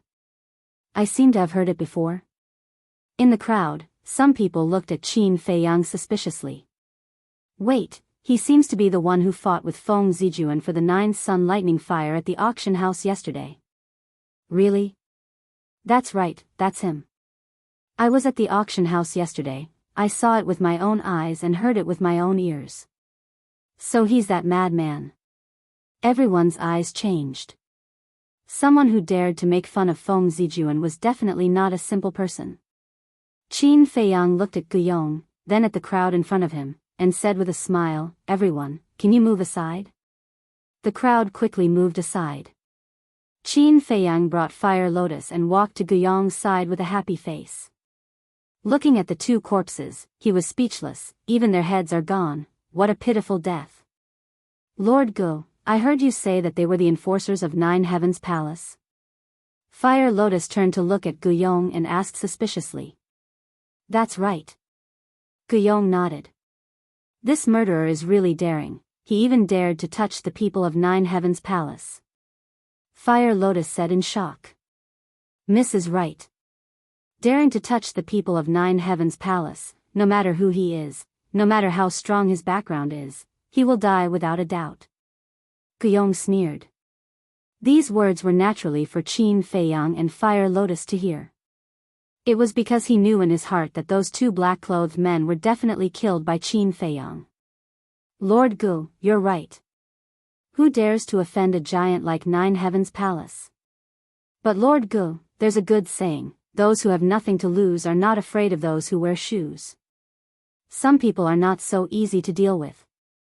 We'll meet again. Qin Feiyang chuckled, then brought Fire Lotus and entered the city, disappearing into the crowd. The two city guards stared blankly at the backs of Qin Feiyang and Fire Lotus, even forgetting to check on them. Their eyes were filled with admiration. Daring to be so arrogant in front of Guyong, these two young men were really daring. In the next few days, Qin Feiyang and Fire Lotus stayed in the auction house during the day and cultivated in the castle at night. But regretfully, the god of death fruit and Yin spirit wood did not appear.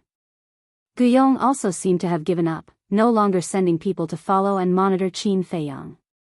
On the fifth day, Qin Feiyang was still the same as before, quietly sitting in the auction house's 9th private room. And now, the 9th private room was like his personal VIP room. Because every time he came, he would be in this private room. Dong! At noon, there was a knock on the door. Come in. Fire Lotus said. The door was gently pushed open, and two familiar figures, one male and one female, entered the private room. It's you two. Fire Lotus was stunned. The two people were none other than Gao Xiaolong and Gao Xiaowei. Big brother Jiang. Gao Xiaowei ran up to Qin Feiyang, greeting him warmly. Qin Feiyang looked at the siblings, frowning. What are you two doing here? Can't we come? The siblings looked at each other, then looked suspiciously at Qin Feiyang. Qin Feiyang said, the matter between me and Feng Zijuan, you two should have heard about it.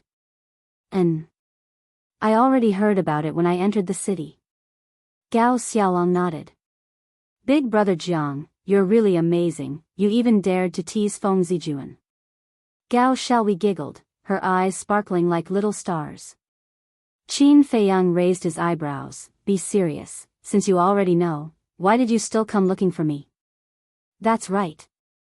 If Feng Zijuan's lackeys see you too, you'll be implicated. Fire Lotus added.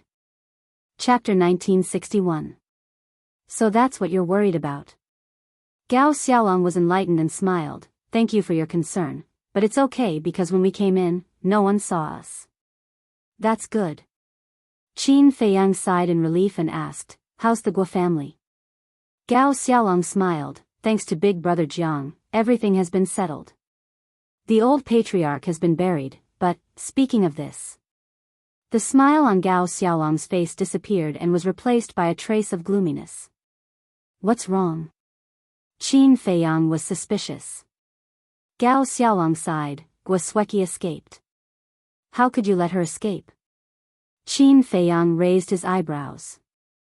Gao Xiaolong said, it was Guo Zixiong who self-destructed, giving Guo Sueki a chance to escape. I've been tracking her for a long time, but I couldn't find her. Guo Sueki, Qin Feiyang was silent. Gao Xiaolong smiled, but one Guo Sueki can't make any waves. Wrong. Guo Sueki's talent is not worse than yours. If you give her time, you may not be her opponent in the future. Qin Feiyang said. This, Gao Xiaolong frowned. But there's no other way. The northern region is so big, to find one person is like looking for a needle in a haystack. Qin Feiyang shook his head and sighed. Gao Xiaolong nodded. Qin Feiyang waved his hand, go back to Nine Heavens Palace, don't come looking for me in the future. Okay. But there's something I want to ask big brother Jiang for help. Gao Xiaolong said. Qin Feiyang asked, is it about your sister entering Nine Heavens Palace? Yes. Now, Xiaowei is my only family in the world, I can't let her wander outside alone. So I want to ask big brother Jiang to help Xiaowei pass the test. Gao Xiaolong said. Qin Feiyang pondered for a while and shook his head, I can't help with this. Why? Gao Xiaolong asked. Because if I help Xiaowei, it's equivalent to telling Feng Yuan that you siblings are related to me. This will only harm you. Qin Feiyang said. Then what should we do? It's impossible for Xiao Hui to pass the test with her own abilities. Gao Xiaolong was anxious. Qin Feiyang said, go find Gongzi Feng, he will help you and your sister. Young Master Feng? Gao Xiaolong was stunned, frowning, how can he help us? Qin Feiyang said, just go and find him. When he asks you, just say it was my arrangement.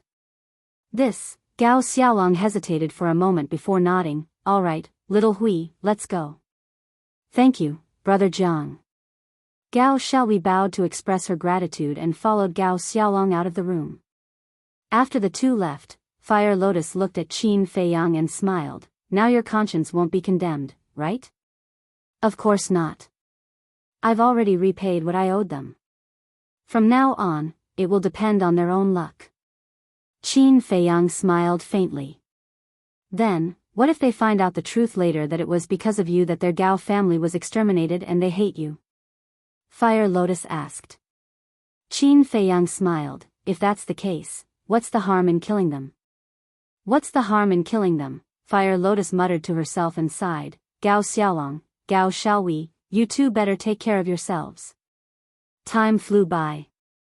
The sun set in the west and night fell. On the high stage, the auctioneer was still Sheng Guanqiu. Today is almost over. Let's prepare the last auction item.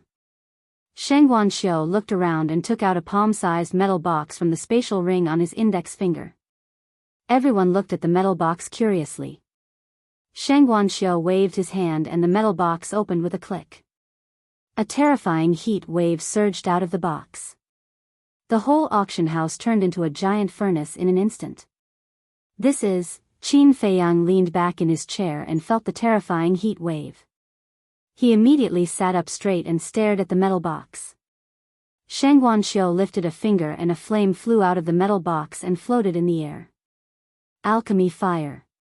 Qin Feiyang was excited. Judging from the aura, it was a grade 9 alchemy fire. A grade 9 alchemy fire was exactly what he wanted. Whether it was refining the spirit-breaking pill or the dragon's soul primordial spirit pill, they all needed a god-level alchemy fire. The nether devil flame was only at grade 9. Therefore, it needed 3 more grade 9 alchemy fires to reach the god level. This is a grade 9 alchemy fire. The starting price is 500,000 and there is no upper limit. Let the auction begin. As soon as Sheng Guanqiu finished speaking, the sound of bidding was heard. Qin Dage, if you want to make a move, do it now.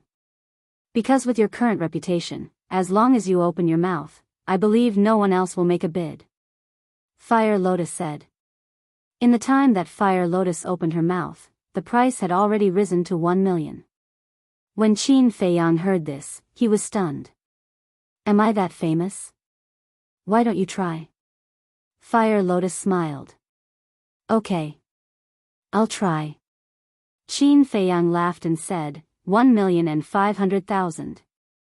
As soon as the voice came out, the whole place fell into a dead silence. Is it him? Yes, it's him. I can't be more familiar with this voice. He's still in the auction house. This is not good. Soon. The auction house was in an uproar. As Fire Lotus expected, no one made a bid. What's wrong with them? Why didn't the person in the 9th private room make a bid? In a private room, there were 5 young men and women who looked at the people in the auction house suspiciously. There were 3 men and 2 women. They were dressed in gorgeous clothes and had an extraordinary temperament.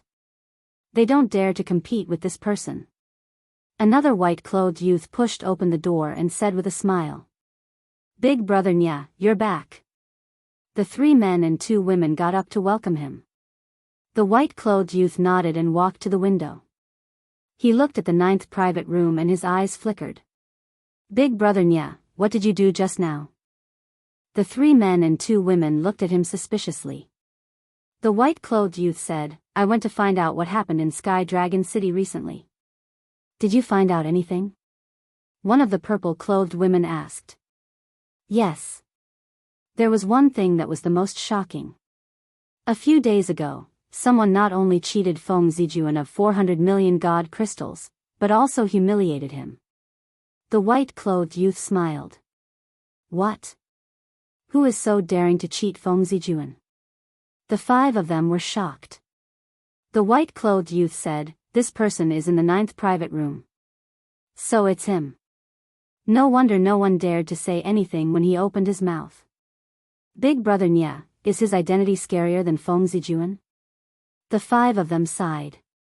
The white-clothed youth shook his head and said, "This person's identity is still a mystery." "Do we still want the alchemy fire?" a black-clothed man asked. "Of course. Big brother Nya has always wanted a 9th-grade alchemy fire. Now that there's a chance, why not snatch it?" The other four said. "But this person dares to cheat Feng Zijuan. What if we get cheated too?" The black-clothed man frowned. The four of them remained silent and looked at the white-clothed youth. The white-clothed youth thought for a while and shook his head. "Forget it. This person's identity is mysterious. It's better not to make enemies with him." On the high platform, Shang Guanxiu's beautiful eyebrows gradually frowned. When Qin Feiyang opened his mouth, she thought that the situation from a few days ago would happen again. She was very happy, because her treasure pavilion was about to make a fortune again. However, as time passed, no one increased the price. This was completely different from the beautiful situation she had imagined. What were these people doing? After all, this was a 9th-grade alchemy fire. How could they just give it to someone else? Shang Guanxiu glanced at the 9th private room and asked unwillingly, 1,500,000. "Is there anyone else?" Everyone remained silent. "Where's Feng Zijuan? Where's the Feng family? Come out." At this moment, she could not wait to hear the Feng family's voice. However, after waiting for a while, no one made a sound. This is a big loss. Shang Guanxiu shook his head helplessly and announced the result. "Qin Dage, did you see that? Now you're in Sky Dragon City. You're a ruthless person that everyone is afraid of." Fire Lotus covered her mouth and laughed. Qin Feiyang smiled helplessly. This scene was really unexpected. Shang Guanxiu must hate him to death. However, this 9th-grade alchemy fire was too cheap. The starting price was only 500,000. After all, in the Great Qin Dynasty and the Forgotten Continent, a 9th-grade alchemy fire could not be found at all. It could be said to be a priceless treasure. Today's auction has come to an end. Everyone, please come early tomorrow. Shang Guanxiu smiled politely and left with the alchemy fire. The people in the auction house also stood up and gradually dispersed. In the private room, Qin Feiyang entered the ancient castle and took out 1,500,000 divine gems. He put them in a Qinkuan bag and prepared to leave with Fire Lotus. However, at this moment, Shang Guanxiu came to him and reluctantly handed the alchemy fire to Qin Feiyang. Qin Feiyang thanked him and also handed the Qinkuan bag to Shang Guanxiu.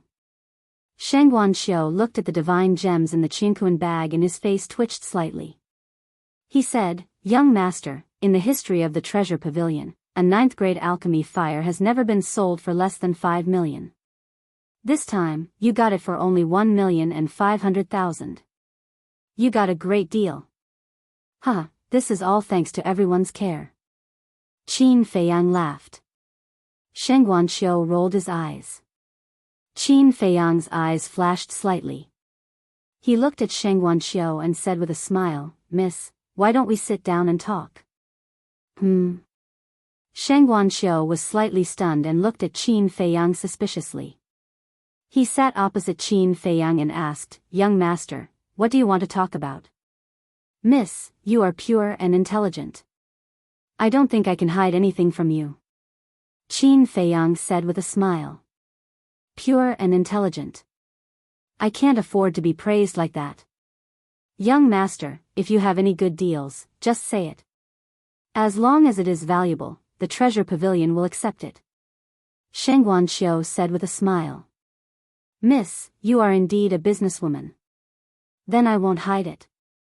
Qin Feiyang took out an elixir from his Qingquan bag and put it on the tea table. However, it was not a potential elixir, but a Juku Yellow Dragon elixir. Chapter 1962.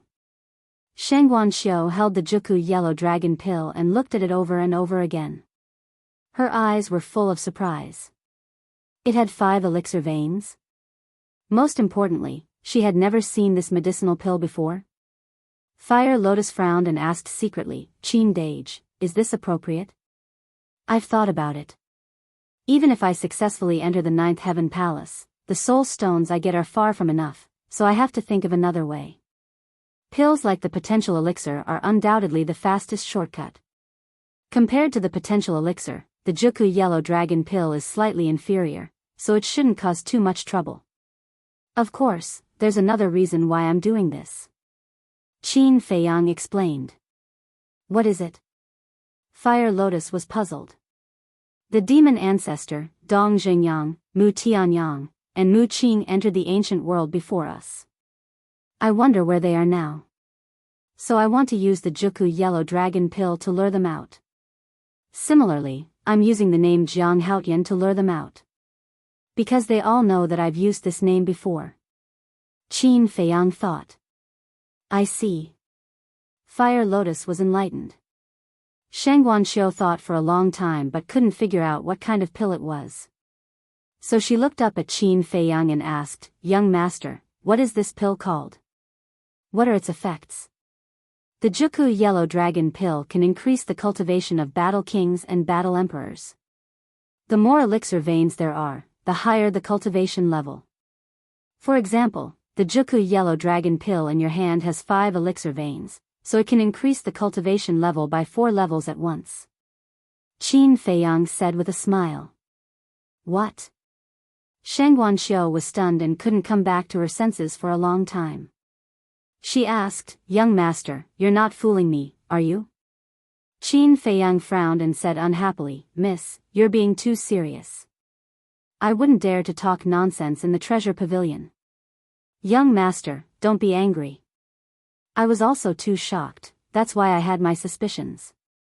That's because I've never heard of such a medicinal pill before. Sheng Guanxiu hurriedly explained. Qin Feiyang said, In that case, miss, you can try it out first. All right. I'll arrange it right away. If what young master said is true, I will personally go and talk to young master. Sheng Guanxiu said. Then I'll wait for the good news. However, only you and I know about this. Qin Feiyang smiled. I understand. Sheng Guanxiu nodded. Qin Feiyang smiled and quickly left with Fire Lotus. Sitting alone in the private room, Sheng Guanxiu looked at the 9 tunes Yellow Dragon pill in disbelief. If this pill was really able to improve the cultivation of Battle Emperor and Battle Emperor, it would be extremely valuable. Wait a minute. A moment later. Sheng Guanxiu suddenly thought of something. He quickly got up and ran outside. However, he did not see Qin Feiyang after he ran out of the treasure hall. What a fool. I didn't establish a contract with him. She stood at the entrance of the treasure hall and slapped her forehead angrily. Steward, what's wrong with you? The guards at the door looked at her in confusion. Nothing. Sheng Guanxiu waved his hand and turned to enter the treasure hall. However, he suddenly stepped back and looked at the 2 guards. In the future, if Jiang Haotian comes to the treasure hall, you must treat him well and inform me immediately. Jiang Haotian? The 2 guards were confused. Sheng Guanxiu said, the one who cheated Feng Zijun a few days ago. Got it. The 2 guards nodded. Sheng Guanxiu also left in a hurry. The Black Tortoise World. Qin Feiyang stood against the wind and looked at the image in the void with a smile on his face. At the side, Huolian had a face full of suspicion. After leaving the treasure hall, they found a dark alley and entered the Black Tortoise World. Then, they returned to the treasure hall. Therefore, they both saw Sheng Guanxiu chasing after them. Fire Lotus looked away and asked in confusion, Qin Dage, why didn't you establish a contract with her? Girl, this is the trick. Qin Feiyang smiled. Trick? Fire Lotus was stunned. That's right. There's a saying that goes, what you don't get is the most precious. What you get too easily will not be cherished.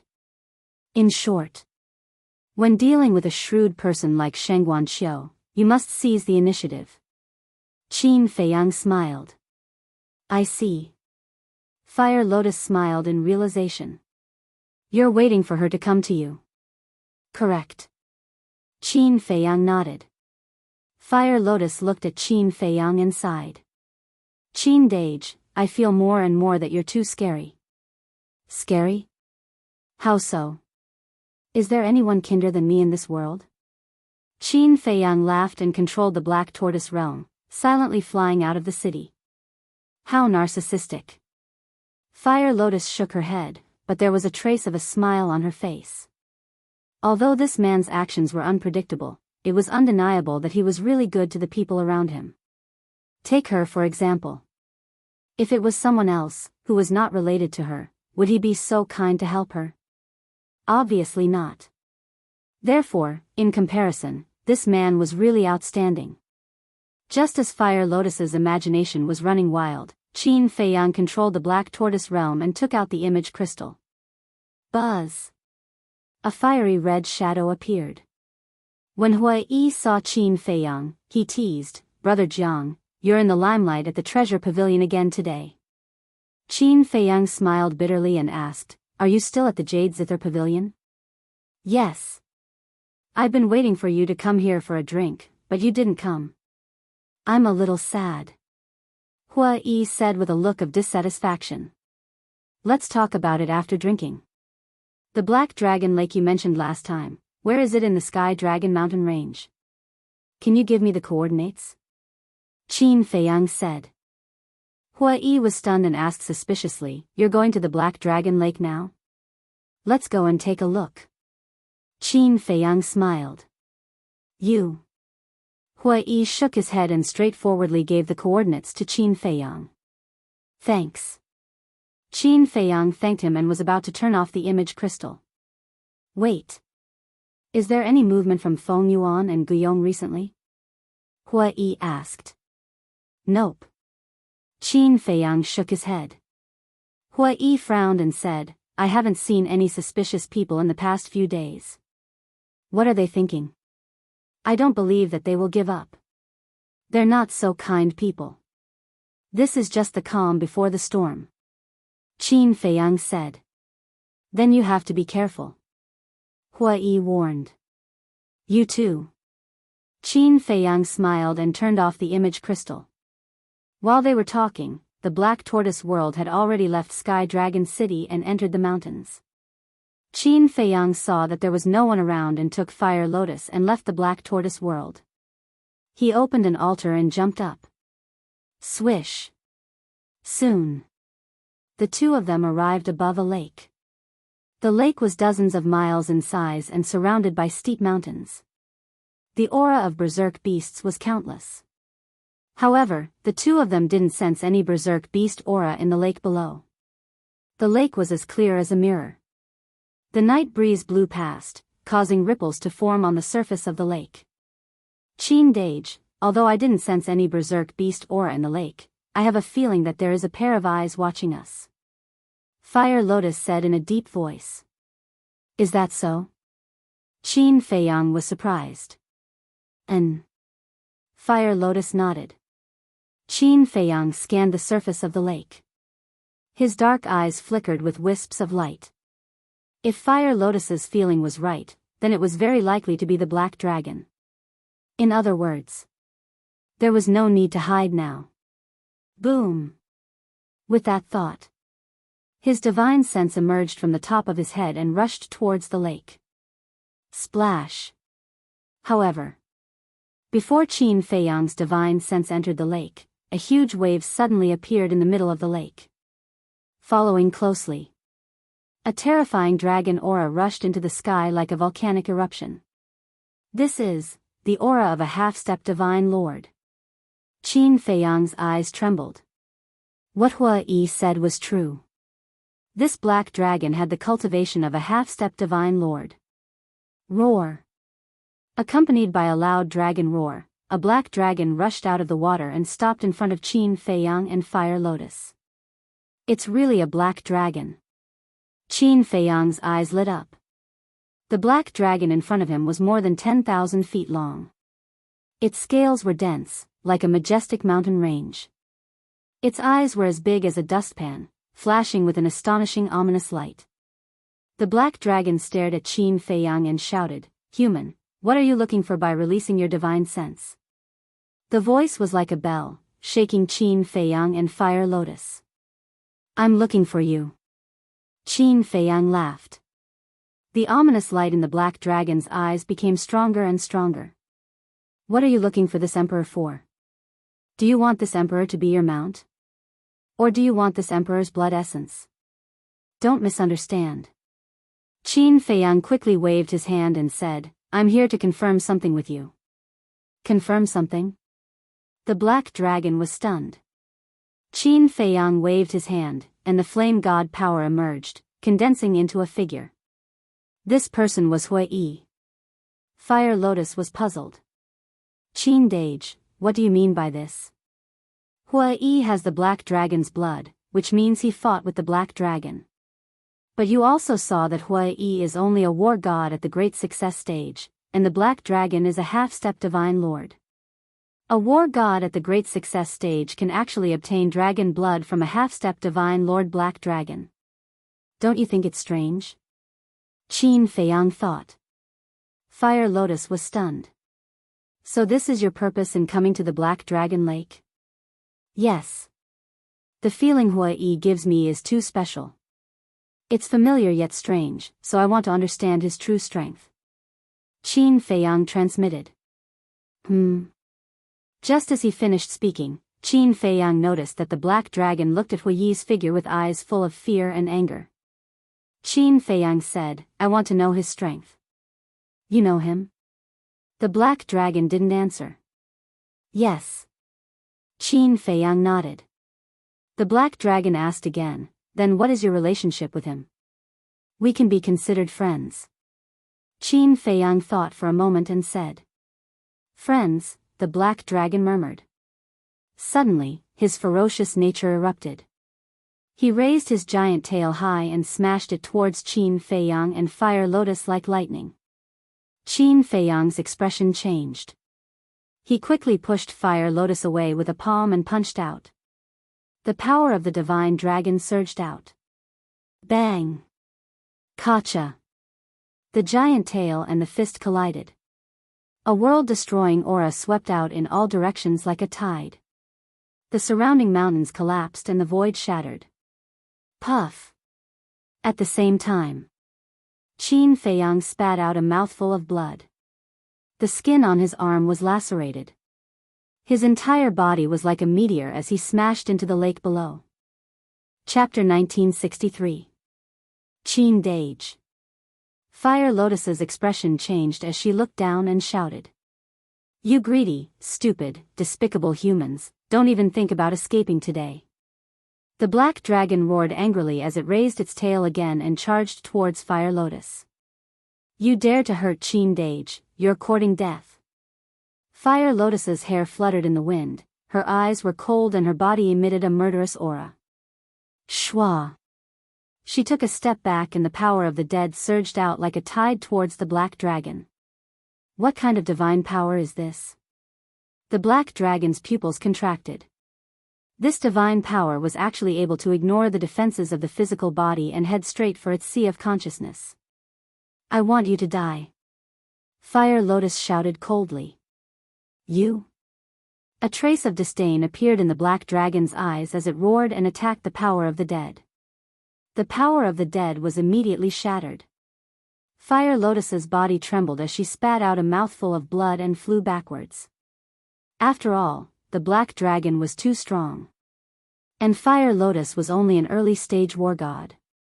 No matter how strong her power of the dead was, it was impossible for her to hurt the black dragon. "Ant, who will die?" The black dragon's eyes were filled with murderous intent as its tail roared through the air and charged towards Fire Lotus. You dare to hurt her. But at this moment, a furious roar exploded in the lake. Following closely, a murderous aura rushed out of the lake like a volcano erupting. What? The black dragon looked at the lake in shock. It thought that this human had already died at the bottom of the lake, but it didn't expect him to still be alive. Voila! A huge wave rose up. Qin Feiyang held a blood-red sword as he charged out of the huge wave. His body was filled with murderous intent as he slashed towards the giant tail. What kind of divine weapon is this? The murderous aura is so terrifying. The black dragon's pupils contracted as divine power surged from its giant tail. With a deafening sound of wind and thunder, it charged towards Qin Feiyang. Humph. Qin Feiyang snorted coldly and didn't dodge. Clang. The blood-red sword struck the giant tail and sparks flew everywhere. The next moment, the dragon scales on the giant tail were shattered into pieces. Immediately after, with a painful cry, the dragon's tail was cut off on the spot. Voila! Dragon blood poured out like a waterfall and dyed the void red. How is this possible? The black dragon fled into the distance and stared in shock at the blood-colored sword in Qin Feiyang's hand. Fire Lotus flew to Qin Feiyang's side and asked with concern, Qin Dage, are you all right? I'm fine. Why are you so impulsive? Qin Feiyang looked at her with dissatisfaction. I'm just angry. We're not here to take its divine soul. Why would it want to kill us? Fire Lotus said unhappily. What? You want to take this emperor's divine soul? Black Dragon angrily said. I did have that thought. However, every mystical dragon is extremely rare. I really can't bear to see them like this. But now, I've changed my mind. Today, I must take your divine soul. Because you've provoked me. Qin Feiyang's eyes flashed with blood-red light. The black dragon god panicked and said angrily, if you have the ability, put down the divine artifact in your hand. Divine artifact? Qin Feiyang was slightly stunned and said jokingly, if you have the ability, why don't you suppress your cultivation to the level of an early-stage war god? Okay. The black dragon agreed without hesitation and its cultivation rapidly plummeted. However, in the blink of an eye, it stabilized at the level of an early-stage war god. Qin Feiyang was surprised. He actually did that? Wasn't this guy a little too confident? Qin Feiyang also waved his hand and the blood-red sword dissipated. Dissipated? Is it not a divine artifact? The black dragon's eyes widened. Qin Feiyang swallowed a healing pill and snorted, stop talking nonsense, let's fight. Swish. He took a step forward with an imposing aura. Wait. The black dragon's eyes widened again. It finally noticed the purple-golden dragon blood on Qin Feiyang's body. How could a human have dragon blood? What the hell? However, Qin Feiyang ignored it and slapped the black dragon's body. Roar. The black dragon let out a cry and its huge body was sent flying into the mountains outside the lake. Boom. The giant mountains crumbled immediately. The earth also sank and a deafening rumble sounded like thunder. Bastard, I'm talking to you. Didn't you hear me? The black dragon got up and rushed into the sky and roared angrily. I told you, stop talking nonsense. Qin Feiyang smiled coldly. Okay. If you want to die, I'll grant you your wish. The black dragon was furious. Its divine power turned into a giant wave that covered the sky and pounced towards Qin Feiyang. The corners of Qin Feiyang's lips curled up, and the divine dragon force formed by the purple-gold dragon chi surged out in all directions. Boom! The black dragon's divine power was instantly annihilated. What? The purple-golden dragon energy. The black dragon was dumbfounded again. Who was this person? Not only did he have the purple-golden dragon blood, but he also had the true purple golden dragon energy. Could it be that he was not a human but a purple golden dragon? Just as the black dragon was stunned, the purple golden dragon energy roared out and drowned it. Ah! A scream suddenly resounded through the night sky. The dragon scales on the black dragon's body cracked and shattered one by one. In the blink of an eye, the black dragon's entire body was badly mutilated. Boom! But suddenly, the black dragon's aura was fully released. Its cultivation instantly soared to a half-step divine lord. Then, that huge body directly crushed over. The power of the purple gold divine dragon immediately crumbled and ceased to exist. At the same time, a wisp of divine power flashed across the sky like lightning and swept towards Qin Feiyang's lower abdomen. It was a critical moment. Qin Feiyang's body tilted and that wisp of divine power immediately swept past his waist and tore a large piece of flesh. However, his lower abdomen and qi had escaped. Qin Feiyang lowered his head and looked at the wound on his waist, then raised his head and glared at the black dragon angrily. Do you want to say that I'm despicable? Hee. You're more despicable than me. The black dragon sneered. What do you mean? Qin Feiyang raised his eyebrows. The black dragon said, the dignified purple golden dragon actually pretended to be a pig to eat a tiger, pretending to be a lowly human. Ah! Qin Feiyang was stunned. Did this black dragon think that his real body was the purple golden dragon? The purple golden dragon blood, the purple golden dragon energy, aren't these the best proof? You still don't admit it? The black dragon said angrily. Fine. As you said, I'm the purple golden dragon.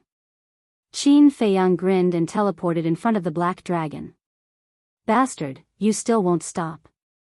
The black dragon roared and spat out a mouthful of dragon breath, pouncing towards Qin Feiyang with an earth-shattering force. Give me a taste of my own medicine. Qin Feiyang slapped out with his palm, golden light surging from his palm. Boom! After a short stalemate, the dragon breath turned in the air and instantly drowned the black dragon. At that moment, the black dragon screamed. Flesh and blood splattered everywhere. When the dragon breath dissipated, the black dragon was already on the verge of death. Qin Feiyang walked in front of the black dragon and said indifferently, Half-step divine lord, is only a so-so. What the hell is going on? The black dragon looked at Qin Feiyang in shock. Half-step divine lord, although you haven't truly reached the divine lord realm, you're already not comparable to a war god. Normally speaking, with my cultivation, no matter how powerful the divine arts I have mastered, it's impossible for me to pose a threat to you. It's even more impossible for me to seriously injure you. But unfortunately, the divine arts I have mastered can ignore the barrier of the major realm. Qin Feiyang sneered. Ignore the barrier of the major realm. Hearing this, the black dragon's heart was in turmoil. There was actually such a divine art in the world? Are you convinced? Qin Feiyang asked. No. This emperor hasn't activated his battle soul yet. If you have the ability, wait for this emperor to recover from his injuries and fight again? The black dragon said angrily. Qin Feiyang said, for a defeated opponent, I don't want to waste any more time. The black dragon was stunned for a moment, then immediately burned with anger and roared, Bastard, is there a need to humiliate this emperor like this? This is the truth, how can it be called humiliation? Qin Feiyang was puzzled. The black dragon was so angry that he was about to go crazy. He took a deep breath and said in a deep voice, This emperor's skills are inferior, I admit defeat. If you want to kill me, then come. You have quite a backbone. Qin Feiyang chuckled. Humph. The black dragon snorted from his nose, closed his eyes, and quietly waited for death.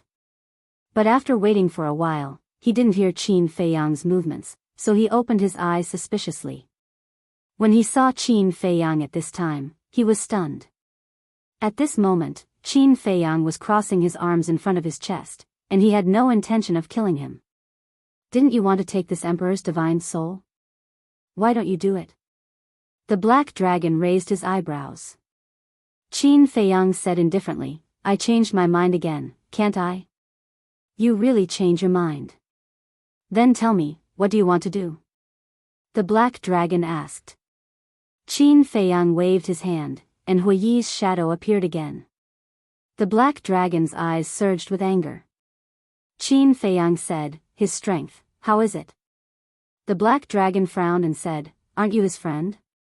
You still don't know? I ask, you answer. If you dare to say another word of nonsense, then I will really take your divine soul. Qin Feiyang said. The black dragon's pupils shrank and said, this person's cultivation is the same as yours, a low-level war god, but his methods are very terrifying, not inferior to yours. Not inferior to me? Qin Feiyang frowned. Yes. Half a month ago, he accidentally came here and discovered this emperor's existence. At that time, seeing that he was only a low-level war god, this emperor didn't take him seriously. But after fighting with him, this emperor found out that he was a bastard who pretended to be a pig to eat a tiger. The black dragon gritted his teeth and said, what did he do to you to make you hate him so much? Qin Feiyang was suspicious. Although he didn't kill this emperor, he plundered this emperor's treasures. Those treasures were all painstakingly accumulated by this emperor.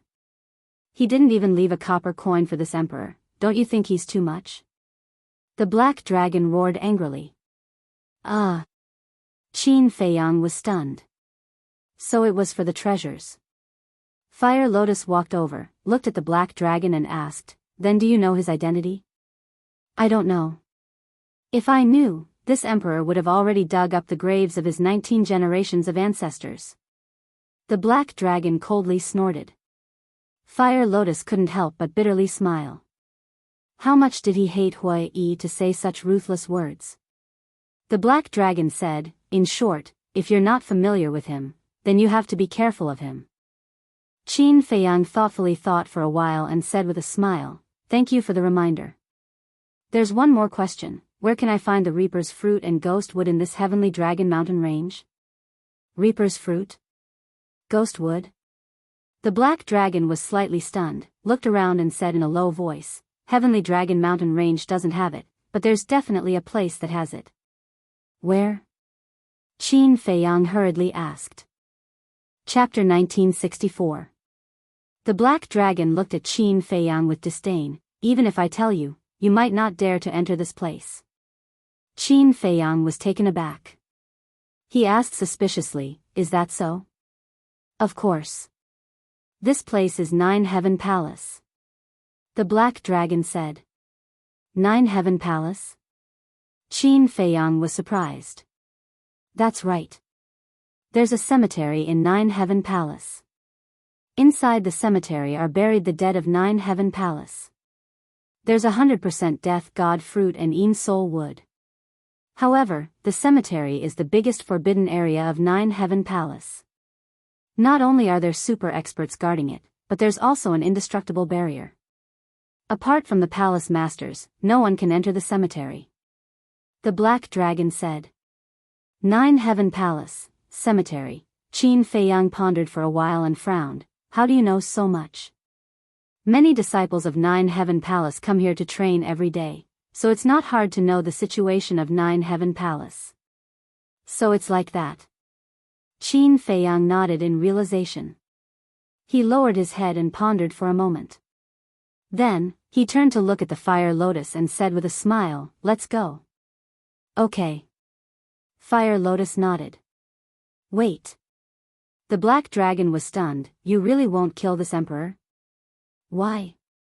Do you want to die? Qin Feiyang turned his head and looked at the black dragon playfully. No, no, no. This emperor is just surprised. The black dragon hurriedly waved its claws. Qin Feiyang smiled and took out an altar. Wait a while. This emperor wants to ask, where is the purple gold divine dragon clan's land? How many clansmen do you have? The black dragon hurriedly asked. You really think I'm a purple gold divine dragon? Qin Feiyang was speechless. Reviving the altar, he said without turning his head, don't tell anyone about what happened today, especially the purple gold divine dragon blood and purple gold divine dragon force. Understood, understood. Your purple gold divine dragon clan must be plotting something. Black Dragon chuckled. Qin Feiyang rubbed his forehead, jumped onto the teleportation altar with the fire lotus, and soon disappeared without a trace.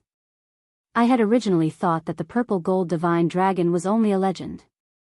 Never would I have imagined that the purple gold divine dragon actually existed in this world. It seems that there is hope for us dragons to rise again. The black dragon chuckled and entered the lake, disappearing without a trace. Just as Qin Feiyang and the black dragon disappeared, a young man in fiery clothes walked out of the forest in the distance. That was right. This person was Hui Yi. Purple gold dragon blood, the power of the purple gold divine dragon, Qin Dage, surnamed Qin. Is there such a coincidence in this world? It seems like my guess is right. This matter is getting more and more interesting, Hui Yi whispered to himself. A meaningful smile appeared in his eyes. Then, he opened an altar and vanished from sight. Early the next morning. Wang. Inside the castle. Qin Feiyang's image crystal vibrated. Qin Feiyang awoke from his cultivation and took out the image crystal. Two illusory figures appeared. They were Gongzi Feng and Gao Xiaolong. Qin Feiyang was stunned for a moment, then he teased, "Your relationship is developing very quickly." Feng Zijuan smiled. In the past, it was the Dragon King's temple. We didn't recognize each other. Gao Xiaolong was also full of smiles. Moreover, when he looked at Qin Feiyang, his eyes were filled with gratitude. If it weren't for Qin Feiyang pulling the strings, a small character like him wouldn't be able to walk together with someone like Gongzi Feng. Qin Feiyang smiled and asked, "Is there something you need from me?"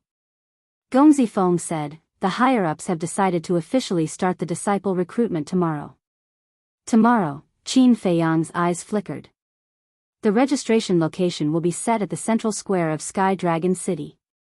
There are 3 days to register. The official test will be held on the 4th day. Gongzi Feng said. Qin Feiyang nodded and asked, "What is the content of the test?" The content of the test will only be announced on the day of the official test. This is to prevent people from cheating. However, don't worry. We will think of a way to find out in advance. Gongzi Feng said. Can you do it? Qin Feiyang had a doubtful attitude. Gao Xiaolong smiled, "Big brother Jiang, I definitely can't do it. However, senior brother Jun can definitely do it." Why do you say that? Qin Feiyang was curious. Because the chief examiner of this test is senior brother Jun's father.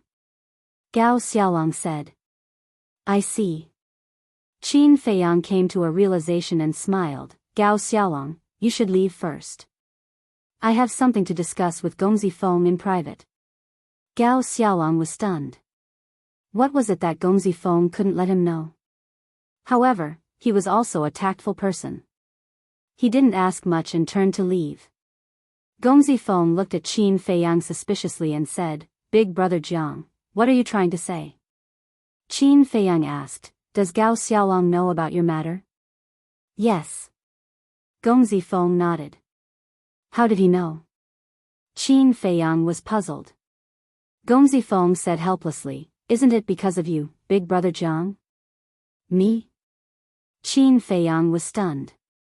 I heard from Gao Xiaolong that his sister Gao Xiaolui has been with you. Gao Xiaolui was the one who told him about this matter. Gongzi Feng said. Ah. Qin Feiyang was stunned. Thinking about it carefully, it seemed that after saving Gao Xiaolong, he did indeed talk to Fire Lotus about Gongzi Feng being an illegitimate child in front of Gao Xiaolui. It's my fault. Qin Feiyang smiled apologetically. It's nothing. It will be exposed sooner or later anyway. Gongzi Feng shook his head. Although the chief examiner is your father, based on your relationship with your father, are you confident that you can find out the contents of the examination from him? Qin Feiyang asked.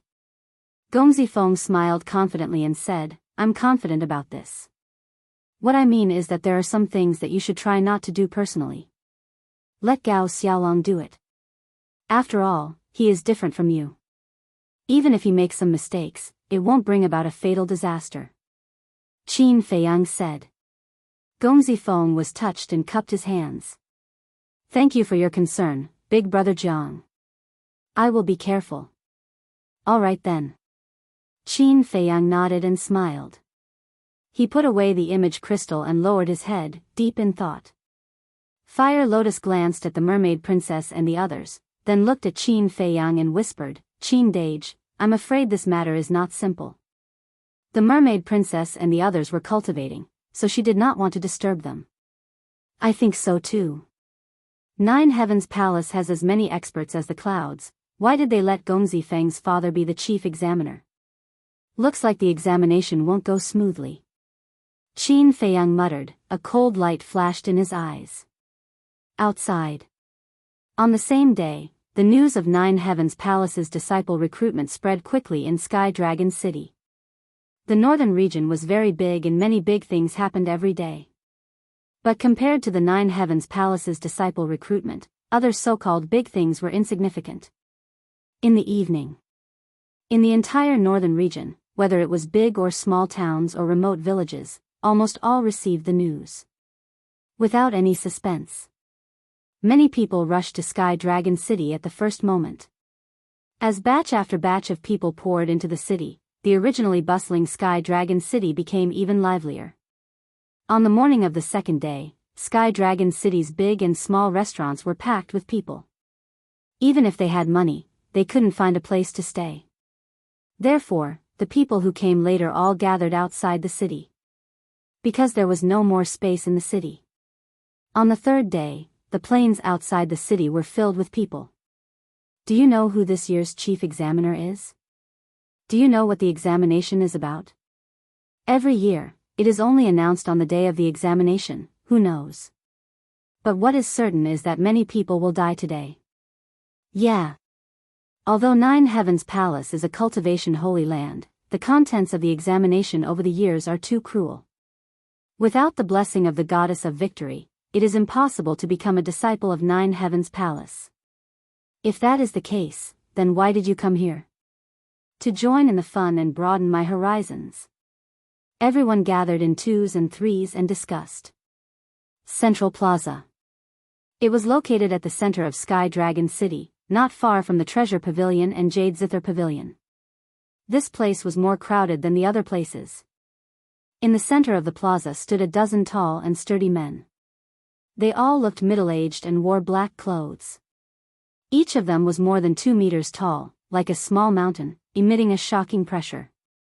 The clothes on their chests were engraved with a flame pattern of a small sword. That's right.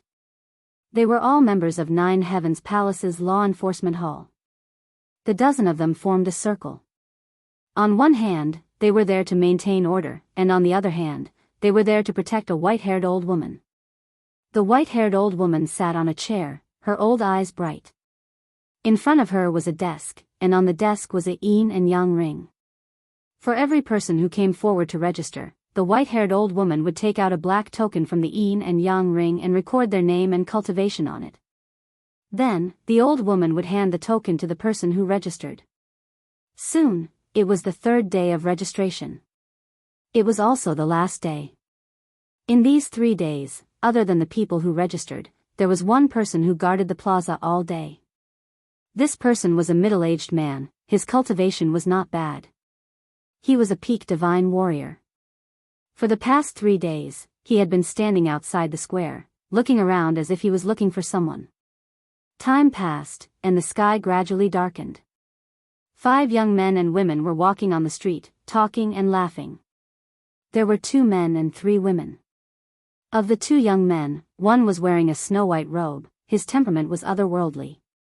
The other was wearing a flaming robe, his fiery red hair fluttered in the wind, his entire person was like a ball of fire. That's right. The 2 of them were Qin Feiyang and Hui Yi. Of the 3 women beside them, one was wearing a mask, wearing a light yellow dress, her black hair fluttering in the wind, looking somewhat mysterious. This person was Fire Lotus without a doubt. The other 2 women were both wearing light golden long dresses. They were tall and slender, and had a graceful bearing. Moreover, they all had a devastatingly beautiful face. But the difference was that the woman on the left had a head of wavy golden hair, like a waterfall, extremely dazzling. In front of outsiders, she was like a goddess, sacred and inviolable. However, in front of Qin Feiyang, she showed a timid side, firmly holding onto Qin Feiyang's hand, her face glowing with happiness. There was no suspense. The only person who could be so close to Qin Feiyang was naturally the mermaid princess. And the woman on the right gave off a noble aura. Her dark eyes were like black gems, crystal clear, without any impurities. With her peerless beauty and exquisite figure, no matter where she went, she would attract a lot of stunned gazes. That's right. She was Qin Rushwang. Every frown, every smile, every movement, exuded endless charm. Literature Center. Chapter 1965. Hua Yi glanced at the mermaid princess and Qin Rushwang, and then at Fire Lotus. He shook his head and smiled. Brother Jiang, I really envy you. Envy me for what? Qin Feiyang was suspicious. Isn't that obvious? Look at the three beside you. Which one of them isn't a peerless beauty? Look at the men around you. They look like pigs, and their eyes look like they can't wait to kill you. Hua Yi said. Qin Feiyang heard him and scanned the crowd around him. Sure enough, basically all the men were glaring at him fiercely, as if they hated him for stealing their wives. And along the way, there were people who came to hit on him from time to time. Actually, I'm also helpless. Qin Feiyang smiled bitterly. Hua Yi's face twitched. He was speechless. You're helpless? Why don't you give them all to me? This guy really didn't know how lucky he was. Give them to you? Qin Feiyang was slightly stunned. He rolled his eyes, pointed at Qin Rushwang, and smiled playfully. Okay, I'll give them to you. Hua Yi glanced at Qin Rushwang, his eyes full of amazement. What are you looking at? Qin Rushwang raised her eyebrows. Hua Yi laughed. I'm not blind. Beautiful women, of course, I have to take a few more glances. Is that so? Then tell me, how beautiful am I? Qin Rushwang smiled charmingly, full of charm. Qin Feiyang saw this and immediately took the mermaid princess and Fire Lotus back a few steps, keeping a distance from Hua Yi. Hua Yi looked at Qin Rushwang, stunned. But he didn't know that there was a cold light in Qin Rushwang's eyes. Suddenly, Qin Rushwang grabbed Hua Yi's hand and screamed with a pale face, "Molester!" Whoosh! At that moment, a large number of angry eyes were fiercely directed at Hua Yi. Hua Yi was also stunned. What kind of drama was this? Bastard, how dare you act like a hooligan on the street? You're courting death. Beat him up. Then, amidst the angry roars, Hua Yi was surrounded. Those people were truly ruthless. It was as if they had a vendetta against Hua Yi for killing their father. They were punching and kicking him. Actually, many people knew that the two of them knew each other because they were talking and laughing before. But in front of a beauty, they couldn't care less. Qin Rushwang retreated to the side of Qin Feiyang and the others. As she watched Hua Yi get beaten up, her face was filled with schadenfreude. The most terrifying thing in the world is indeed women. Qin Feiyang glanced at Hua Yi and looked at him with sympathy. Miss, are you satisfied? Should we continue? A moment later, the group of men whose minds had been blinded by lust turned to look at Qin Rushwang ingratiatingly. Thank you for upholding justice for this little girl. Qin Rushwang said coquettishly. No need, no need. Acting bravely for a just cause is what a man should do. Miss, may I get to know you? I'm Zhang San. I'm Li Si. My name is Lu Wu. The group immediately surrounded Qin Rushwang. What do you want? Qin Feiyang raised his eyebrows and stood in front of Qin Rushwang. Kid, who are you? You'd better mind your own business. At that moment, The group of people stared fiercely at Qin Feiyang. He's my brother. Everyone, be more polite. Qin Rushwang giggled. So, he's the girl's brother. I'm sorry, brother-in-law. No, I'm sorry, brother. I've offended you, please forgive me. Everyone's expression instantly changed. They looked at Qin Feiyang with a fawning expression. Qin Feiyang couldn't help but feel a headache coming on. In fact, when he left the castle, when Qin Rushwang and the mermaid princess told him that they also wanted to sign up for the assessment, he firmly opposed it. Because he was worried that such a thing would happen.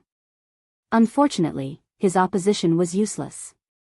Not to mention the mermaid princess, just Qin Rushwang, who was at the level of a great-grandmother, he dared to be presumptuous? Disperse. I still have to sign up, I'm not in the mood to mess around with you. Qin Feiyang glanced at those who were trying to curry favor and waved his hand helplessly.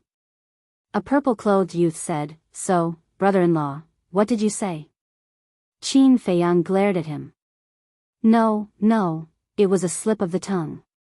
The purple-clothed youth quickly waved his hand and changed his words. So, brother, you also want to sign up for the assessment. How about this, I happen to be free, I'll lead the way. No need, I know where to go. Qin Feiyang held back his temper and said. The purple-clothed youth laughed. Don't be so polite. That's right. We're all family. Don't be so polite. The others also followed suit. Jiang Haotian, your sister caused me to be like this. How are you going to compensate me for my loss? Suddenly, Hua Yi jumped out of the crowd and roared at Qin Feiyang. What? He's Jiang Haotian. The fierce man who cheated Feng Zijuan. I heard that now. When he opened his mouth in the auction house, the whole audience was dead silent. No one dared to compete with him. The crowd suddenly became restless. So it's Brother Jiang. I'm sorry to disturb you. The purple-clothed youth came back to his senses and without hesitation, he immediately turned and ran. The others also dispersed in an uproar. In their eyes, there was fear that couldn't be dispelled. Qin Feiyang looked at those people in amazement. Was his reputation now so big? Jiang Haotian, I'm not joking. You have to give me a satisfactory explanation. Hua Yi stared at Qin Feiyang angrily. Qin Feiyang looked at Hua Yi and couldn't help but laugh. Mermaid Princess and Fire Lotus also held back their cheeks until they were red. At this moment, Hua Yi's head was bulging with several big bumps. His clothes were also torn and his body was full of bruises. Especially his eyes, they were like two panda eyes. He looked extremely miserable. You're still laughing? What did I do wrong to suffer like this? Hua Yi felt wronged. Qin Feiyang coughed dryly and stepped forward to pat Hua Yi's shoulder. He shook his head and sighed. To be honest, you asked for it. After saying that, he pulled Mermaid Princess and walked forward without looking back. I asked for it? Hua Yi pointed at his nose with a dumbfounded expression. Qin Rushwang glanced at Hua Yi indifferently and also left. What do you mean? Did I offend her in some way? Hua Yi looked at Qin Rushwang's back and looked at Fire Lotus who was secretly laughing and asked. Fire Lotus moved closer to Hua Yi's ear and laughed softly. Do you still remember what you said at the Jade Zither Tower? Jade Zither Tower? Hua Yi was stunned and asked suspiciously, what did I say? You forgot so quickly? Let me remind you. At that time, you said that a certain woman was an old woman. Fire Lotus chuckled and turned to chase after Qin Feiyang and the other two. Old woman? Did I say something like that? I don't think so. Hua Yi scratched his head, his face full of suspicion. Suddenly, he seemed to have thought of something. He quivered and looked up at Qin Rushwang's back. Could she be that woman who could play the zither and was at the level of a great-grandmother? How is this possible, great-grandmother and so young? So beautiful? Hua Yi stood there in shock, unable to recover for a long time. Brother Hua, if you don't hurry up, the people from Empyrean Palace might have to pack up. Qin Feiyang's voice rang out. Hua Yi came back to his senses and shook his head with a bitter smile. Trouble comes from careless talk. How could he have thought that a casual sentence would cause him to suffer like this? He's Jiang Haotian. So he's also preparing to enter Empyrean Palace. Looks like we'll have another formidable opponent this time. It doesn't matter if he's a formidable opponent. What annoys me the most is that he has such a beautiful woman by his side. And there's more than one. Gosh, it's really a few fresh flowers inserted in a pile of cow dung. After knowing Qin Feiyang's identity, no one dared to come and harass him. However, they all had a look of righteous indignation. Soon, the central square entered the sight of Qin Feiyang and the others. At this moment, there were many young talents in the square. Each of them had an extraordinary temperament.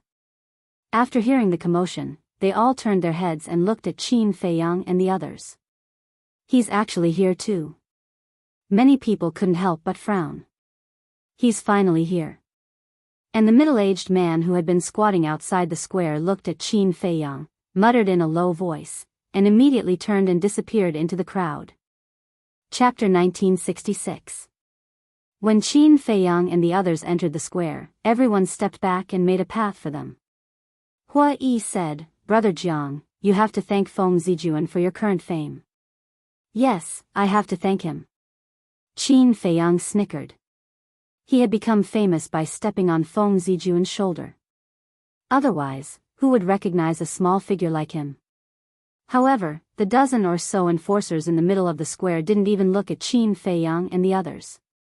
The old man in white sat at the table with his head lowered. He didn't react at all. After all, their statuses were different. In their eyes, Qin Feiyang and Feng Zijuan's matter was simply a small squabble, not worth mentioning. The five of them walked to the table. The old man in white didn't raise his head. He took out a black token from his yin and yang ring and said, "Name, cultivation. Jiang Haotian, initial stage god of war." Qin Feiyang stood at the front and looked at the old man in white. The old man in white waved his hand and a ray of light shot into the token.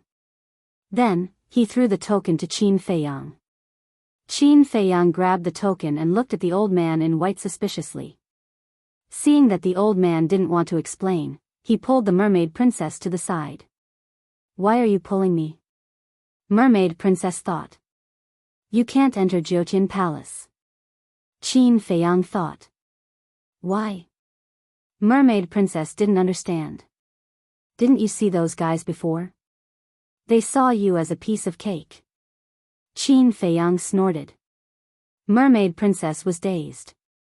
Then, she smiled and said, "Are you jealous?" "No." Qin Feiyang coughed and shook his head expressionlessly. "If you're not jealous, why don't you let me enter Jiutian Palace?" Mermaid princess covered her mouth and laughed. Qin Feiyang looked embarrassed and said, "Anyway, no matter what, I won't let you show your face outside." All right. The mermaid princess nodded helplessly. However, his heart was filled with happiness. Because the more Qin Feiyang behaved like this, the more it proved that he cared about her. Hua Yi, great success war god. Hua Yi was the second.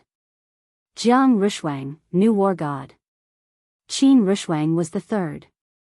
Jiang Fire Lotus, war god level 1. Fire Lotus was the fourth. The three of them also received a token each. 1 advanced stage war god, 2 low stage war gods, and 1 beginner stage war god. Their cultivation isn't that great, but how dare they offend Feng Zijuan? Could it be that they really have some big shot backing them up? Everyone grumbled inwardly. Jiang Haotian. At this moment, a clear and crisp voice rang out. This voice, everyone looked in the direction of the voice and saw a woman in white standing outside the square, panting as she looked at Qin Feiyang. There was also a trace of anger and grievance in his eyes. That was right. This person was Shengguan Qiu. The middle-aged man who had been squatting outside the square was sent by her. When the middle-aged man went back to report to her that Qin Feiyang finally appeared, she immediately ran over. She's also here for Jiang Haotian? But looking at her, she seems a bit angry. Did Jiang Haotian offend her somehow? Looks like there's going to be a good show. Everyone looked at Qin Feiyang gloatingly. Sheng Guanxiu was not only beautiful, but also powerful. Most importantly, she really had a backer. It could be said that almost no one in the younger generation of the entire northern region dared to offend her. Even the top monstrous geniuses of the Nine Heavens Palace had to be respectful to her.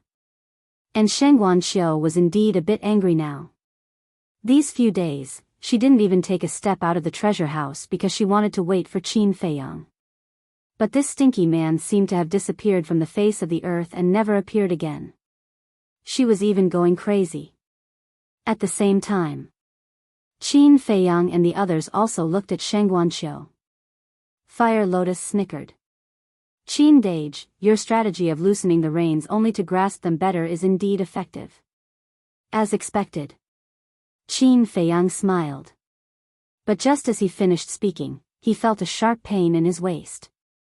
He quickly turned his head and saw the mermaid princess glaring at him fiercely. Her little demonic claws were also clutching the flesh of his waist, refusing to let go. What's wrong? Qin Feiyang endured the pain and said to himself. The mermaid princess revealed a devilish smile and said to herself, not bad. It's only been a few days and you've already hooked up with a girl. It's a misunderstanding. Qin Feiyang quickly said to himself. Is it a misunderstanding? Then how do you explain the grievance on her face? The mermaid princess snorted coldly. I really didn't. Qin Feiyang felt bitter in his heart. There are many people here now, so I'll save you some face. When there's no one around, I'll interrogate you properly. The mermaid princess snorted and finally let go of her little demonic claws. Qin Feiyang couldn't help but feel a headache coming. Then, he noticed that Hui Yi and the others were looking at him strangely. His expression suddenly became unnatural. Qin Dage, why are you and sister-in-law flirting with each other? Fire Lotus looked at the two suspiciously. Ahem. Qin Feiyang choked on his own saliva. Flirting with each other? It's clearly suffering, okay? Jiang Haotian, I'm calling you. Can't you hear me? Seeing that Qin Feiyang ignored him, Sheng Guanxiu became angry again. There are still people waiting to register. If there's nothing else, hurry up and leave. The hoarse voice of the old man in white also sounded with a hint of displeasure. Yes. Qin Feiyang hurriedly responded. He turned around and pulled the mermaid princess towards Sheng Guanxiu. Fire Lotus, so your brother is also a henpecked husband. Hui Yi glanced at the mermaid princess and laughed secretly. Henpecked husband? Fire Lotus was stunned. So what if I'm henpecked husband? It's still better than someone who has no one to control him. Qin Rishuang glanced at Hui Yi indifferently and left without looking back. Hui Yi was slightly stunned and cried out in grievance, who did I offend? Miss Shangguan, it's been a few days. How are you? Qin Feiyang walked out of the square and smiled at Sheng Guanxiu. Don't laugh. Just looking at your face makes me angry. Sheng Guanxiu snorted coldly. Did I offend you? Qin Feiyang was suspicious. You didn't. You told me that before you gave me the elixir, you came to the treasure pavilion every day. But after you gave me the elixir, you disappeared. What do you mean by that? Sheng Guanxiu said angrily. Elixir? Disappeared? What's going on?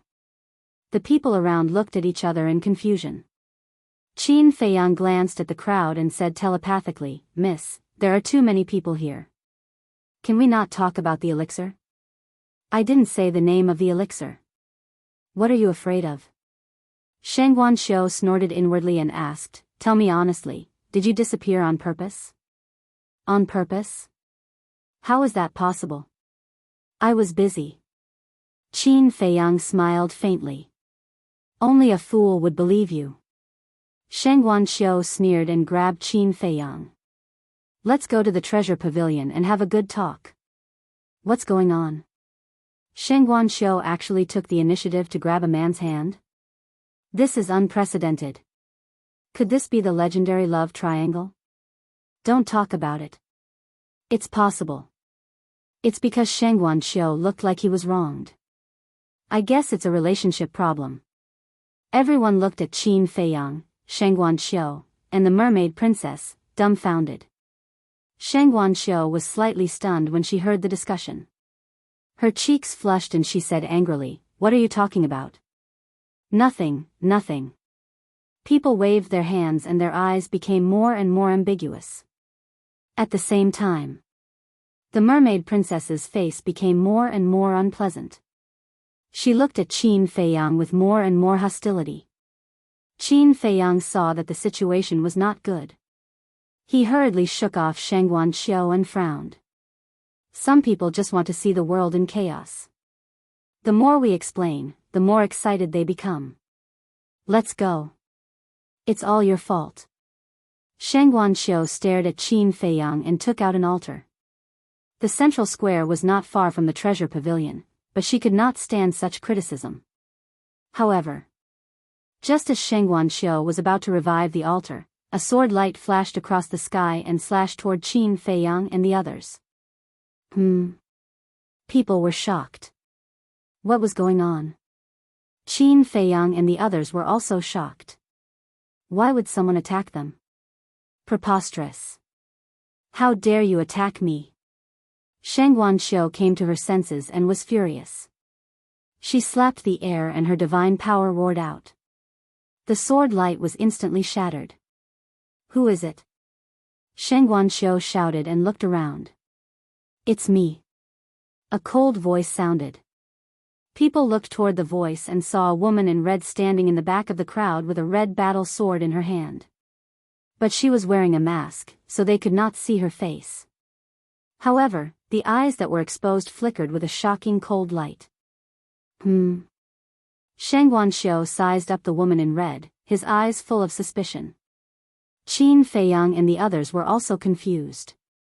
But when they saw the battle sword in the woman's hand, Qin Feiyang and Fire Lotus's pupils shrank. It's her. Who are you? Why did you attack us? Sheng Guanxiu raised his eyebrows. The woman in red did not answer. She walked toward them step by step. You don't want to talk. Sheng Guanxiu's eyes were filled with murderous intent. Wait. Qin Feiyang reached out and stopped Sheng Guanxiu. What? Sheng Guanxiu was suspicious. She's here to kill me. Qin Feiyang said. Kill you? Sheng Guanxiu was stunned. Qin Feiyang did not explain. He let go of the mermaid princess and stepped forward to face the woman in red. We've been looking for you, but you came to Sky Dragon City without us knowing. The woman in red stared at Qin Feiyang and said angrily. Qin Feiyang sighed deeply and said, I didn't expect you to come to Sky Dragon City. Why? Are you afraid that I'll see you? The woman in red sneered. I don't mean that. Qin Feiyang shook his head. Then what do you mean? If you don't want to marry me, just say it. Why do you have to hide? The woman in red shouted angrily. As soon as these words were spoken, it immediately caused a huge uproar. And they're in a four-way relationship? What's this guy doing? Why does he have so many women? But it also shows that he's not a good guy. Seducing one after another. This kind of person is a disgrace to us men. He's a scum. This is really annoying. People were discussing angrily. Qin Feiyang's face darkened. What's going on? Chapter 1967. Qin Feiyang looked at the lady in red and frowned. Let's talk in private. Afraid of embarrassing yourself? You're afraid, but I'm not. We have to make it clear in front of everyone today, so that everyone knows what kind of person you are. The lady in red laughed angrily. Qin Feiyang said in a low voice, Don't be unreasonable, okay? How dare you say I'm unreasonable? The lady in red was furious. she raised the battle sword in her hand and slashed towards Qin Feiyang. Boom! But at this moment, the old man in white sitting in the middle of the square suddenly released a powerful aura. He stared at Qin Feiyang and the others and shouted, "This is Sky Dragon City, no violence is allowed. If you have a grudge, go outside the city and settle it." Feeling the white-clothed old man's terrifying majesty, a trace of fear crept into the red-clothed woman's eyes. Qin Feiyang's pupils shrank. The aura of the old man in white had already surpassed that of a war god. Let's go outside the city." Sheng Guanxiu waved his hand impatiently and opened a teleportation altar. Outside the city, in the sky above a forest, Qin Feiyang and the others appeared one after another. The lady in red also followed. Once she appeared, without saying anything, she slashed towards Qin Feiyang with the battle sword in her hand. Qin Feiyang raised his eyebrows. He teleported and dodged to the side. "Why are you dodging?" The lady in red was furious. Qin Feiyang said in a low voice, "Some things are not as simple as you think." "Then tell me, how complicated is it?" The lady in red roared and waved her battle sword crazily. Qin Feiyang did not fight back, he kept dodging. Hua Yi asked suspiciously, "Fire Lotus, who is she? Why does she hate Brother Jiang so much?" "It's a long story." Fire Lotus sighed deeply. She looked at Qin Feiyang and said, "She has lost her mind, let her calm down first." "Shut up. This is between us. What does it have to do with you?" The woman in red said angrily. Fire Lotus said, "Some things aren't as simple as you think." "It's not simple. He has so many women by his side. Even the manager of the treasure pavilion is his woman. How could he possibly fall for me?" The woman in red sneered. "When did I become his woman? Can you stop talking nonsense?" Sheng Guanxiu said angrily. "What did this have to do with her? Why did she have to drag her into this? You do need to calm down." Qin Feiyang suddenly used the movement character art and landed behind the red-robed woman, slapping the back of her head with his palm. The woman in red fainted on the spot. The sword in his hand also flew out. So fast. Sheng Guanxiu's pupils contracted. Even she had not been able to catch a glimpse of Qin Feiyang at that moment. In the meantime, Fire Lotus stepped forward and hugged the woman in red. She grabbed her sword and looked up at Qin Feiyang, asking, "What should we do?" "I don't know either." Qin Feiyang shook his head. "Then let's find a place to let her sleep for a while," Fire Lotus said. Qin Feiyang nodded. Fire Lotus looked around and fixed her eyes on a mountain peak in the distance. She then flew toward the peak with the woman in red in her arms. Sigh. Qin Feiyang sighed and landed beside the mermaid princess. He looked at Hua Yi and said with a smile, "Brother Hua, I have something to deal with. You go back to the Yuqin Tower first. We'll meet outside the city tomorrow morning." "Okay." Hua Yi nodded and left alone. After Hua Yi left, Sheng Guanxiu looked back at Qin Feiyang and said, "Jiang Haotian, I've realized that anything related to you is not a good thing. I didn't ask you to come. You can leave now. I won't stop you." Qin Feiyang said lightly. "You," Sheng Guanxiu stared at Qin Feiyang angrily. Qin Feiyang ignored him. He grabbed the mermaid princess' hand and said with a smile, "Don't get me wrong. She came to me because she has business to discuss. But it seems that we can't talk about it now." "Who said we can't talk about it?" Sheng Guanxiu said hurriedly, "Tell me, how many divine gems do you need to sell me the formula of the Juku Yellow Dragon Elixir?" "Divine gems?" Qin Feiyang was stunned and said with a smile, "Steward, are you sure? How can the formula of this elixir be bought with divine gems? Besides, I don't plan to sell it to you." Sheng Guanxiu frowned and said, "If you don't want to sell it, why did you give me the elixir?" Qin Feiyang said, "I gave you the elixir to let you know the value of this elixir. I believe you've tried it. Otherwise, you wouldn't have come to me in person." "Yes. I've tried it. It's exactly as you said. Sheng Guanxiu nodded. Qin Feiyang said, in that case, as a shrewd businessman, you should know that it's impossible for me to sell you the formula. Then tell me, what's your plan? Sheng Guanxiu asked. Her face was full of disappointment. In fact, she had expected that it would be impossible to get the formula. However, the formula of this elixir was too tempting. Therefore, she had a glimmer of hope. Now that her hope was dashed, she could only settle for the next best thing. My plan, Qin Feiyang pondered for a while and said with a smile, actually, I'm very easy to satisfy. Let's work together. Work together? Sheng Guanxiu frowned. Yes. We'll work together and share the benefits equally. Qin Feiyang said. If that's the case, it'll involve a lot of problems. How are we going to split the benefits? Who will provide the herbs? Also, if you don't want divine gems, what do you want?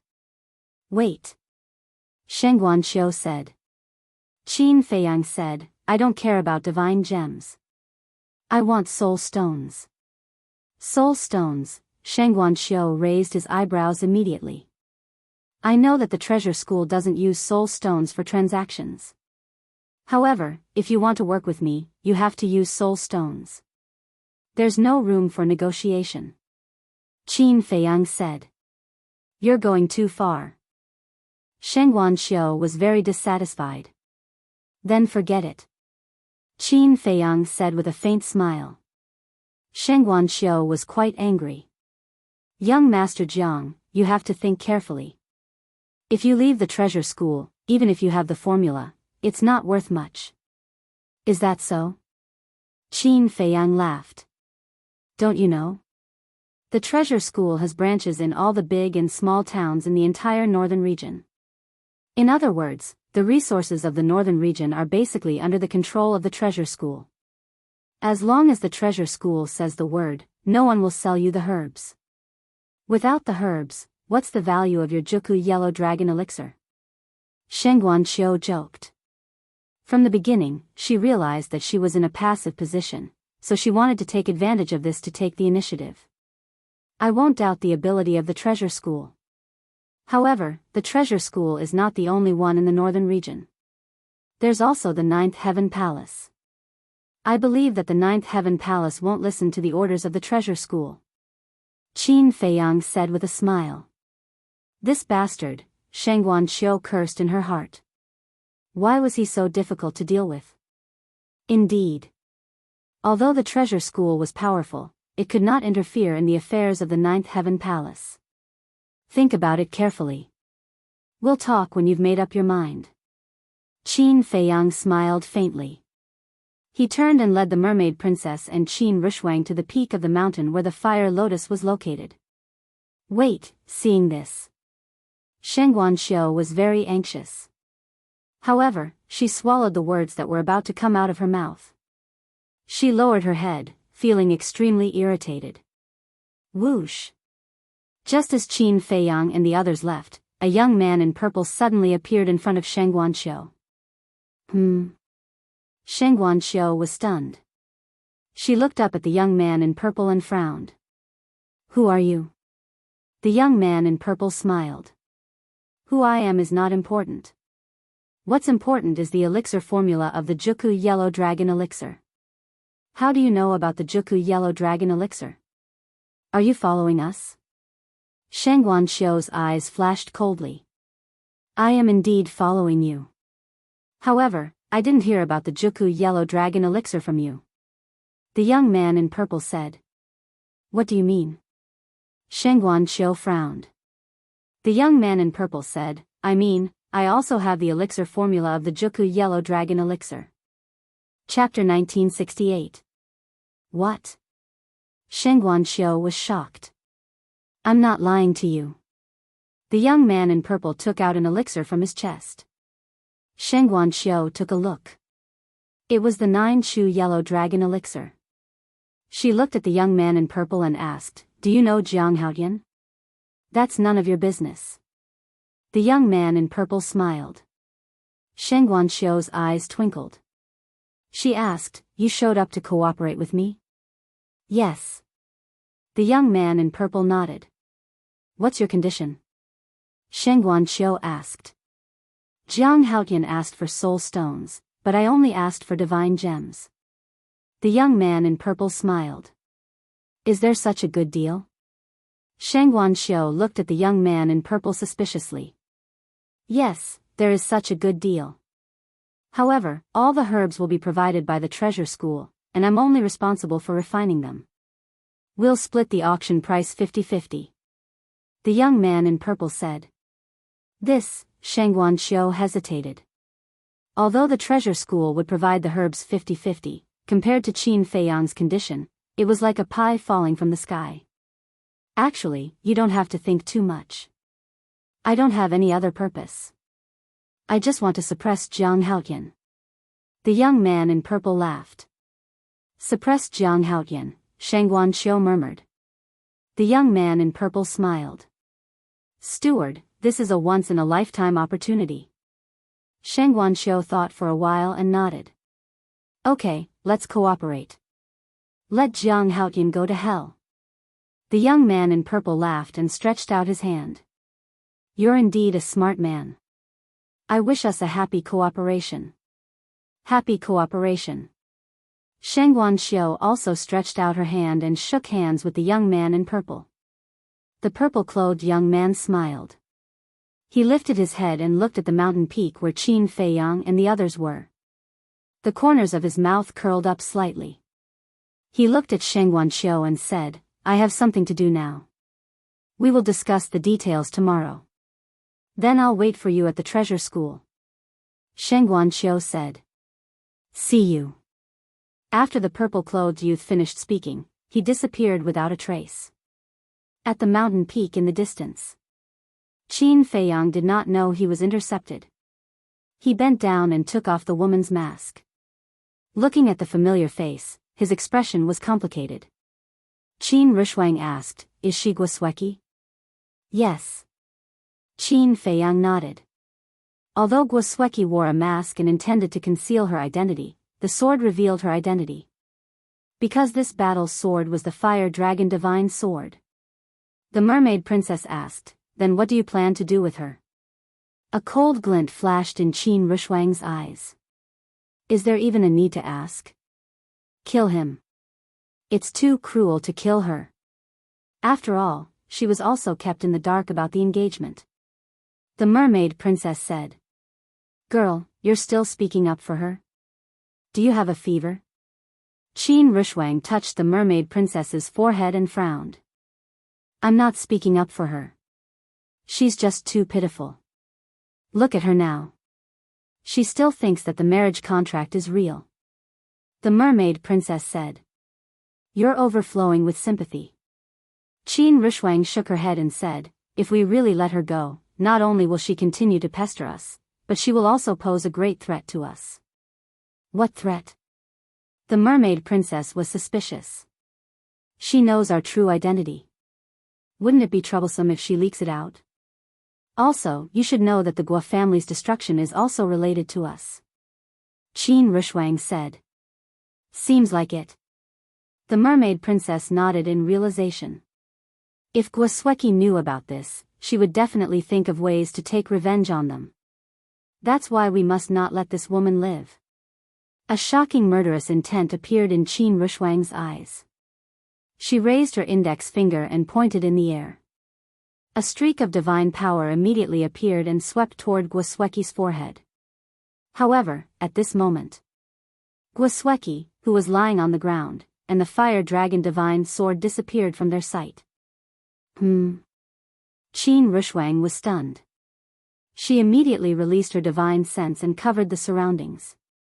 However, she did not find any trace of the spatial divine item in the void. What's going on? Everyone looked at the void of space in shock. Qin Feiyang looked around and his eyes flickered. I think that spatial divine item should be embedded with the soul-concealing stone. Damn it. Who could it be? Qin Rushwang's face was as cold as frost. The other party had rescued Guosweki, which meant that they had been secretly following them. In other words, the other party had heard everything they had just said. What should we do now? The mermaid princess looked at Qin Feiyang and Qin Rushwang and asked in a panic. Qin Feiyang grabbed the mermaid princess' hand and smiled. Even if Gwasweki wants to take revenge on me and reveals my identity, it doesn't matter. You're still smiling so easily? Qin Rushwang glared at Qin Feiyang angrily. Yeah, Qin Dage, we can't be careless about this. What if the person who rescued Gwasweki is Feng Yuan's lackey? Fire Lotus added. Feng Yuan? Qin Feiyang was stunned. After thinking for a moment, he shook his head and said, I don't think it's him. How do you know? Qin Rushwang asked. Think about it. In the eyes of Feng Yuan and the others, a nobody like Gwasweki is not worthy of their rescue. Qin Feiyang said. You're right. Fire Lotus nodded. Right what? We're not Feng Yuan. How do we know what he's thinking? Qin Rushwang said.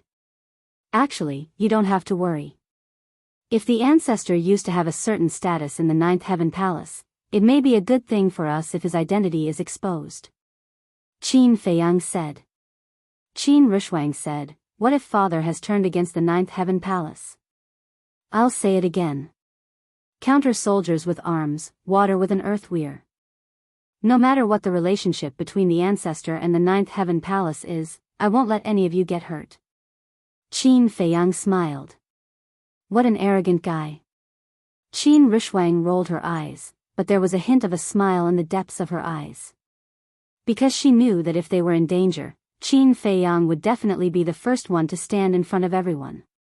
But then again, don't you think that saving someone without a word is a little familiar? Qin Feiyang frowned and said. Familiar? Qin Rushwang and the other two were suspicious. I remember that Mu Tianyang and the demon ancestor used to do this kind of thing before. Qin Feiyang said. Mu Tianyang. The demon ancestor. Hearing these two names, Qin Rushwang and the mermaid princess's eyes suddenly trembled. The dusty memories also surged like a tide. Actually, we can't put all our attention on Feng Yuan. After all, we still have some old rivals in the ancient world. They are all more difficult to deal with than Feng Yuan. Now that the name Jiang Haotian has spread, I think they should be showing up soon. Qin Feiyang said. Not only was he not nervous, but there was also some anticipation in his eyes. Can you stop being so careless all the time? Let's not talk about Mu Tianyang first. You know the demon ancestor's methods better than anyone else. With a heaven-defying divine artifact, you can't do anything to him except open up the slaughter zone. Qin Rushwang said angrily. Qin Feiyang smiled and said, hasn't the demon ancestor turned over a new leaf? That's just his one-sided story. Do you still believe it? Qin Rushwang said angrily. All right. Let's not talk about this for now. Let's be prepared for our identities to be exposed. Qin Feiyang said. Although it was only Qin Rushwang's guess that the ancestor and Empyrean Palace had turned against each other, if it was true and their identities were exposed, the situation would become extremely serious. In fact, it was not that he was not worried, but he did not want to show it. Because now, he was the pillar of support in everyone's hearts. If even he panicked, the people around him would definitely panic even more. Therefore, he had to remain calm to stabilize everyone's hearts. Chapter 1969. At the same time. Sky Dragon City, Jade Zither Tower. On the 7th floor, in a room, the fragrance of tea filled the air.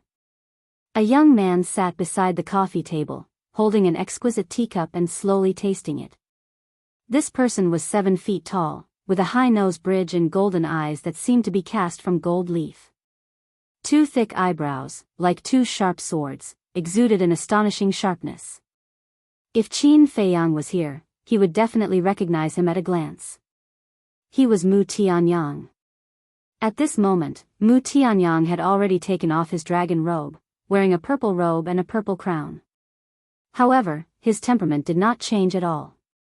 He sat there like an emperor, emitting a terrifying and oppressive aura. Dong! Suddenly, There was a knock on the door. Mu Tianyang looked up at the door and said, "Come in." The door was pushed open, and another young man in purple strode into the room. After closing the door, the young man in purple quickly walked in front of the man and said respectfully, "Greetings, ancestor." Since he would address Mu Tianyang as such, the identity of the young man in purple was naturally revealed. Mu Qing. Mu Tianyang asked, "How is it?" Mu Qing said, "Not only Qin Feiyang, but the mermaid princess and Qin Rushwang also came to the ancient world. Mermaid, Qin Rushwang, one is Qin Feiyang's most beloved woman, and the other is Qin Baishan's biological daughter. It's not strange that they entered the ancient world. I'm most concerned about the white-eyed wolf, Tang Hai, and the others." Mu Tianyang said. "I didn't see them, but I think they should be cultivating in the ancient castle." Mu Qing said. Mu Tianyang took a sip of tea, shook his head and sighed. "I thought that Qin Feiyang would stay in the Great Qin for at least a few years before entering the ancient world. I didn't expect it to be so fast." Mu Qing snorted coldly. "Coming to the ancient castle is courting death." "Courting death? Haven't you suffered enough at his hands? You still dare to underestimate him?" Mu Tianyang raised his eyebrows and said angrily. "Ancestor, please calm your anger." Mu Qing's expression changed as she said hurriedly. "Remember, never underestimate him. In the past, it was because I underestimated him that I ended up in such a miserable state." Mu Tianyang snorted coldly. "Mu Qing will bear this in mind." Mu Qing replied respectfully. Mu Tianyang's expression eased a lot as he asked, "Is there anything else?" Mu Qing said. He took out the Juku Yellow Dragon elixir and prepared to cooperate with Shengguanqiu. This is indeed his style. Mu Tianyang raised his eyebrows. "However, this matter has already been ruined by me." Mu Qing sneered. "What do you mean?" Mu Tianyang was stunned and looked at Mu Qing curiously. Mu Qing briefly explained the situation at that time. "Fool." After hearing this, Mu Tianyang not only did not praise him, but also became angry. "Ancestor, did I do something wrong?" Mu Qing frowned. "Wrong. Very wrong. You actually used divine gems to trade for the Juku Yellow Dragon elixir. Don't you think this is a reckless waste of God's gift? To be honest, compared with Qin Feiyang, you are not just a little bit better." Mu Tianyang was furious. "I also thought about this. Qin Feiyang offered soul stones. If I went to Qin Feiyang, his offer would definitely be lower than Qin Feiyang's. Otherwise, why would Shengguanqiu cooperate with us? What's more, I did this to suppress him. Think about it. If Shengguanqiu really agreed to cooperate with him, he would get a lot of soul stones and the time formation of the ancient castle. Wouldn't his cultivation improve by leaps and bounds?" Mu Qing felt very wronged. "Although you are right, you can't use divine gems. Qin Feiyang needs soul stones, so do we. You can also use soul stones to trade, as long as your share is lower than Qin Feiyang's. For example, if Qin Feiyang and Shengguanqiu split it 50-50, then we can split it 40-60. In this way, Shengguanqiu will still cooperate with us, right?" Mu Tianyang said angrily. This, Mu Qing was stunned. At that time, he only wanted to suppress Qin Feiyang, so he did not think so much. After pondering for a while, Mu Qing looked at Mu Tianyang and said, "How about I talk to Shengguanqiu again?" "Forget it. Businessmen hate people who go back on their words the most. In their eyes, this kind of person is very unreliable. If we change our mind now and talk to her again, I think she would rather cooperate with Qin Feiyang than us." Mu Tianyang rubbed his forehead and said. Mu Qing lowered his arms and said, "Ancestor, I'm sorry. It's my fault. I didn't think it through." Mu Tianyang said, "It's good that you know you are wrong. Think more before you do things in the future. Don't be impulsive." "Yes." Mu Qing replied. Mu Tianyang pondered for a while and said, "Actually, this matter hasn't reached the point of no return. Ancestor, what's your plan? Mu Qing was suspicious. Don't we still have the 9 turns dragon blood elixir? Let's cooperate with Shengguan Qiu first. When we taste the dessert, we will show the 9 turns dragon blood elixir. When I think about it, she probably won't refuse to trade with soul stones. Mu Tianyang said. That makes sense. Mu Qing nodded with a smile and said, also, there are potential elixirs. Mu Tianyang was angry again and shouted, I said you were stupid. You really don't know it. Mu Qing was stunned. Was he wrong again?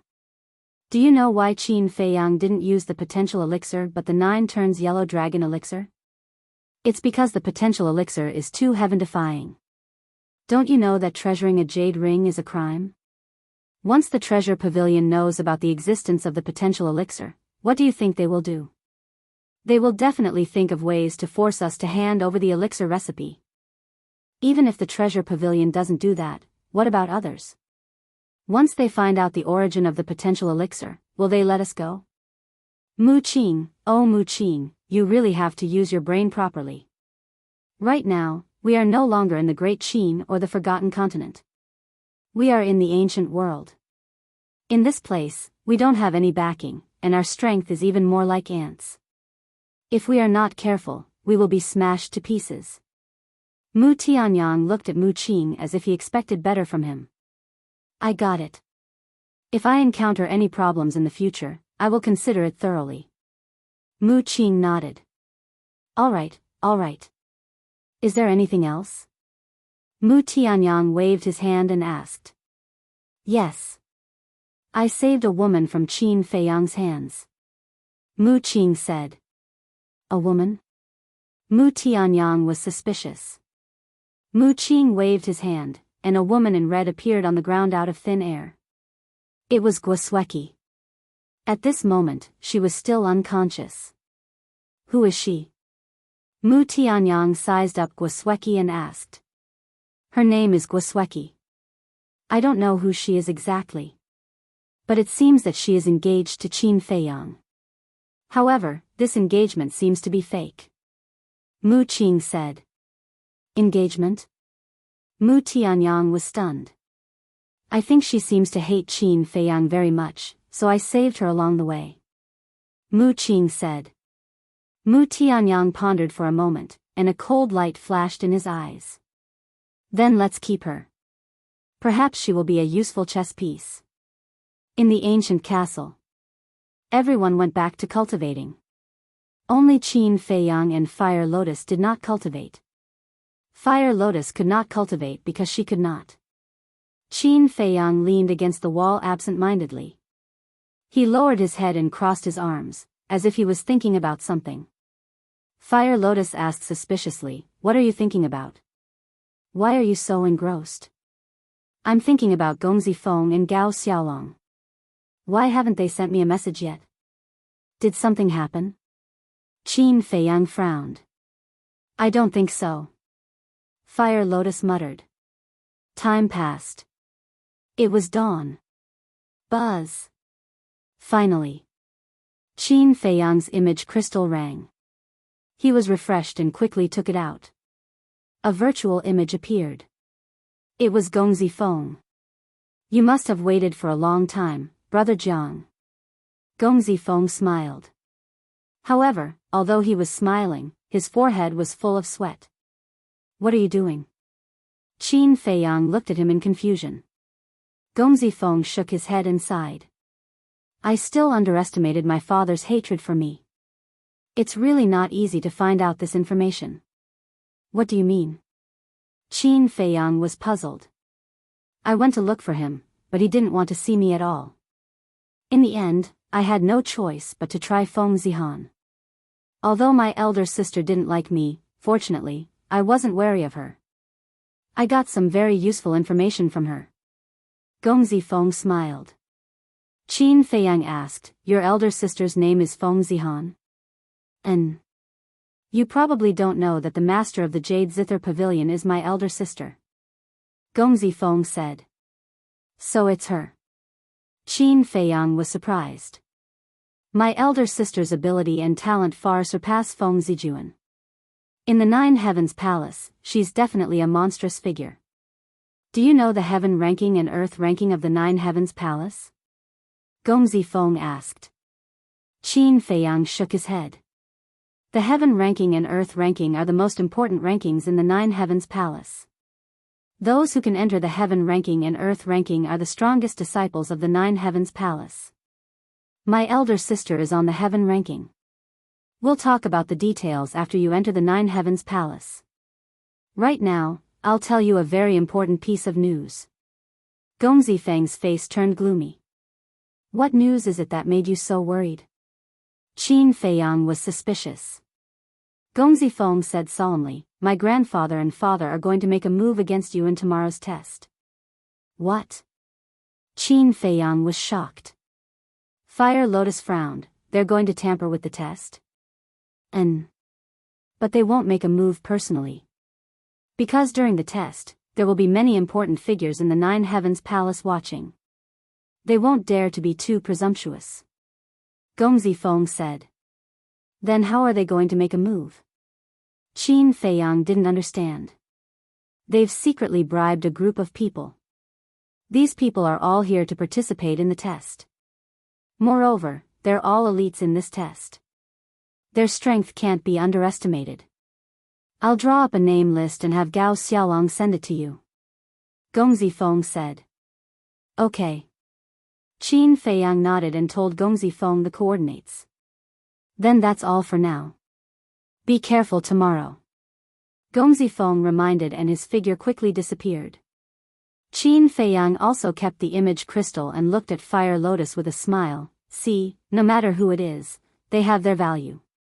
If Gong Zifeng didn't help us this time, we would have been caught off guard. Gong Zifeng is really good. But I'm more curious. Who are these people that are willing to be Gong Zifeng's pawns? Fire Lotus's eyes flashed with a cold light. Literature Hall. Chapter 1970. About half an hour passed. Brother Jiang, where are you? A voice that sounded like a thief entered the castle. Qin Feiyang immediately left the castle and appeared at the peak of the mountain. The waning moon hung high in the sky. The surroundings were quiet.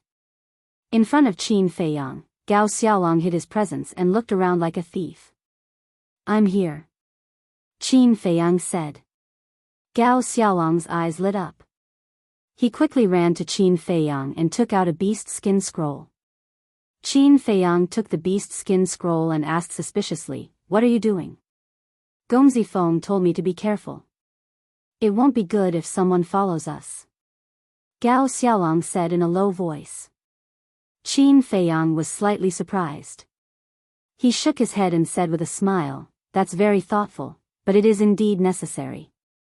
Tell Gong Zifeng that we should try not to meet in the future. Even when we are communicating, it's best to hide in a spatial divine object.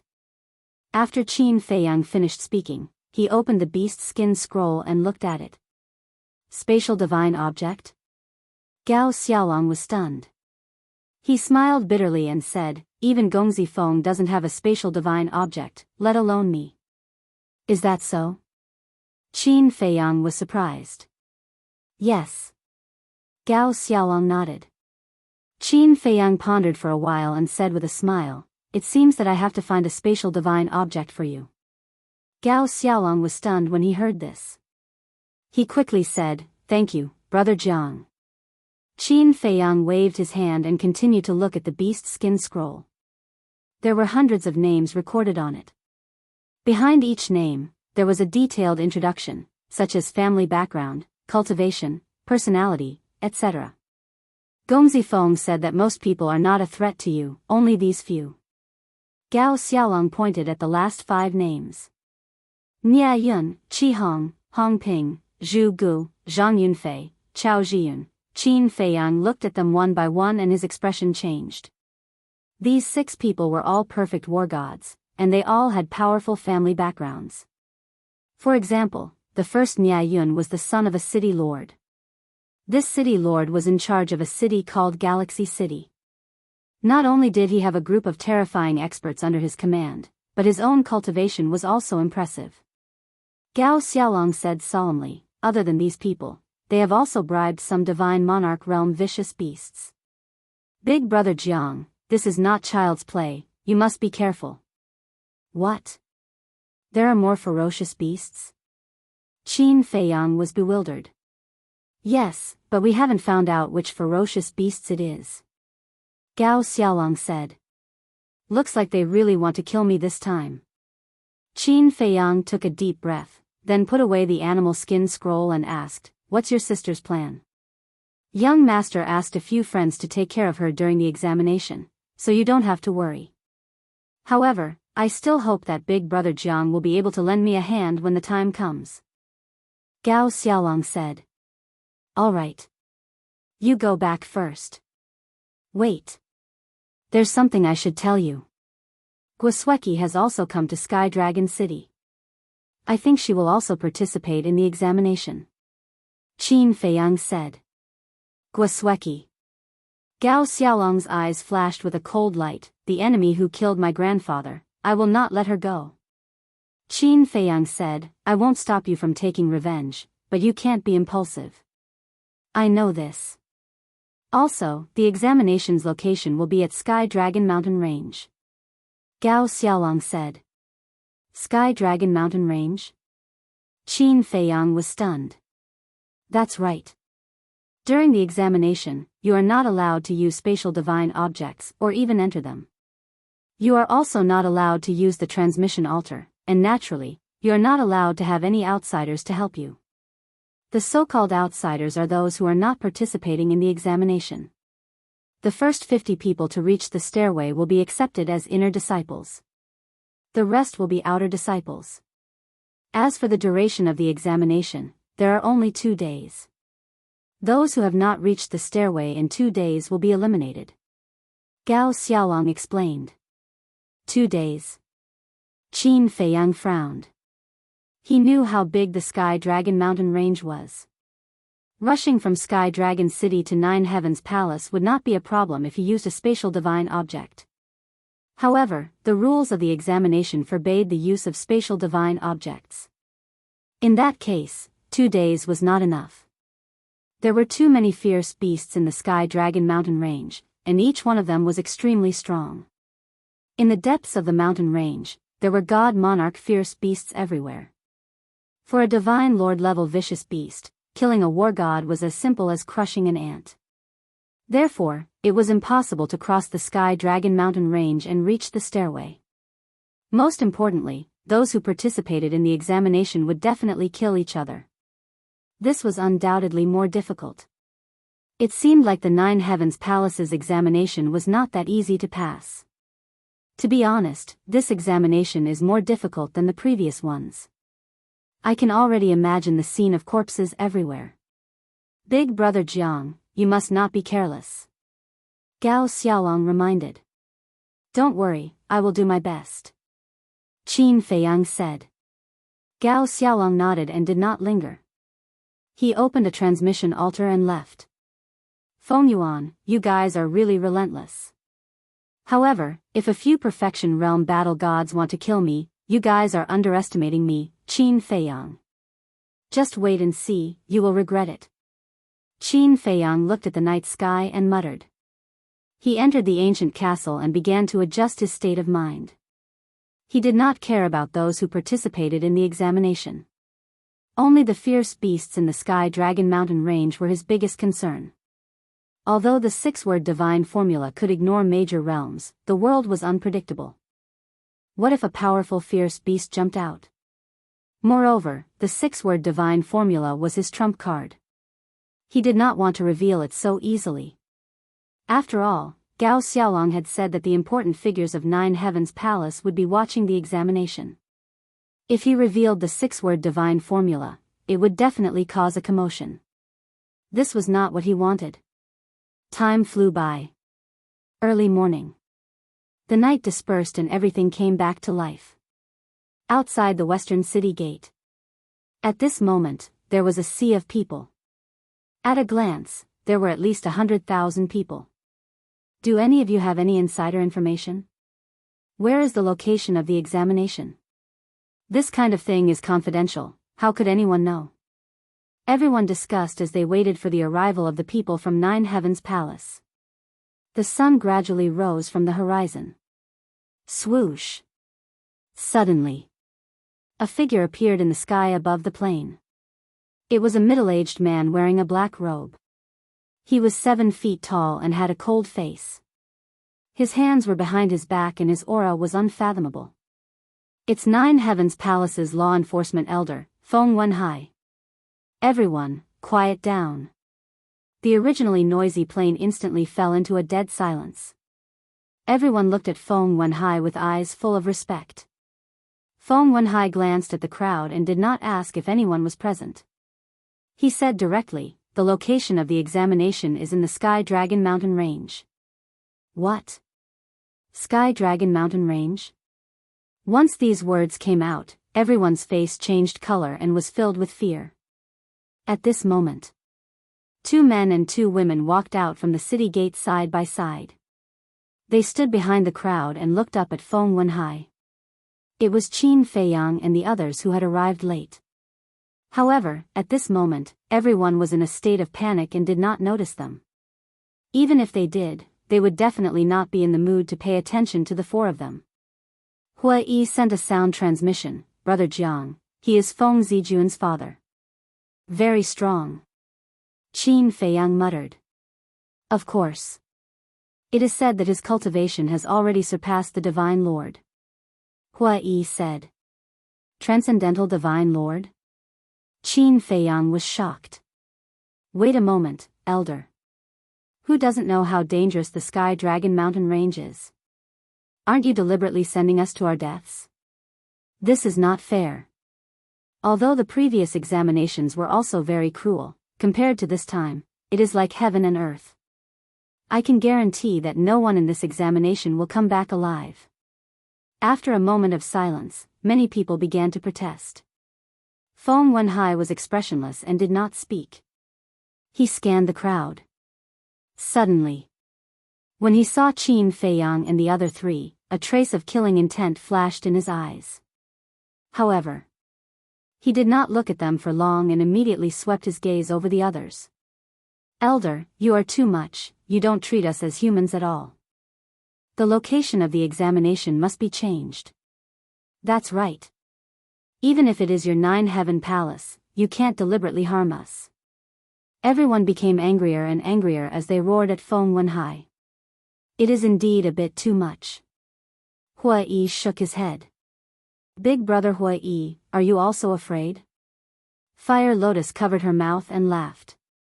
Sky Dragon Mountain Range is the headquarters of the beasts of the northern region. Do you think I am not afraid? Especially in the depths, a Divine Lord level beast is enough to wipe out all of us here. Hua Yi sighed and looked up at Feng Wenhai, frowning. What are the people of 9 Heaven Palace thinking? Time passed breath by breath. A moment later, Feng Wenhai finally opened his mouth and said coldly, have you all said enough? If you have, then shut up for this seat. Everyone's pupils shrank. The plane once again fell into dead silence. However, although everyone no longer said anything, their eyes still expressed their dissatisfaction. The location of the examination and how the examination will be conducted is decided by my 9 Heaven Palace. If you want to enter 9 Heaven Palace, you have to accept it. If you are afraid, then don't go in. This seat will not stop you. Next, this seat will explain the rules of the examination. Feng Wenhai completely ignored everyone's protest and continued to speak. The content was exactly the same as what Gong Zong Feng had inquired. Too much, too much. We can't even use spatial divine items. I give up on this examination. I give up too, my life is more important. After hearing the rules, a large number of angry roars sounded. Whatever. Last but not least, the first person to reach the stairway to heaven will be rewarded with a peak divine technique, a peak divine artifact, and 100,000 soul stones. This is a temporary decision made by the leaders and is also the greatest encouragement for you. Now, the examination begins. After Feng Wenhai finished speaking, he turned around and left. What? Peak divine technique, peak divine artifact. 100,000 soul stones? There has never been such a reward in history. Are we really going to give up? I'm a little unwilling. The reward is very generous, yes, but you have to be alive to enjoy it. If you're not afraid of death, then go, I won't participate anyway. Some people hesitated. Some people turned around and left without hesitation. But there were also people who resolutely rushed towards the Sky Dragon Mountain range under the generous reward. For a time, the plane was in chaos. Literature Hall. Chapter 1971. Qin Feiyang and the other three were also deeply shocked at this moment. A pinnacle divine art. A pinnacle divine artifact. And 100,000 soul stones. This was really a big deal. Perhaps only Ninth Heaven Palace would be willing to take it out. Hua Yi came back to his senses and turned to look at Qin Feiyang, saying, Brother Jiang, should we also give up? Give up? Qin Feiyang was stunned. As someone said before, although the reward is tempting, we need to be alive to enjoy it. Hua Yi said. Qin Feiyang shook his head and smiled, saying, if we also give up, won't Feng Yuan and the others' efforts be in vain? Hua Yi was stunned and asked suspiciously, what do you mean? Hua Yi still did not know about Feng Yuan and Feng Wenhai's plan. Qin Feiyang said with a smile, they want to make a move on us in the assessment. All the more reason we can't go. Hua Yi said. With such a generous reward, even if I know it's a trap, I can't help it. Maybe this is one of Feng Yuan's plans. Qin Feiyang said. What you're saying is that this reward is a bait targeted at us. Qin Rushwang raised her eyebrows. Qin Feiyang said, Feng Yuan is the hall master of the resource hall, so the reward is definitely related to him. I see. The three of them suddenly understood. Jiang Haotian? You really came. But you'd better not go, it's too dangerous. Several young men and women looked at Qin Feiyang and advised when they passed by Qin Feiyang and the others. Thank you for your concern. Qin Feiyang said with a smile. You won't listen. No one will sympathize with you when you die. The few of them snorted coldly and swaggered off. Fire Lotus looked at them and said, Qin Dage, your identity doesn't seem to have been exposed. Yes, it hasn't been exposed. Qin Feiyang replied. Does this mean that the people who saved Guosweki are not Feng Yuan and the others? Fire Lotus said. Qin Feiyang looked at Qin Rushwang and transmitted his voice. What do you think? There's no need to think about it. It must be Mu Tianyang and the others who are using this kind of trick. Qin Rushwang transmitted her voice. They're really fast. However, this is only interesting. Otherwise, how boring would it be for me to be alone in the ancient realm? Qin Feiyang smiled secretly. Feng Yuan alone is enough of a headache. What's there to be bored about? Qin Rushwang rolled her eyes. Hua Yi glanced at the three of them and frowned. Brother Jiang, are we still partners? Qin Feiyang was taken aback. He nodded and said, yes, why? Since we are partners, shouldn't we be honest with each other? But look at the two of you now, flirting with each other and hiding everything from me. Is this how you treat me? Hua Yi said with dissatisfaction. Shut up. Who doesn't have any privacy? If you're honest enough, why don't you just tell us your identity? Qin Rushwang said. There's nothing wrong with my identity. Hua Yi looked innocent. Qin Rushwang said, do we look like idiots? Hua Yi smiled embarrassedly. Let's go. For the divine technique, divine weapon, and soul stone, we have to get first place no matter what. Qin Rushwang looked at the Sky Dragon Mountain range and said firmly. Sister Rushwang, you're serious. Fire Lotus smiled. Of course. Let's go.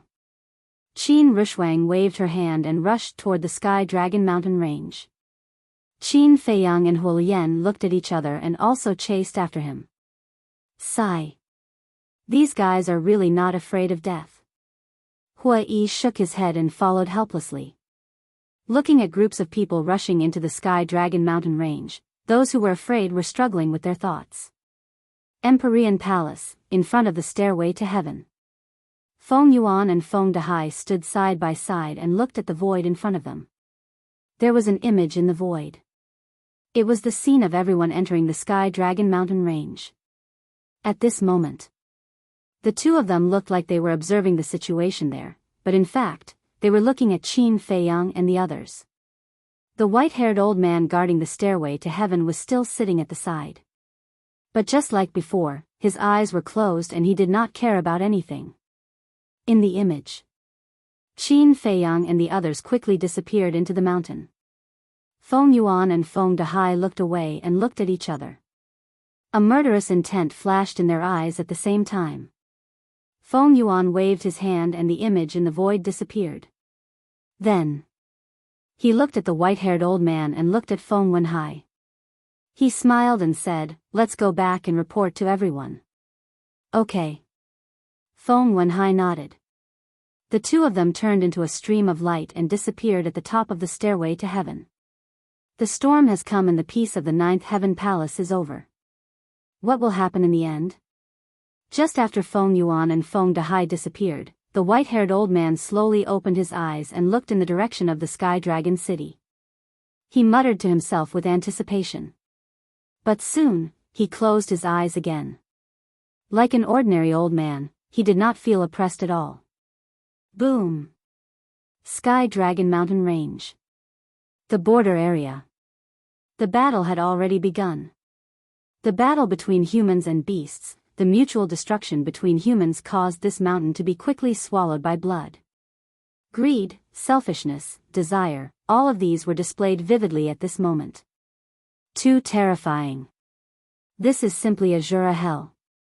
Qin Feiyang's group stood in the sky above a mountain ridge. Their pupils constricted tightly as they scanned the slaughter that was happening everywhere before them, as well as the dismembered corpses and severed limbs that were flying all over the sky. They had underestimated the cruelty of this assessment. It was just the beginning and it was already so tragic. It was hard to imagine what they would find later. Fire Lotus shook her head and sighed. This kind of battle, this kind of sacrifice, is it really worth it? Is it worth it? This is a difficult topic to discuss. Qin Feiyang smiled faintly. You still have the mood to sympathize with them? Quickly think about it, how should we go? Hua Yi said. Qin Feiyang looked ahead and his eyes flashed slightly. Let's go a little further and try to avoid the battle. Won't that take more time? Fire Lotus said. Yes. However, if we rush over like this, we will definitely not be able to avoid a fierce battle. At that time, we will waste even more time. Let's go. Qin Feiyang waved his hand and rushed into the forest below, heading southwest. Qin Rushwang and the other two looked at each other and immediately chased.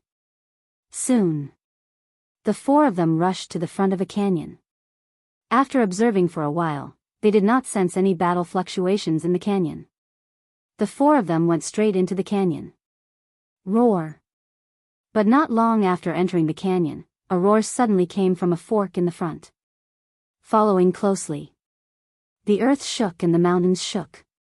A group of ferocious beasts rushed out from the ground. It was a group of mountain beasts. The smallest of them was more than 10 meters in size. The lowest cultivation base was at the war god level. And their numbers were as many as hundreds of them. With ferocious glints in their eyes, they aggressively pounced towards Qin Feiyang and the other three. You're courting death.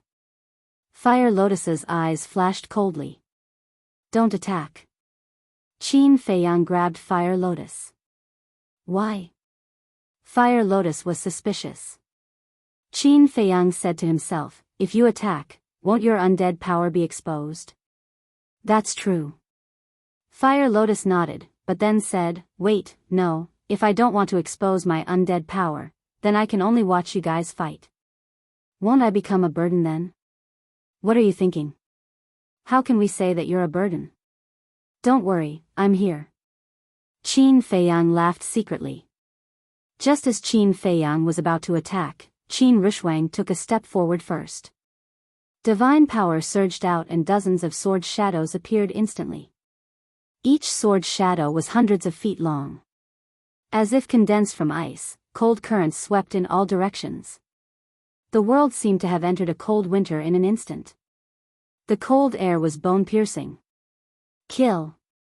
Qin Rushwang roared. Dozens of sword shadows tore through the sky and slashed towards the pangolin beasts in all directions. Divine power shook all directions.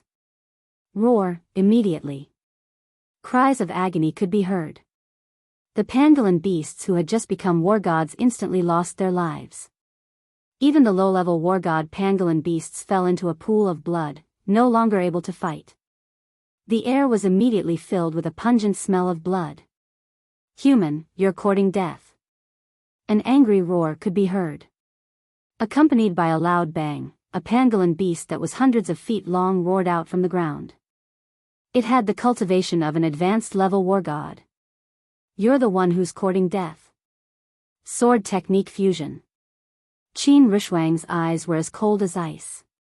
As her voice fell, the dozens of sword shadows merged together. Clang! A sword shadow that was thousands of feet long suddenly appeared. Divine power also instantly rose to another level. Following closely. The sword shadow pierced through the sky and slashed towards the pangolin beast. Roar! A cry of agony. The pangolin beast that had the cultivation of an advanced level war god was seriously injured by the sword and blood flowed out. This, Qin Feiyang was shocked. Get lost! Qin Rushwang shouted. The pangolin beast's eyes trembled. With a hurried roar, it turned around and drilled into the ground. The other pangolin beasts also drilled into the ground as if they were fleeing for their lives. After a while, not a single pangolin beast could be found here. Let's continue on our way. Qin Rushwang said. Why do I feel that Sister Rushwang seems to have suddenly changed into a different person? Fire Lotus was suspicious. It's not strange. Because she's too eager to find her father. And this requires great strength. Therefore, she's determined to get the reward this time. Naturally, she's full of enthusiasm. Qin Feiyang said. Who's her father? Hua Yi looked suspiciously at Qin Feiyang and Qin Rushwang. Her father is my ancestor. Qin Feiyang smiled and chased after Qin Rushwang with Fire Lotus. Ancestor? Father? The difference in seniority is too big, isn't it? Hua Yi's mouth twitched. After Qin Feiyang caught up with Qin Rushwang, he asked, what you used just now was the ice sword technique? Yes. Qin Rushwang nodded. I remember that last time at the miracle, the ice sword technique was only a perfect battle technique, right? Qin Feiyang said in surprise. Is that strange? Even you can upgrade a battle technique to a divine technique, let alone me. Let me tell you, not only have I upgraded the ice sword technique to a divine technique, but I've also upgraded it to a mid-tier divine technique. Qin Rushwang glanced at Qin Feiyang and smiled proudly. Ah! Qin Feiyang was stunned. Qin Rushwang said, now you know, my comprehension is not worse than yours. Qin Feiyang smiled helplessly and said, after all, you're my ancestor's daughter. Daughter, actually, there's something that I'm very concerned about now. Qin Rushwang pondered for a while and looked at Qin Feiyang. There was a hint of disappointment between her eyebrows. What's the matter? Qin Feiyang was suspicious. Qin Rushwang was about to speak, but at this moment, a golden light blade suddenly fell from the top of the mountain on the left and charged toward Qin Feiyang and the other three at lightning speed. Literature Museum. Chapter 1972. Someone's here. The four of them raised their heads and looked up, a cold light surging in their eyes. Clang! Qin Rushwang attacked again. Frost sword technique was formed. Dozens of sword shadows rushed into the sky and merged into one. They slashed at the golden light blade with a destructive aura. No! Seeing this, Huiyi's expression changed as he shouted at Qin Rushwang. Rumble. But it was too late. Accompanied by a deafening sound, the golden light blade shattered the sword's shadow as easily as crushing dry weeds. Puff! Qin Rushwang spat out a mouthful of blood and staggered back. I was too careless. She looked at the golden light blade with a bitter smile on her pale face. Stabbing others in the dark is not what a gentleman would do. Huiyi said angrily. With a stomp, the ground collapsed. He rushed into the sky and his divine power roared in all directions as he threw a punch at the golden light blade. At that moment. Huiyi also screamed as he was hit by the golden light blade and smashed into the ground. So strong?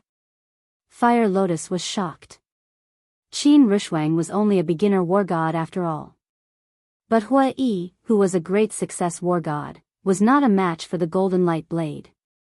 How terrifying was the cultivation of the person hiding in the dark. Qin Feiyang looked at Huiyi meaningfully and said to Fire Lotus, "Take them back."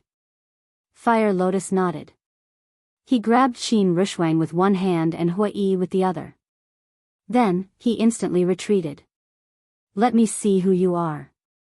Qin Feiyang looked up at the peak of the mountain and said coldly. He then teleported and dodged the attack of the golden light blade. Rumble. The golden light blade slammed into the canyon. The entire canyon collapsed and dust filled the air. Qin Feiyang stood in the middle of the dust and looked around. Whoosh! A black shadow, hidden in the dust, silently appeared behind Qin Feiyang. Its 5 fingers were like eagle claws as it went straight for Qin Feiyang's head. Sneaking around won't do much. Qin Feiyang's eyes were filled with murderous intent as he turned around and slapped. A dazzling golden light appeared in the center of his palm. Boom! The black shadow was instantly sent flying. His entire arm was lacerated and bleeding profusely. Hee hee, big brother, you're really amazing. A little girl's laughter rang out. Following closely. 4 figures appeared around Qin Feiyang. Dust billowed in the air, making it difficult to see their faces.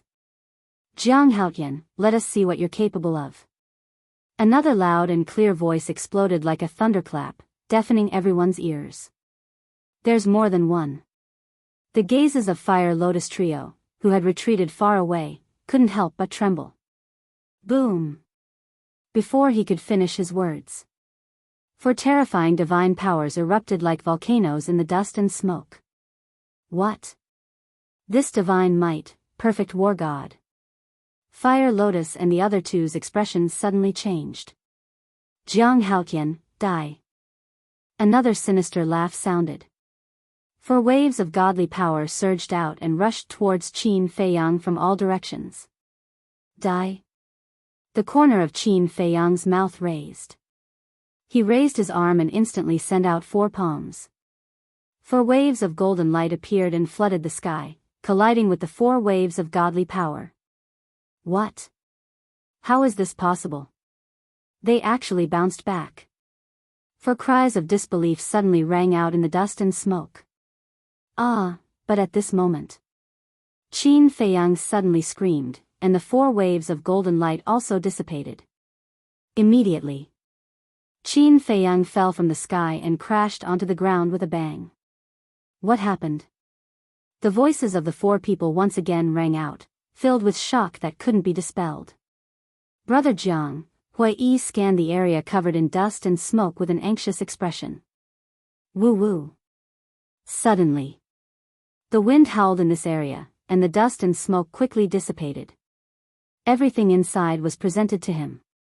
Qin Feiyang, at this moment, was lying on the ground with his back facing the sky and his face facing the ground, constantly twitching as if he was having a cramp. Looking up again. 3 men and a woman were standing in the air. At this moment, they were lowering their heads and looking at Qin Feiyang with a look of surprise. Why did he suddenly fall down without any reason? Could it be that the method he used before has some side effects? A man in black said. This person was skinny and had sunken eyes. His long hair draped over his face and his eyes were glowing with a faint green light. His voice also revealed a gloomy feeling. At first glance, he looked like a malicious spirit. Looking at his right arm, his skin and flesh were lacerated and fresh blood flowed out. Obviously, he was the Black Shadow who had launched a sneak attack on Qin Feiyang but was sent flying by Qin Feiyang. The little girl glanced at Qin Feiyang, then looked at the man in black and giggled. I guess your judgment is right. It can reflect our godly power. It's normal for this method to have side effects. This person was a little strange. She was clearly a perfect war god, but she looked like an 8 or 9-year-old little girl. Her height was only about 1 meter. Her words and actions were also like a child.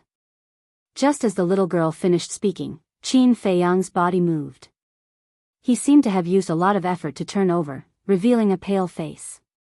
His head was also covered in dust and he looked very miserable. Looking at Qin Feiyang's current appearance, the little girl giggled. It seems that the side effects are quite serious. Who are you? Qin Feiyang's face was gloomy as he looked at the 4 people. Other than the little girl and the man in black, there was also a one-eyed man and a cripple. The one-eyed man wore a black eye patch on his left eye. He was more than 2 meters tall and his body was also very burly, like a small giant. His valiant aura was a little frightening. As for the cripple, he held a golden walking stick. He was about 1.7 meters tall and was neither fat nor thin. However, his face was pale as if he was terminally ill.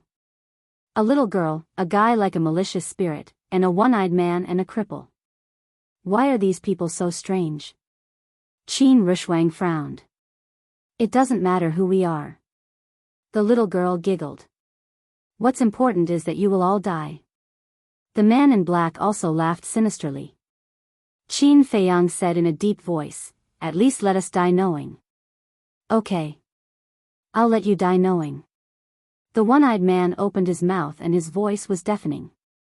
Listen carefully. Cough cough, this one-eyed man is called Hong Ping. The little girl is called Xiao Jian. The malicious spirit is called Zhu Gu. As for me, the terminally ill person, cough cough, I'm just an unknown pawn called Qi Hong. The cripple stared at Qin Feiyang and said while coughing, really like a sick person. Hong Ping, Xiao Jian, Zhu Gu, Qi Hong, Qin Feiyang was stunned. Cough cough, looking at your expression, you seem to know us? The cripple looked at Qin Feiyang suspiciously. Qin Feiyang shook his head and smiled, saying, I've heard of your names. We're actually so famous? The cripple looked at the malicious spirit and the other 2. The malicious spirit and the other 2 were also quite surprised. One-eyed dragon lowered his head and stared at Qin Feiyang. Quite a few people know of our nicknames, but not many people know of our real names. Where did you learn of it? As you said, is this important? Qin Feiyang slowly got up and looked at the 4 of them, a trace of a smile crept into his eyes. And the paleness on his face was also dissipating, and soon became incomparably rosy. The one-eyed man and the other 3 frowned. Qin Feiyang said, your nicknames are the little girl, the malicious spirit, the one-eyed man, and the cripple? You're so smart. The little girl giggled. Qin Feiyang laughed involuntarily and said, it actually matches your image very well. You flatter me. The malicious spirit laughed. Qin Feiyang glanced at the 4 of them, the mockery in his eyes undisguised, and said, aren't you curious why I suddenly became so relaxed? The 4 of them looked at each other with a trace of suspicion on their faces. If I didn't pretend to be injured, would you be standing here chatting with me? Would you tell me your identities? If you really think that my divine technique has any side effects, then I can only say that you're too naive. Qin Feiyang laughed and said. Pretending to be injured? The 4 of them were startled. The malicious spirit licked his lips and grinned, the 3 of you, it seems that we've been played like monkeys. Unforgivable.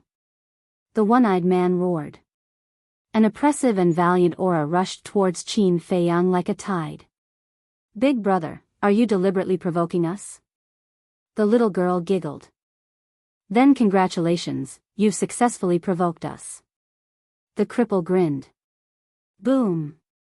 As soon as he finished speaking, the aura of the four of them suddenly surged. They were all perfect war gods. Hua-yi said in shock, "Four perfect war gods, Sister Fire Lotus, quickly tell your brother to run for his life." Run for your life? Fire Lotus's red lips under the mask slightly curled up with a hint of ridicule. If you anger us, you'll have to pay with your life. Big brother, are you ready? The little girl giggled and looked at Qin Feiyang. Don't disappoint me. Qin Feiyang laughed. Big brother is so stubborn. You're obviously scared to death, but you still have to pretend to be calm, aren't you tired? The little girl giggled, and a blood-red divine power suddenly surged out. At the same time, the cripple's walking stick shook, and a golden light blade swept out. Qin Feiyang looked at the cripple and said, "So the person who ambushed us before was you. Don't make it sound so bad." Cough cough, besides, ambushing is also one of my methods. The cripple grinned. Today is the day of your death. One-eyed dragon roared. Hee hee, soon, you will become a real evil spirit. The evil spirit also laughed sinisterly. The four people's divine power covered the sky and earth, and a destructive aura enveloped all directions. The void and the earth within a radius of tens of thousands of miles were collapsing and sinking. Countless fierce beasts were affected. The other examinees also fled when they heard the news. Accept the judgment of the death god. One-eyed dragon roared. For divine powers, like a waterfall, poured down from the sky and blasted towards Qin Feiyang. Not good, really not good. Hua-yi was burning with anxiety. He can act better than us, I really want to kill him. Qin Rushwang glanced at Hua-yi and secretly snorted. I want to too. Fire Lotus transmitted her voice. If we didn't go to Black Dragon Lake to investigate, we would have been deceived by this person. Think about it, how could someone who dared to rob the Black Dragon's treasure be such a coward? At the same time, in the Ninth Heaven Palace, in an ancient hall. Inside the hall, it was 100 meters high. Dozens of people sat on the chairs in order, looking at the void in the center of the hall. There were pictures. One of the pictures showed Qin Feiyang's current situation. Feng Yuan and Feng Wenhai were also present. The others were all paying attention to all the pictures. In other words, they were paying attention to all the examinees. But Feng Yuan and Feng Wenhai had been paying attention to the picture where Qin Feiyang was. And in the depths of their eyes, there was a trace of a sneer. Literature Museum.